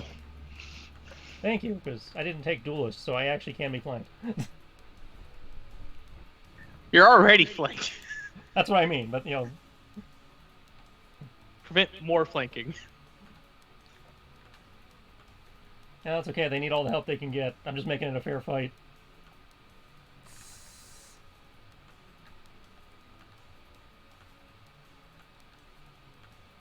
But yeah, that's all I'm doing. Okay.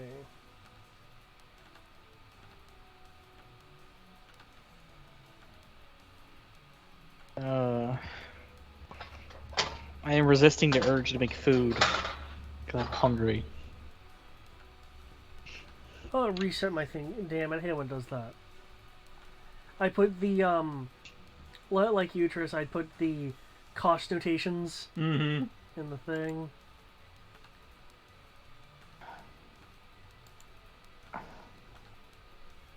I hate when it does that. Why are you breaking things? It is roll 20. Roll 20 ain't that cruel. Yeah, it is. Roll 20 deletes shit all the time. I know, but I have to try to deny it.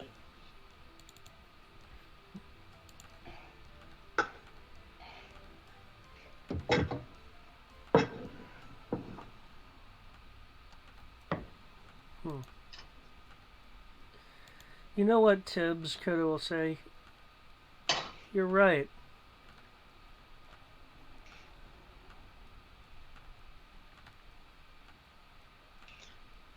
No, Right don't about agree with what? Tibbs. John, How so? don't do it. He's I just do going just to need to destroy this whole stand place. here.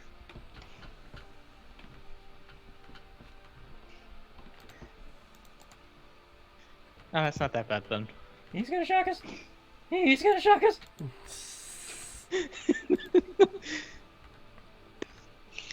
Kodo, so help me God if you do something horrible. I will come back from the afterlife and bitch slap you.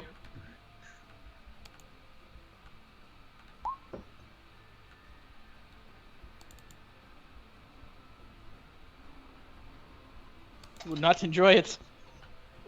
Okay. Also, that is still terrifying. What the hell are you doing? Oh.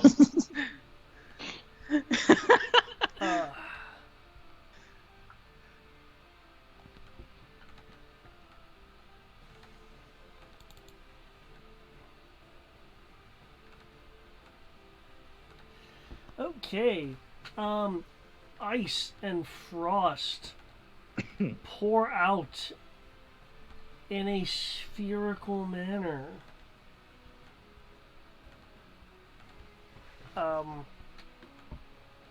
The air itself in areas freezing and like jutting out of the air itself into targets.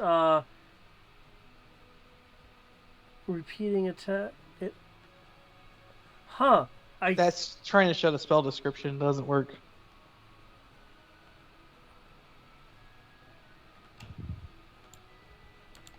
Don't worry about it. Continue, David.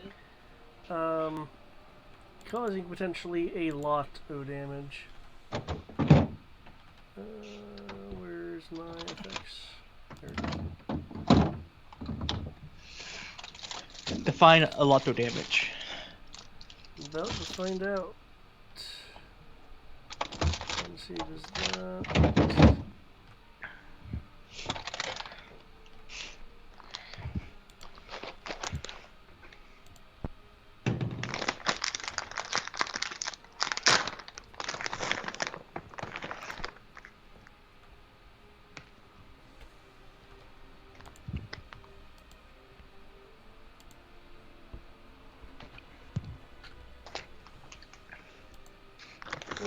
Okay.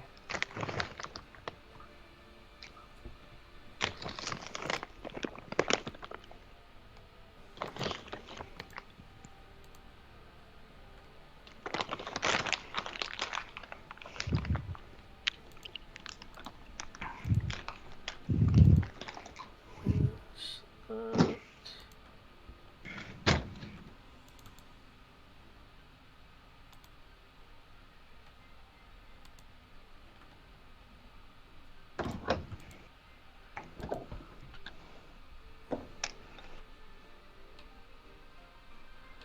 Okay, a number one from each of these groups.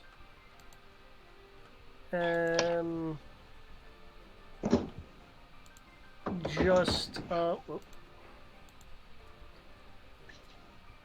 just turns into a block of ice.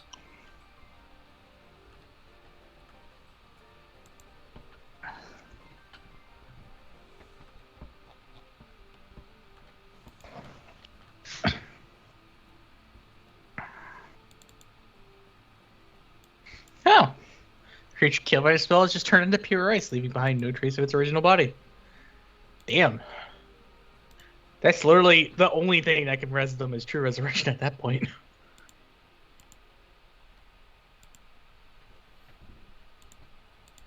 Damn.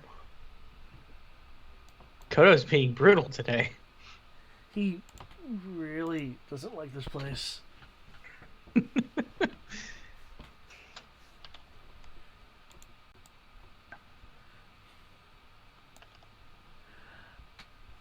Okay. Let's see.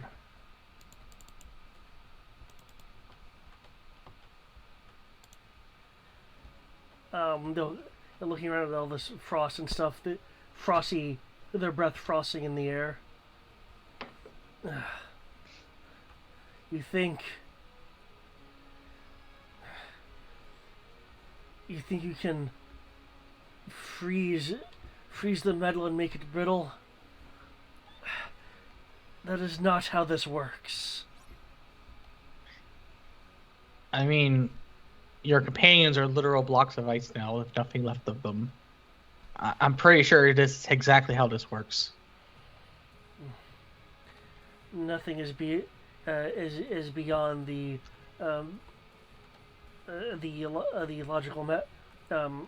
logical machinations of Cyrus. Do you see a body in that block of ice? It can be transmuted. Cuddle said, I think you're making that up.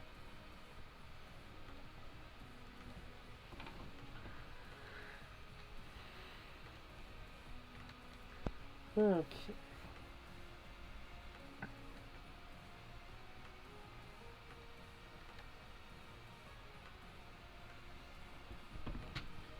Okay. Given what has just happened, the servitor will move.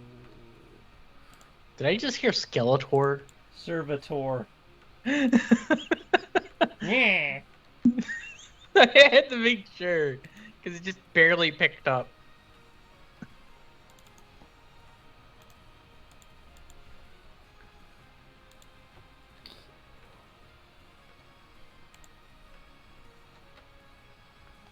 Of course.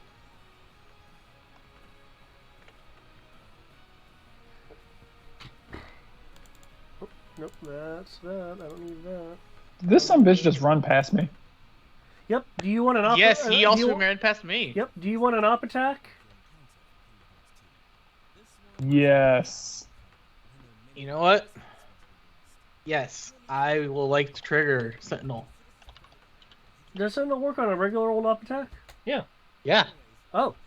So it replaces what's the Yeah, op attack. it replaces your normal op attack with the thou shalt not pass op attack. Okay.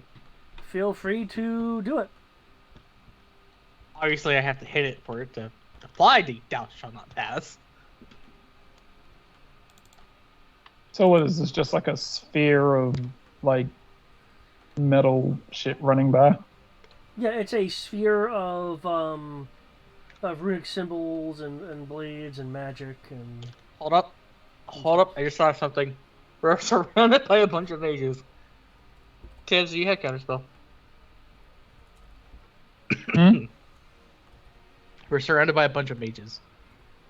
We are. Are you sure you want to also use your... Are you sure you want to also use your reaction to prevent this thing from going after Kodo? Because I can at least prevent it by setting its move to 0. You could.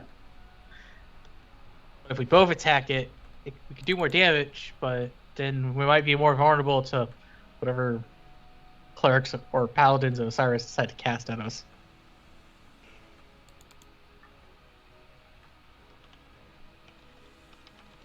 Potentially true. Hmm.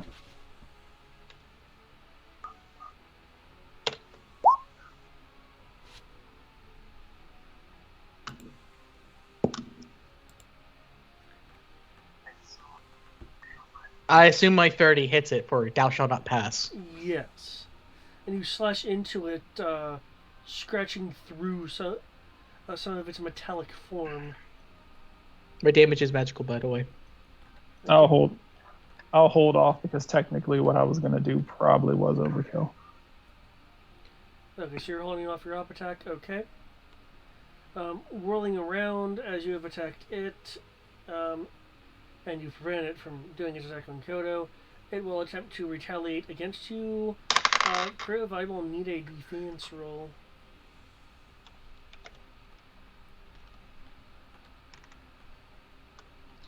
Let me roll my d20.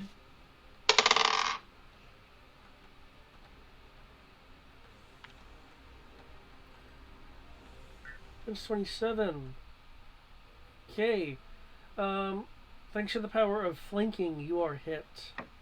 Oh. I forgot. Oh, well.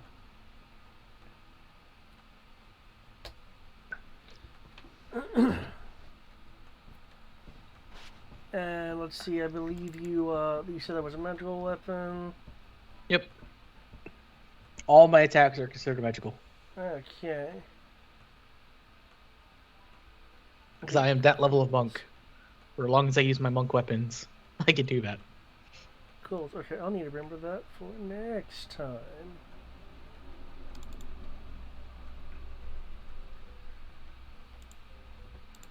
Okay, the great machine, the humanoid warjack looking thing, as it begins to move, there'll be like exterior plates breaking from the cold.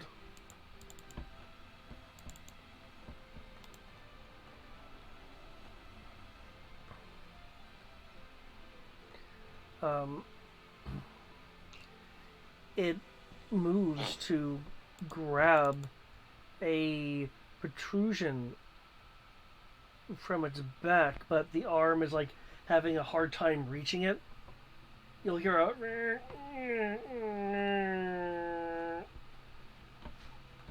sound, so it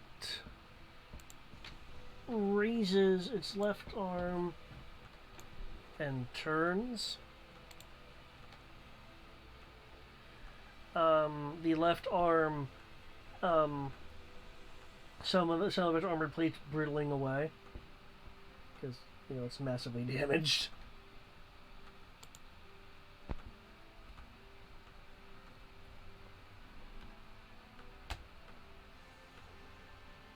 Wow. Okay, Tibbs. When it raises its arm, it unleashes a bolt from its arm-mounted bolt launcher. Okay.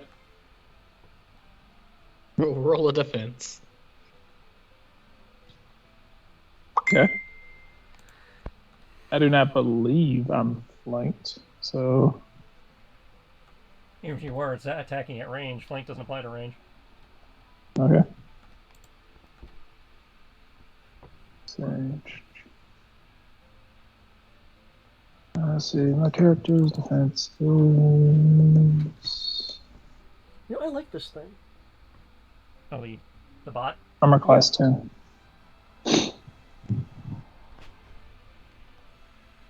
I think the Republic should have some of these. Maybe they do. I'm fairly certain I get hit, but We shall see. unless he rolls for shit. Okay, you do indeed get hit. Your No, my haste.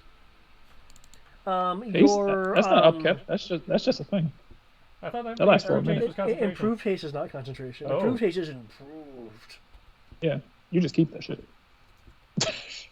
You just keep that shit for 10 rounds. So it's frighteningly powerful, which is probably why it's so many spell levels above regular haste. Mm.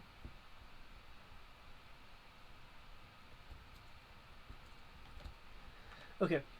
It impacts your awakened feline form, causing 36 piercing damage, and I need you to make a strength-based save. Okay. Ah!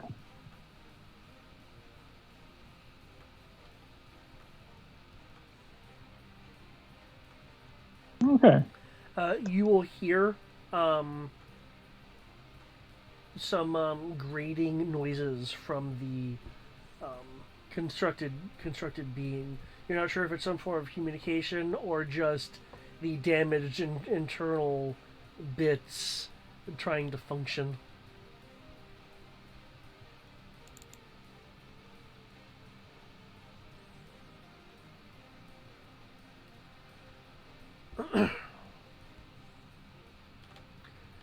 What was the ST save? Working on it right now. Heals. Really? Nice. You are not knocked prone. You take like a shot. Thank you, Kiss of the Changebringer.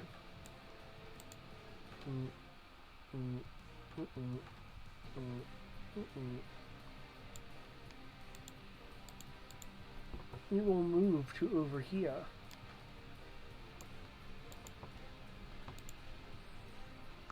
Like, yeah, 36 damage. Ow.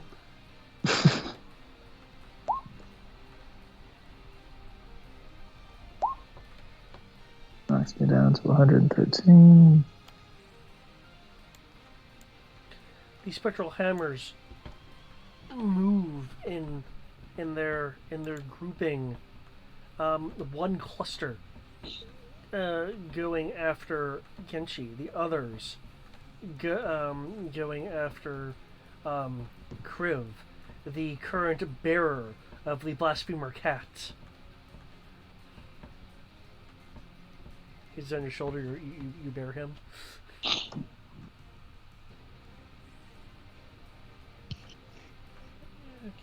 that's how many dodges? Oh, one, because they're a group right now. I'm doing their spell thing first, so I'll concentrate on them. No. Are they actually going for me or are they going for Tibbs? They're going for you, Kriv, and Kenshi, respectively. How many defenses?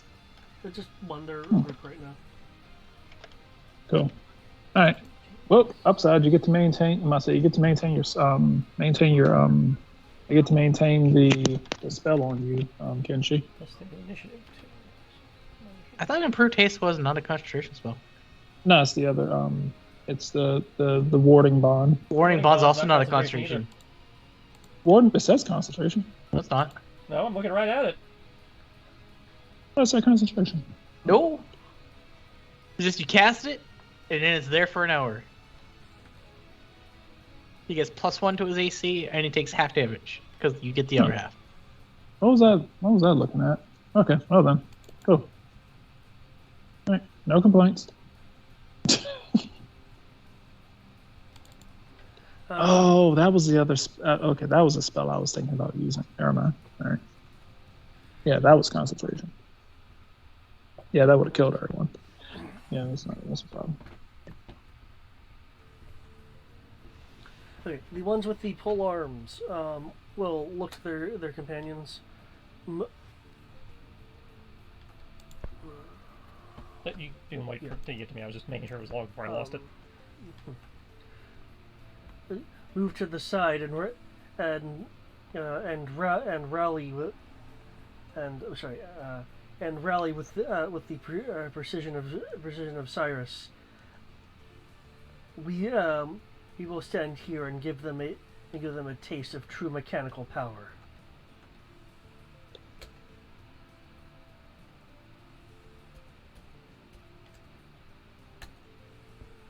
Are some of you trying to run away? It comes near you, Kenshi, but the hammers do not hit. If they were a bit larger of a swarming of circle hammers, you think it may have, but not to this day. It didn't work because most of them are already dead.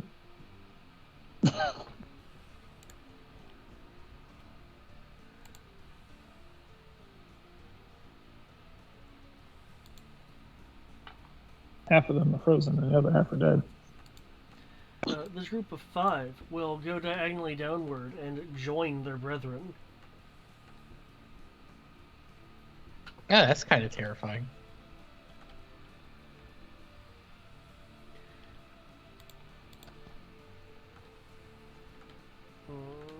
Actually, these guys actually have more intelligence than the servitor and stuff like that.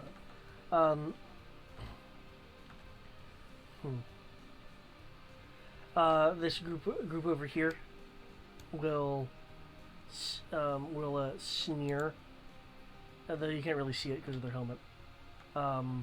They will point at you, Tibbs.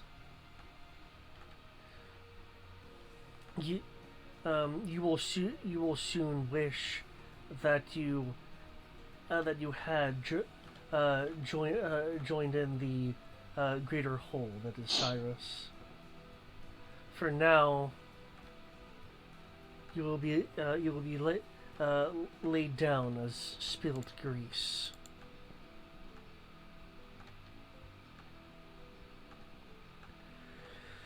Okay. Oof. I'll need a defense roll from you, Tibbs. Yeah. They are doing an incant. Oh, they're incanting at me. Yep. Oh, that's a problem. Can't have that shit. You should probably stop that. I already know where this is going. These ones are moving to it there. Probably stop with all their incanting.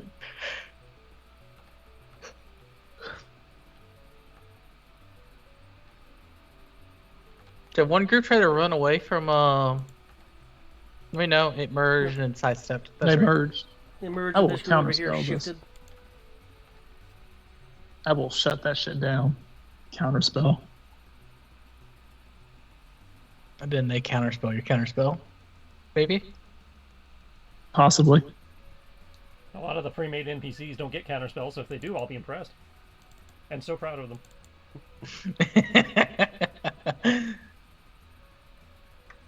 It is designed for a level 2 game, so if these NPCs are part of the original book, then I don't think they are. I don't think they'd have it if they're part of the original NPC list, just given more people. Pretty sure if they were part of the original NPC list, they probably only have magic missiles, I'm pretty sure. Unless if we're dealing with a leaping wizard scenario. I'm not even sure they have Magic Missile. I want to say Magic Missile is on the list of spells that aren't supposed to exist in Iron Kingdoms. Wait, there's actually a list for that? Yeah, it came with the 5th edition book. It's like there's a list of spells that do not exist in the kingdoms because they're trying to create a certain vibe. Now, usually they give you something that's similar to replace it. I like how missiles don't come with the mechanical people. And they do have some neat things. Okay.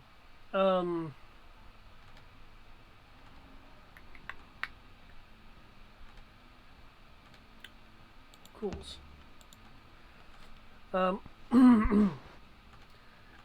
There are these bolts of dark energy with a red outer glow forming.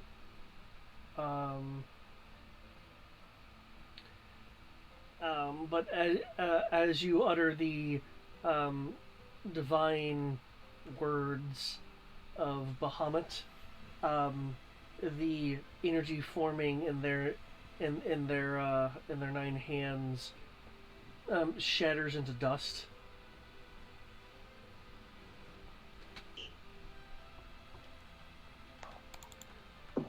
No.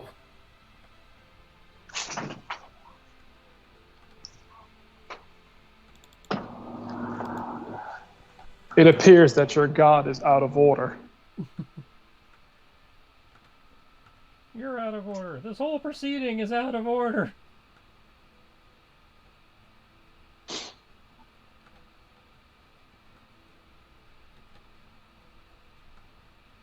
Maybe your faith needs to be put under construction.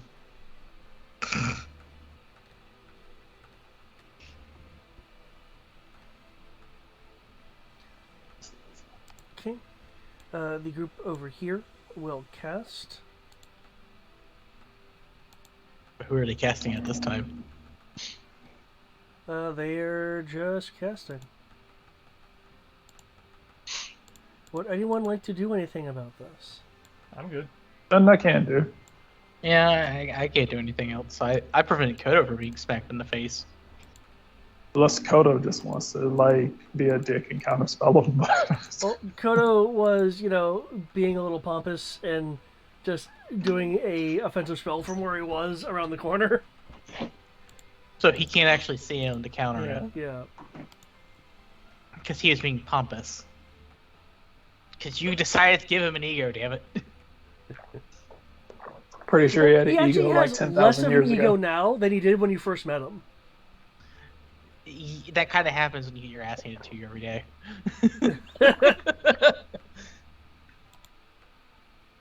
So I'm pretty sure, like, I had nothing to do with his ego getting diminished. No, you're stoking his ego. Yeah, I was about to say, I'm like, his ego hasn't changed since. Okay. Can everyone in that circle, so everyone but Kodo, please make me a wisdom saving throw. Oh, you couldn't say Dex? Nope, because it's not that kind of thing. Well, didn't you know we never actually use dex spells anymore ever since Monk? Just monks that have evasion, thank you. Right. That's why we stopped using wisdom spells. You mean dex spells? Right. Yes. But it's not just monk. There's other classes too. Yeah, but the other one who hasn't gotten that far, and 2 never shows up.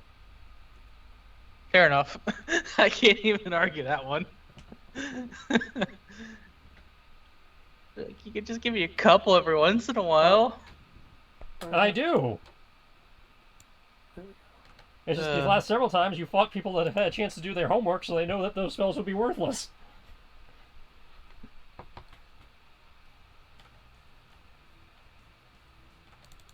Just once. So Ghana and Kalina are not going to be dumb enough to throw dex spells at you.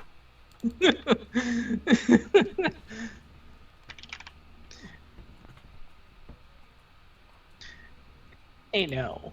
That's not entirely true. They can still throw them. They'll get everyone else. They just won't get me. Right. And you're the bigger threat to them usually. How am I the bigger threat to them usually? I'm not the one that can throw spells that just delete people. Yes, but counterspell is easy. Oh, because they can't beat me in a fist fight. They. And their normal tactics will not work, so the only way they can hurt you is by getting around your optimized defenses. That's not true. They could easily beat the crap out of me. They get an army to do it. Right, but not all of them can make armies.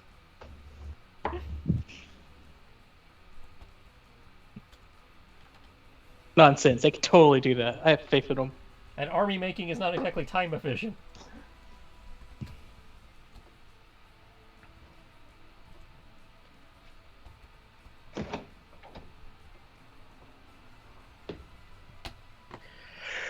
Okay.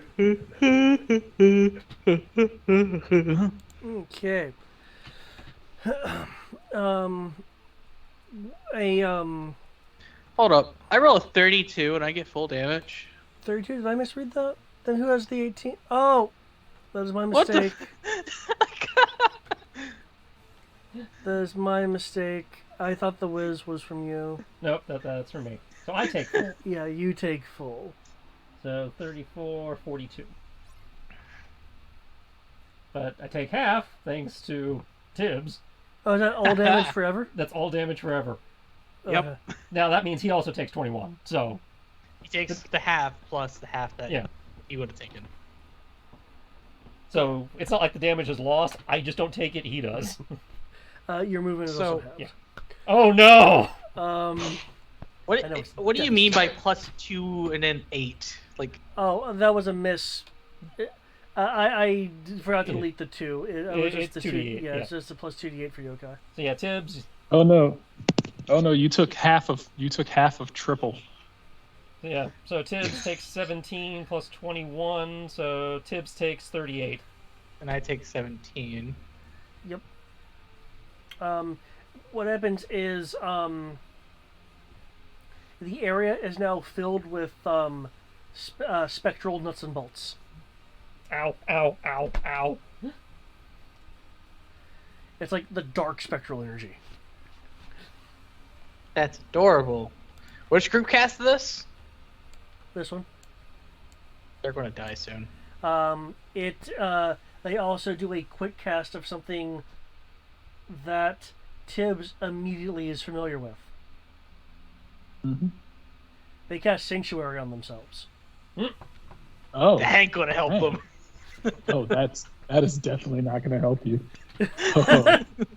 Oh, we're about to have some fun. Okay. You think I don't know how to get around this?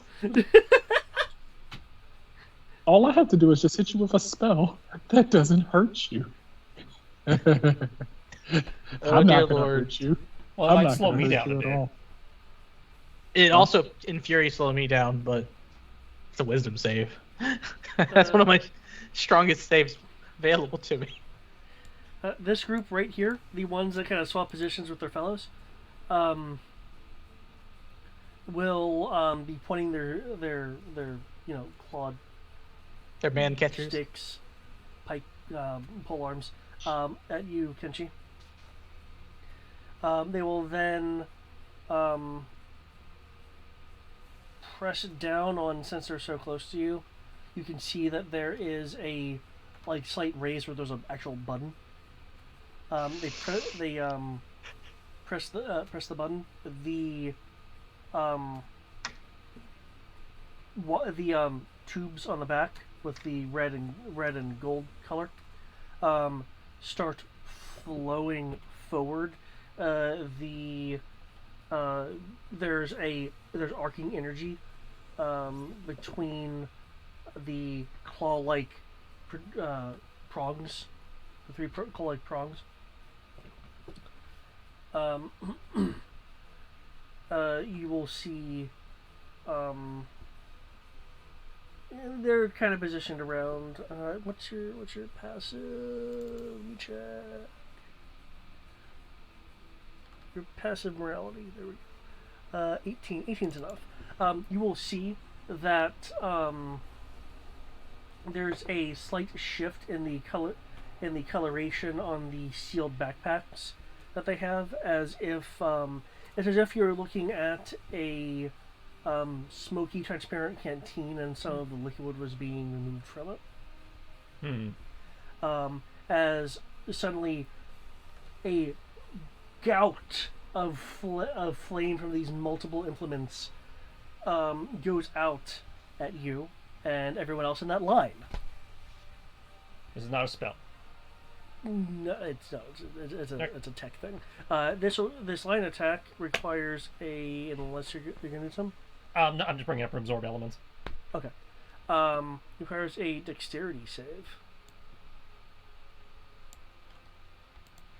Cool. Everybody gets to make a dex save. Yep. Tibbs and Kriv.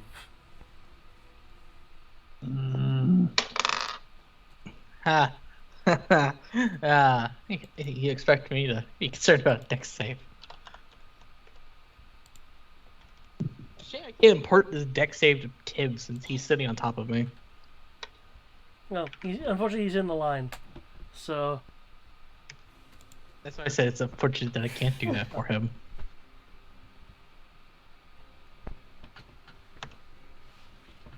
Oh, my D12 rolled shit.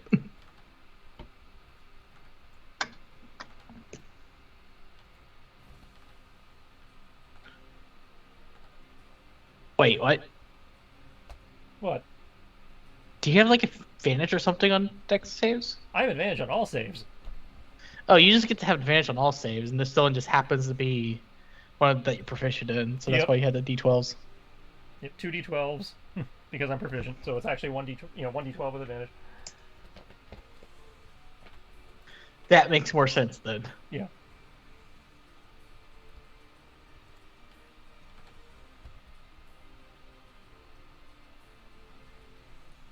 So yeah, 11 plus 8 plus 1 plus my d20.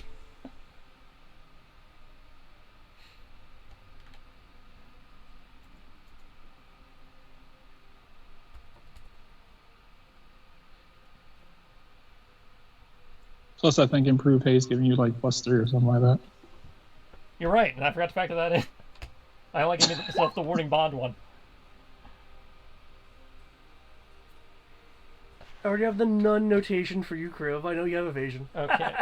So, that 23 normal, I have that because of warding bond, and I have that again because of absorb elements. So You take quarter damage. I take less than quarter damage because I made it. So 23 halved again would be 12, and halved for a third time. So I take 6, and then Tib takes +6 to whatever he took. Which is half. So 29. However, my next attack gets +5d6 fire.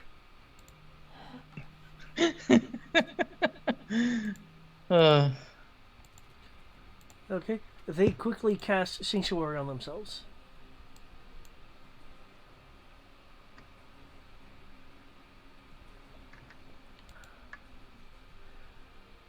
I see that your god does not protect you from the flames of Cyrus. I'll say Tibbs kind of smoldering. He's like, I'll say my God sees no need to. I'll say my God. It's like I have ascended to a point where my God does not need to protect me. I'll say he has granted me enough of his power to where I may protect myself and those around me. Your protection is a false one.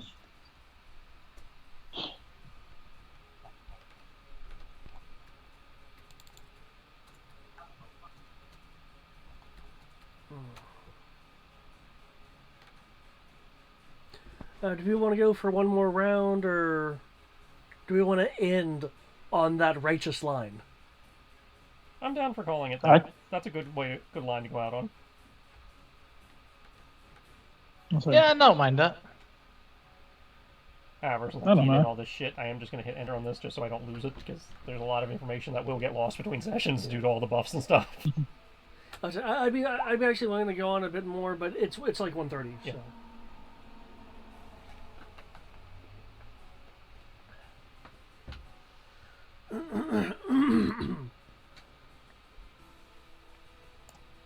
Okay. Okay. You don't have to worry about that right now. I wanted it logged. Yeah, I was a little bit giddy about the idea of, oh, now I get to use Sanctuary as the bad guys. It's fun. I agree with you. You'd probably enjoy it. There's only one problem. We have to roll our save against it. But I have a 1d12 plus 5 for that. If I recall, Kenji has a pretty decent wisdom as well. No, Kenshi only has +3. Oh, that'll be a little bit harder for you then. And then there's Tibbs, who, if I recall correctly, are wisdom-based casters. Yeah, Or 'cause clerics. he's a Yes. Tibbs is a cleric, so yeah, he's wisdom. Yeah. I'll say So wisdom-based cleric who's about to send them to go see their god up close and personal.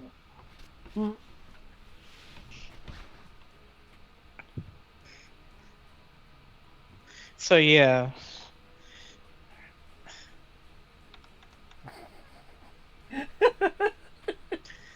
I just don't love how this fight started.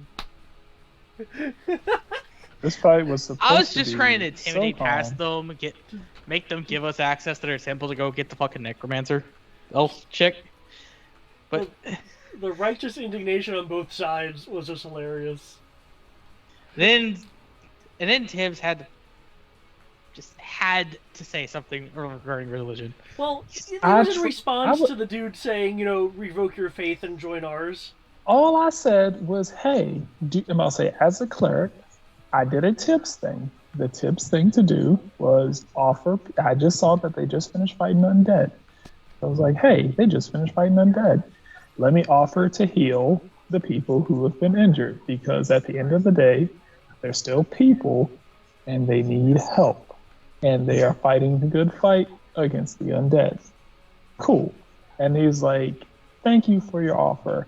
In exchange, let me insult everything that you believe in. And I'm like, The funny thing is, he thought he was doing you a favor by offering you the privilege of joining the Order of Cyrus. I'm like,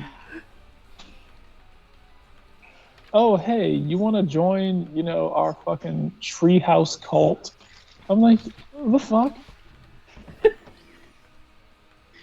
I'm like, Okay, I what? have to at least defend him on that. It's not a treehouse cult. Fucking basement Yeah, I mean, tier they're god. tech weenies. Obviously, it's a garage cult. Thank I'm you, like, Tristan. You're also your fucking startup company, fucking, IBM, fucking IBM 1960s floppy disk god. The fuck? Yes. Fucking god on dial up. The fuck? Maybe if you send them to eat, your god's on AOL startup disk. Like, anybody afraid your shit. Fucking hell. Yeah. And now, I was like, I was trying to be nice. And then they had to just like outright insult me. And I was like, you know what? Tibbs can do it for a whole lot of shit. But that, no. I was like, I serve the God of justice, and the God of justice is not going to appreciate people being like, renounce him. Fuck. No. No. Oh my God. I was like, on principle. I'm like, you're lucky I didn't Thanos you. And the only reason I didn't is because I didn't prepare it. Then what did you prepare? Incredibly terrifying things. What is incredibly terrifying things? You'll find out next session, because I was actually about to cast it. So in a month, got it. Yeah. I'll say Oh, I'll yeah. say incredibly. Dial Station, yeah. Yep, because Brian, guess what? Mhm. It's October. It is, isn't it? Yep. Yes, guess what? You're going to be playing. Monkey! There's Engineer Monkey. Jesus Christ. I can go with that. Yeah, we finally reached where we were going. Now to get killed in a whole new universe. Hey. I may have allowed diplomatic relations to happen with the big bad evil guys. Well, that big bad evil guy, the new monster every year. True. I guess it technically matters only if it becomes a campaign. Yeah. I'll say no guarantee that the person who we develop relations with will even show their face in this one. Yeah. New monster. Oh boy. New horror. For my old guard, you may feel some similarities to Silent Station 1, but with a twist. That was the one that was supposed to be zombies, but was, kind of a weird zombies Doom hybrid thing. You know, as long as it doesn't involve Disney, I'll be happy. No, that was Silent Station 3, and Yeah. we're not going to redo that one. Yeah, that's... Like I said, as long as it doesn't involve Disney, I'll be happy. That involved, like, reality warping and the mouse, and joining up with the big bad evil dude of, like, 10 years. To remove Disney. I mean, seriously, major NPCs got deleted during that Silent Station. And let me guess. After removing Disney from Disney's influence from the world, they came back and continued being the big bad evil. No, the big bad evil didn't get deleted. No, they No. The big bad evil actually got to have a really awesome fight with Mickey. yeah, no. What happened to the major NPCs only came back because the players had to risk using the last vestiges of reality warping power.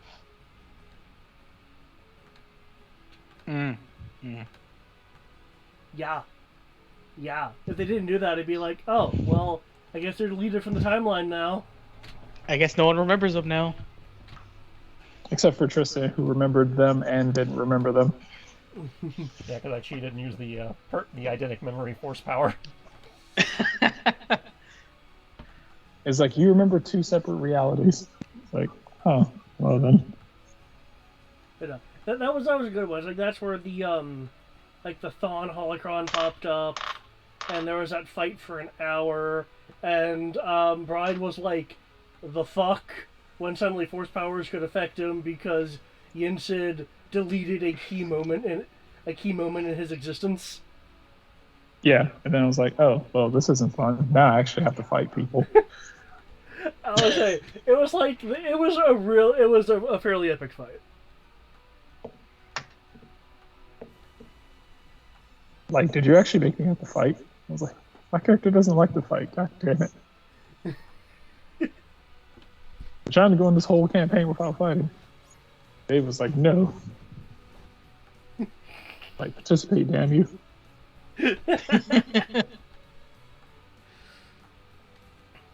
This is what I get for trying to be a pacifist. Well, as we all know, if you're a pacifist, you're really strong. What was the other one? Yes, there was because you're like two things we pacifist. combined. It was like, if you're a pacifist and If you're a pacifist, you're ridiculously powerful. If you're blind, you're ridiculously powerful. Heaven forbid you run into a blind pacifist. there we go.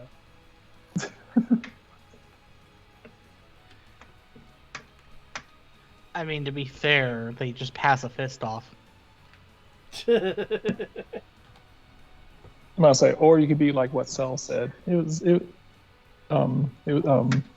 I said he was like, I'm not violent, I'm a pacifist. Ah, so you're a coward who pats yourself on the back. I really liked how DBCA handled that.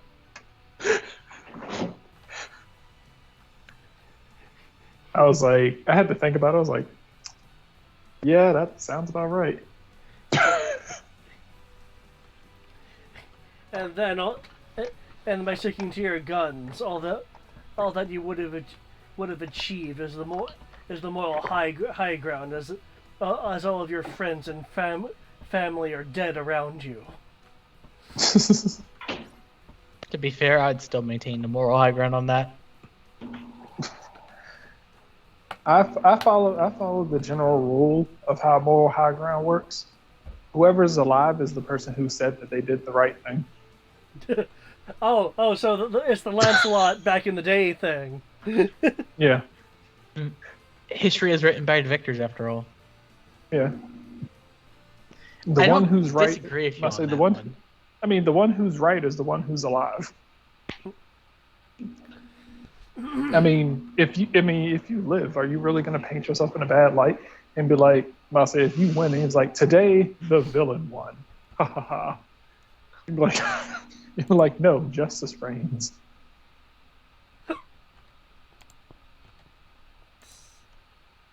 I must say, I can't think. There's only a handful of people in history who have actively like fought who look like mustache twirling levels of evil people. And the last people who we fought who actually seemed like legitimately evil, sadistic lunatics were the Germans. Like, those were the last people I can think of who were just like, yeah, we're evil and we're going to experiment on people and we're going to burn and do all this terrible stuff. Why? Because we're Nazis. I was like, wow, you guys just seem like ridiculously like evil. At least other people had like religion and other reasons why they did stuff. They were like, hey, we bomb people because it'll lead to our salvation. I can deal with that. Nazis were just like, we're Nazis, so we do bad things to people. Yeah. I was like, what did you get from this?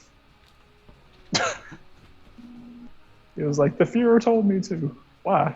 Because he did. I mean, I think the next people I can think of before that were like the Huns. we just rape everyone. Yeah, we just pillage and rape everything. It was like, why?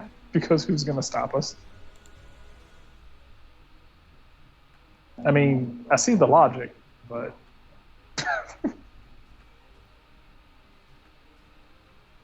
it's like, I'm doing this because no one can stop me from doing this. Those are the people who I consider to be legitimately evil. People who just hurt people because, like, I'm doing this because I can. Which is, you know, which is the Marvel Carnage mentality. It's like, why are you trying to kill me? Why am I killing you? I'm killing you because I can. Back. One of the best villain lines of all time.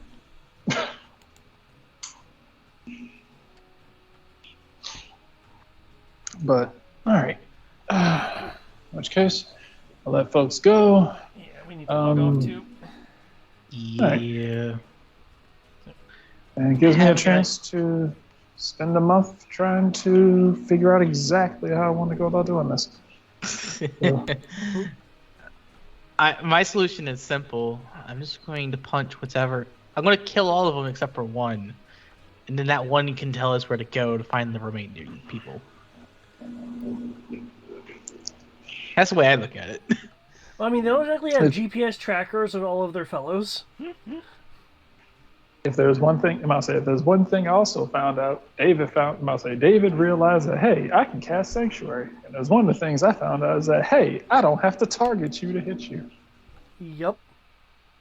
There are Yes, ways around it. AoE spells. Hmm?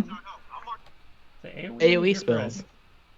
Yeah. You know what offends me? This whole temple. Let's just get rid of this whole temple.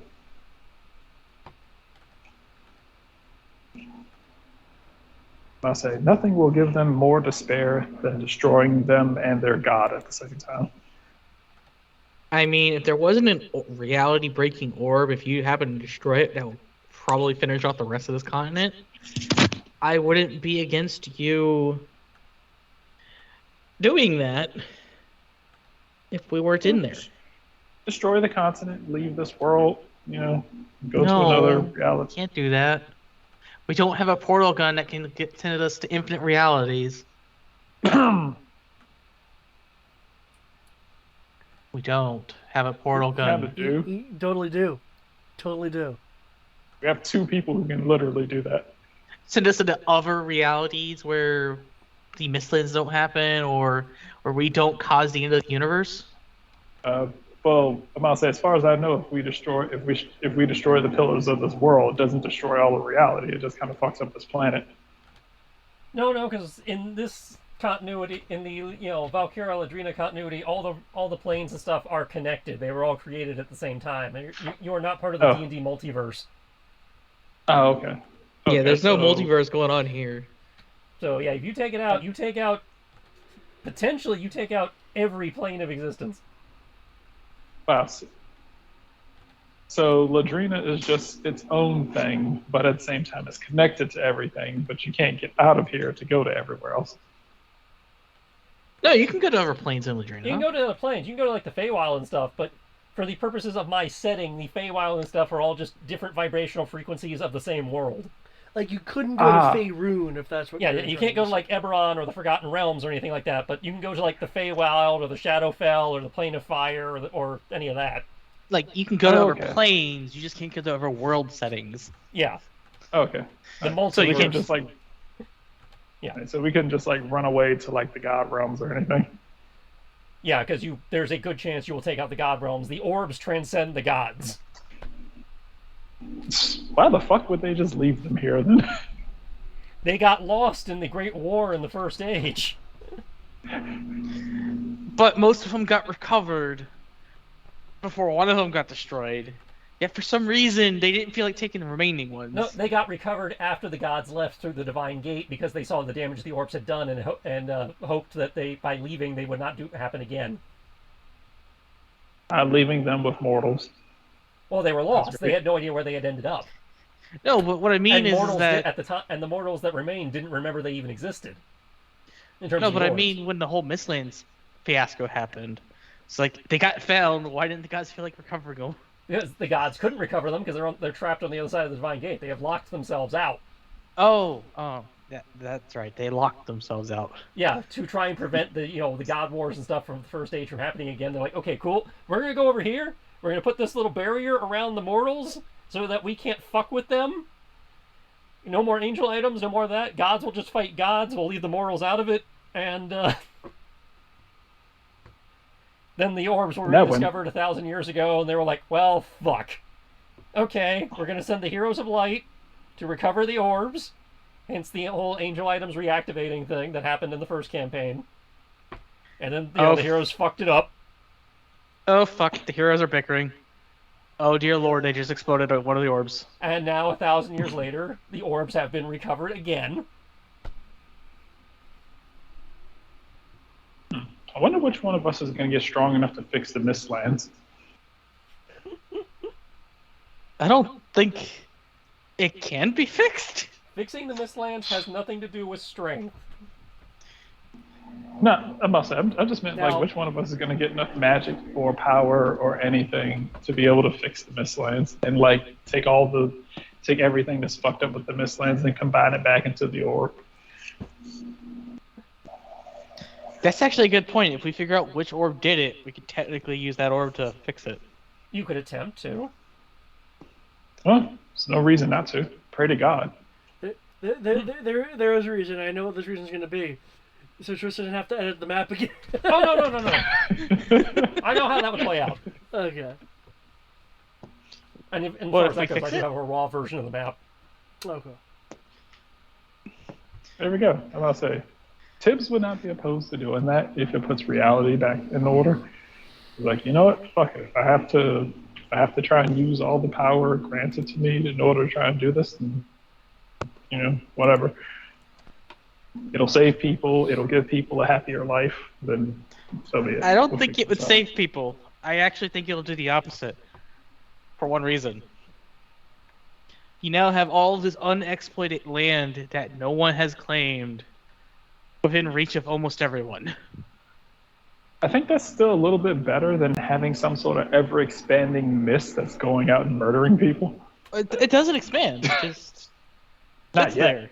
It doesn't expand. It does shift a little bit along the border. So, like, a place that was mist-free one day might be covered in mist the next, and then free again in a week. But Yeah, no, I don't trust that. it's been pretty stationary for the last 1,000 years.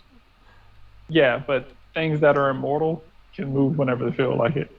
I'm like, I don't trust this ever slowly.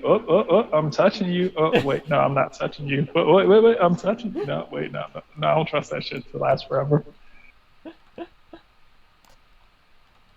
I'll say so. Well, you Maybe don't it have to grows trust lo- it to last forever, because you'll be dead before forever. Yeah, that's what I say. Yeah, but the whole idea of being like a cleric and a good guy is that I don't just deal with that I try to solve problems that are going to extend past my lifetime. I can't be like Kodo and Kenshi, where I'm like, yeah, I don't have to settle it this 1,000 years. I'll wait about 5,000 years after I'm done my hobbies. We build a couple of bird houses, and then I'm gonna settle this. Like, I have to settle this within It's not the bird houses, it's bird palaces, thank you. Well, So, hopefully, when you get to the Mistlands arc, you guys will have appreciate how that pans out, and assuming you guys don't throw a ridiculous curve that throws any of the possible endings I've come up with out the window. I think we should do You've already said it.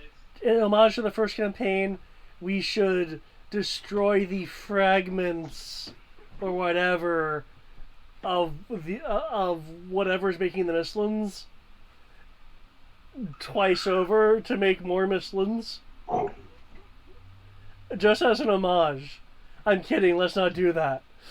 we should do that with the vampire lord. And we're like, so you think you've won? Fuck it, we're smashing all the orbs of creation and just destroy everything.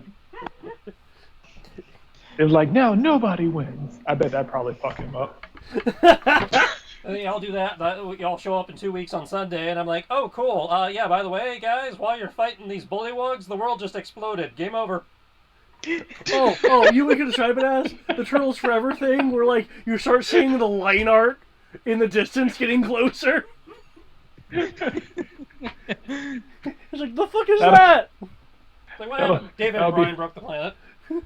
That'd be funny. It was like, wait, what happened? Saturday killed Sunday.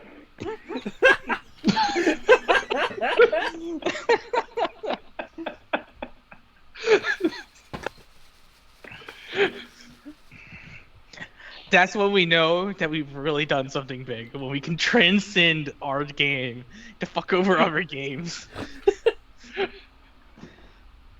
It was like, I cast Counterspell. I What cast level Wish. what level of spell is it? 100. It was like, somebody cast Wish, quick. Stop it. Freaking Wish. This is beyond my power. Bullshit, your wish! At best, Wish So how gives you come the no- evil Doctor Strange ending where you're stuck in a little bubble in the void. I cast Sanctuary. Sorry, The world it's an AoE can't- attack. Oh? The world blowing up is an AoE. I thought I'll banish myself. Pocket dimension. You'll still die. I would say, yeah, it is all creation. That includes the pocket dimensions. No, the dimension of gold! I don't think we'll be alive to know that your dimension of gold is being deleted. Since we'd be at the epicenter. I know exactly what to do. I'm gonna pray to the Dark Lords to save me. Whisk me away to Waverloft. The issue is as soon as the explosion happens, it happens in the center of all dimensions. Because remember, these are pillars of reality. And all planes are connected to the singular reality. You know what? I'm not gonna lie. If this was the plan, then I'm not gonna lie. It was like, oh hey, we left everything that keeps reality afloat in the hands of mortals. Seems like it was a bad idea all around. So whatever happens to us happens to us. Can't feel bad. Oh, you know what? Again, I don't think we should do this because it would be like a dick move. But like, if for some reason it gets to this point, we're like, hey Matthias, have you ever heard of the Apocalypse Stone? I wonder if he would even try to stop us, or would he just let it happen? Since he wants to become a god using the orbs, he would try to stop us from destroying the orbs. No, if you read the thing, his entire shtick is he's trying to get revenge because on the gods because he believes they got his wife killed. Oh. In that case, And the only way you can hurt a god is to become a god. But if we rob become him a of god, that you have to have the by orbs. destroying him and everything else. But hey, if you guys blow up the orbs, as far as he's concerned, he wins. The gods are dead. Well, everyone's Ooh, dead. this is perfect. Let's take his body, trap, reform the orb, and trap him inside of it. turn them into a soccer ball for the gods. The orb's already been the one that blew up has already been reformed. Oh. Do we have that one yet? So, You don't know, but you've accounted for 4 orbs at this point, and there's only 4. all right, so we gotta stuff the mist back inside of the orb. Wait, I have a better idea. Anyone have a really big jar? Wait, I say we do a we do a corny like Power Rangers real good guy-esque thing. We get the orbs together. We all put our hands on the orbs and like try to like collectively use its power.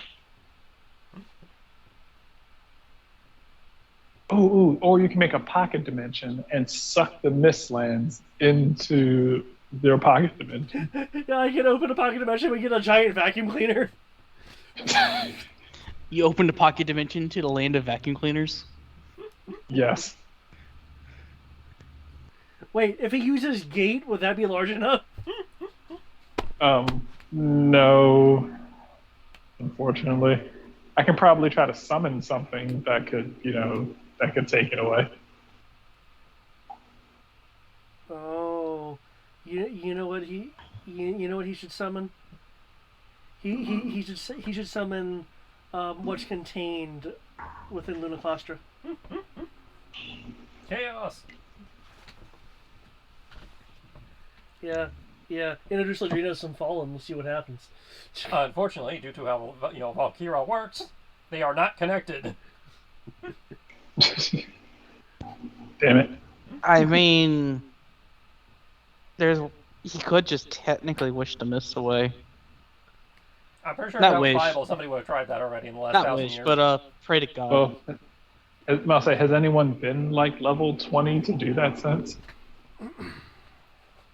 There's a few. Were any of them smart enough to think about it?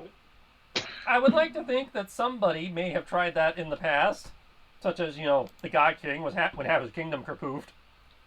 Yeah, fuck that mist.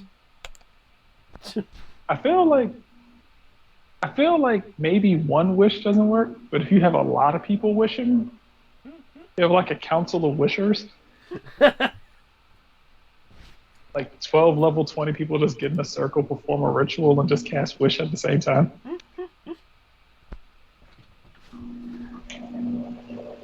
Or they just wish to empower the wishes of other people. You can't wish for more wishes. Like, No, wait. But can you wish to strengthen the power of a particular wish?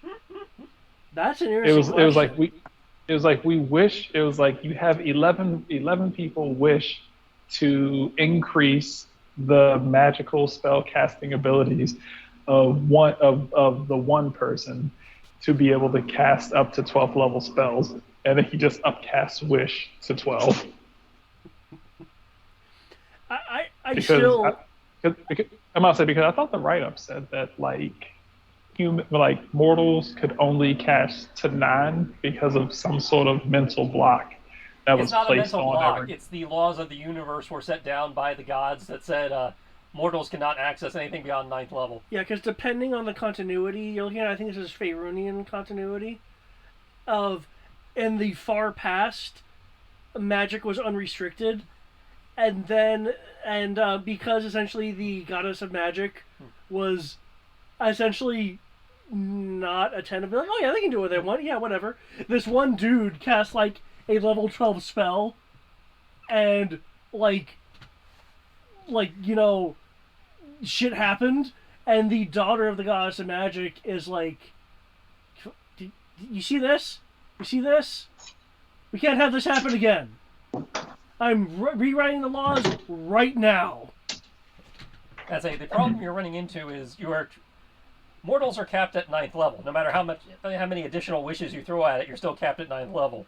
The orbs are that which magic was created from in the first place, so they are like level 50 plus magic.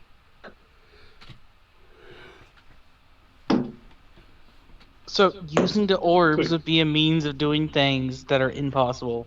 Yes, Thus the making whole point it of the orbs possible. is they allow you to do impossible feats, provided you can figure out how to safely operate them without, the forces of creation consuming you and burning you alive. Yeah, I know. I think Kodo spent like a week with an orb, but I think Trish was like, "Yeah, a week wouldn't do it." Yeah, this is the kind of thing people have spent lifetimes trying to figure out. Well, good thing we're okay. Sweet. I already came. Cool. With an I idea, guess so. my characters will just have a generational thing.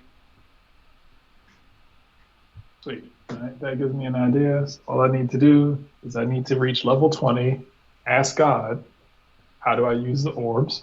Because gods know how to use the orbs. I mean, technically, you can do that before level 20. The I know, gods but- only kinda know how to use the orbs. Sweet. So if he can, it kind is more than the nothing that I know. So The gods weren't the ones who created them either. They were created by the progenitor, the creator, the high being that created everything. okay, so hey, The one above all. Kinda's better than nothing. So I will take kinda.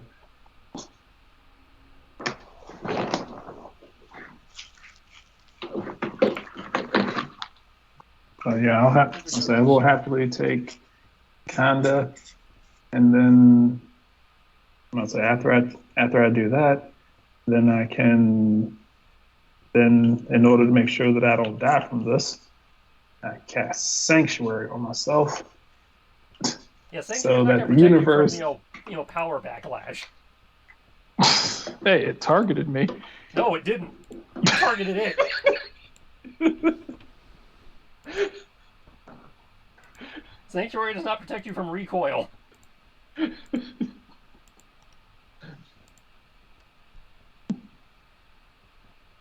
Okay, so what I need to do is who's willing to take half of the damage with me? Yes. Half of infinity. Okay. Yeah, who's willing to take half of that? But wait, Can no, she I got for it? this. I got this. I will cast invulnerability on myself first. So for the There we next go. minute, I'll be immune to all damage. Does it also include the eradication of reality? Or rather, It does say all damage. the backlash of creation, rather? It does say all damage. I don't know. Invulnerability is not in the player's handbook. I'm not sure which book that one's in to look it up.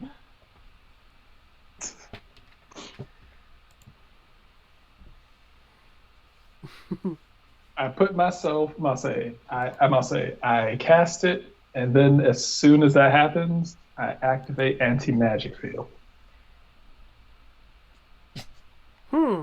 Yeah, it's not magic. It's what magic was derived from. That don't work. Hmm.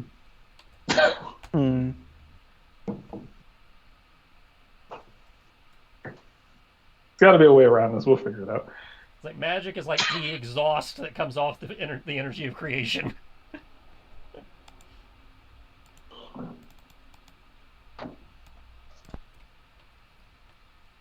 You know, fuck it. We got hopes and dreams. We'll figure this out. Actually, hope is the one you're missing. So we have life, death, And despair. and despair. Why are we not a bunch of gloomy assholes yet? I think we kind of are.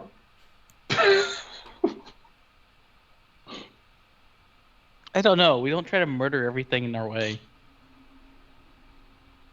Kind of in the middle of doing that. Or at least I am. I don't know about you guys. I'm just doing what I'm supposed to do, which is murdering heretics. I don't know about you guys. But hey, I'll talk to you guys tomorrow and see the rest of you guys a little later. Yep. Yeah.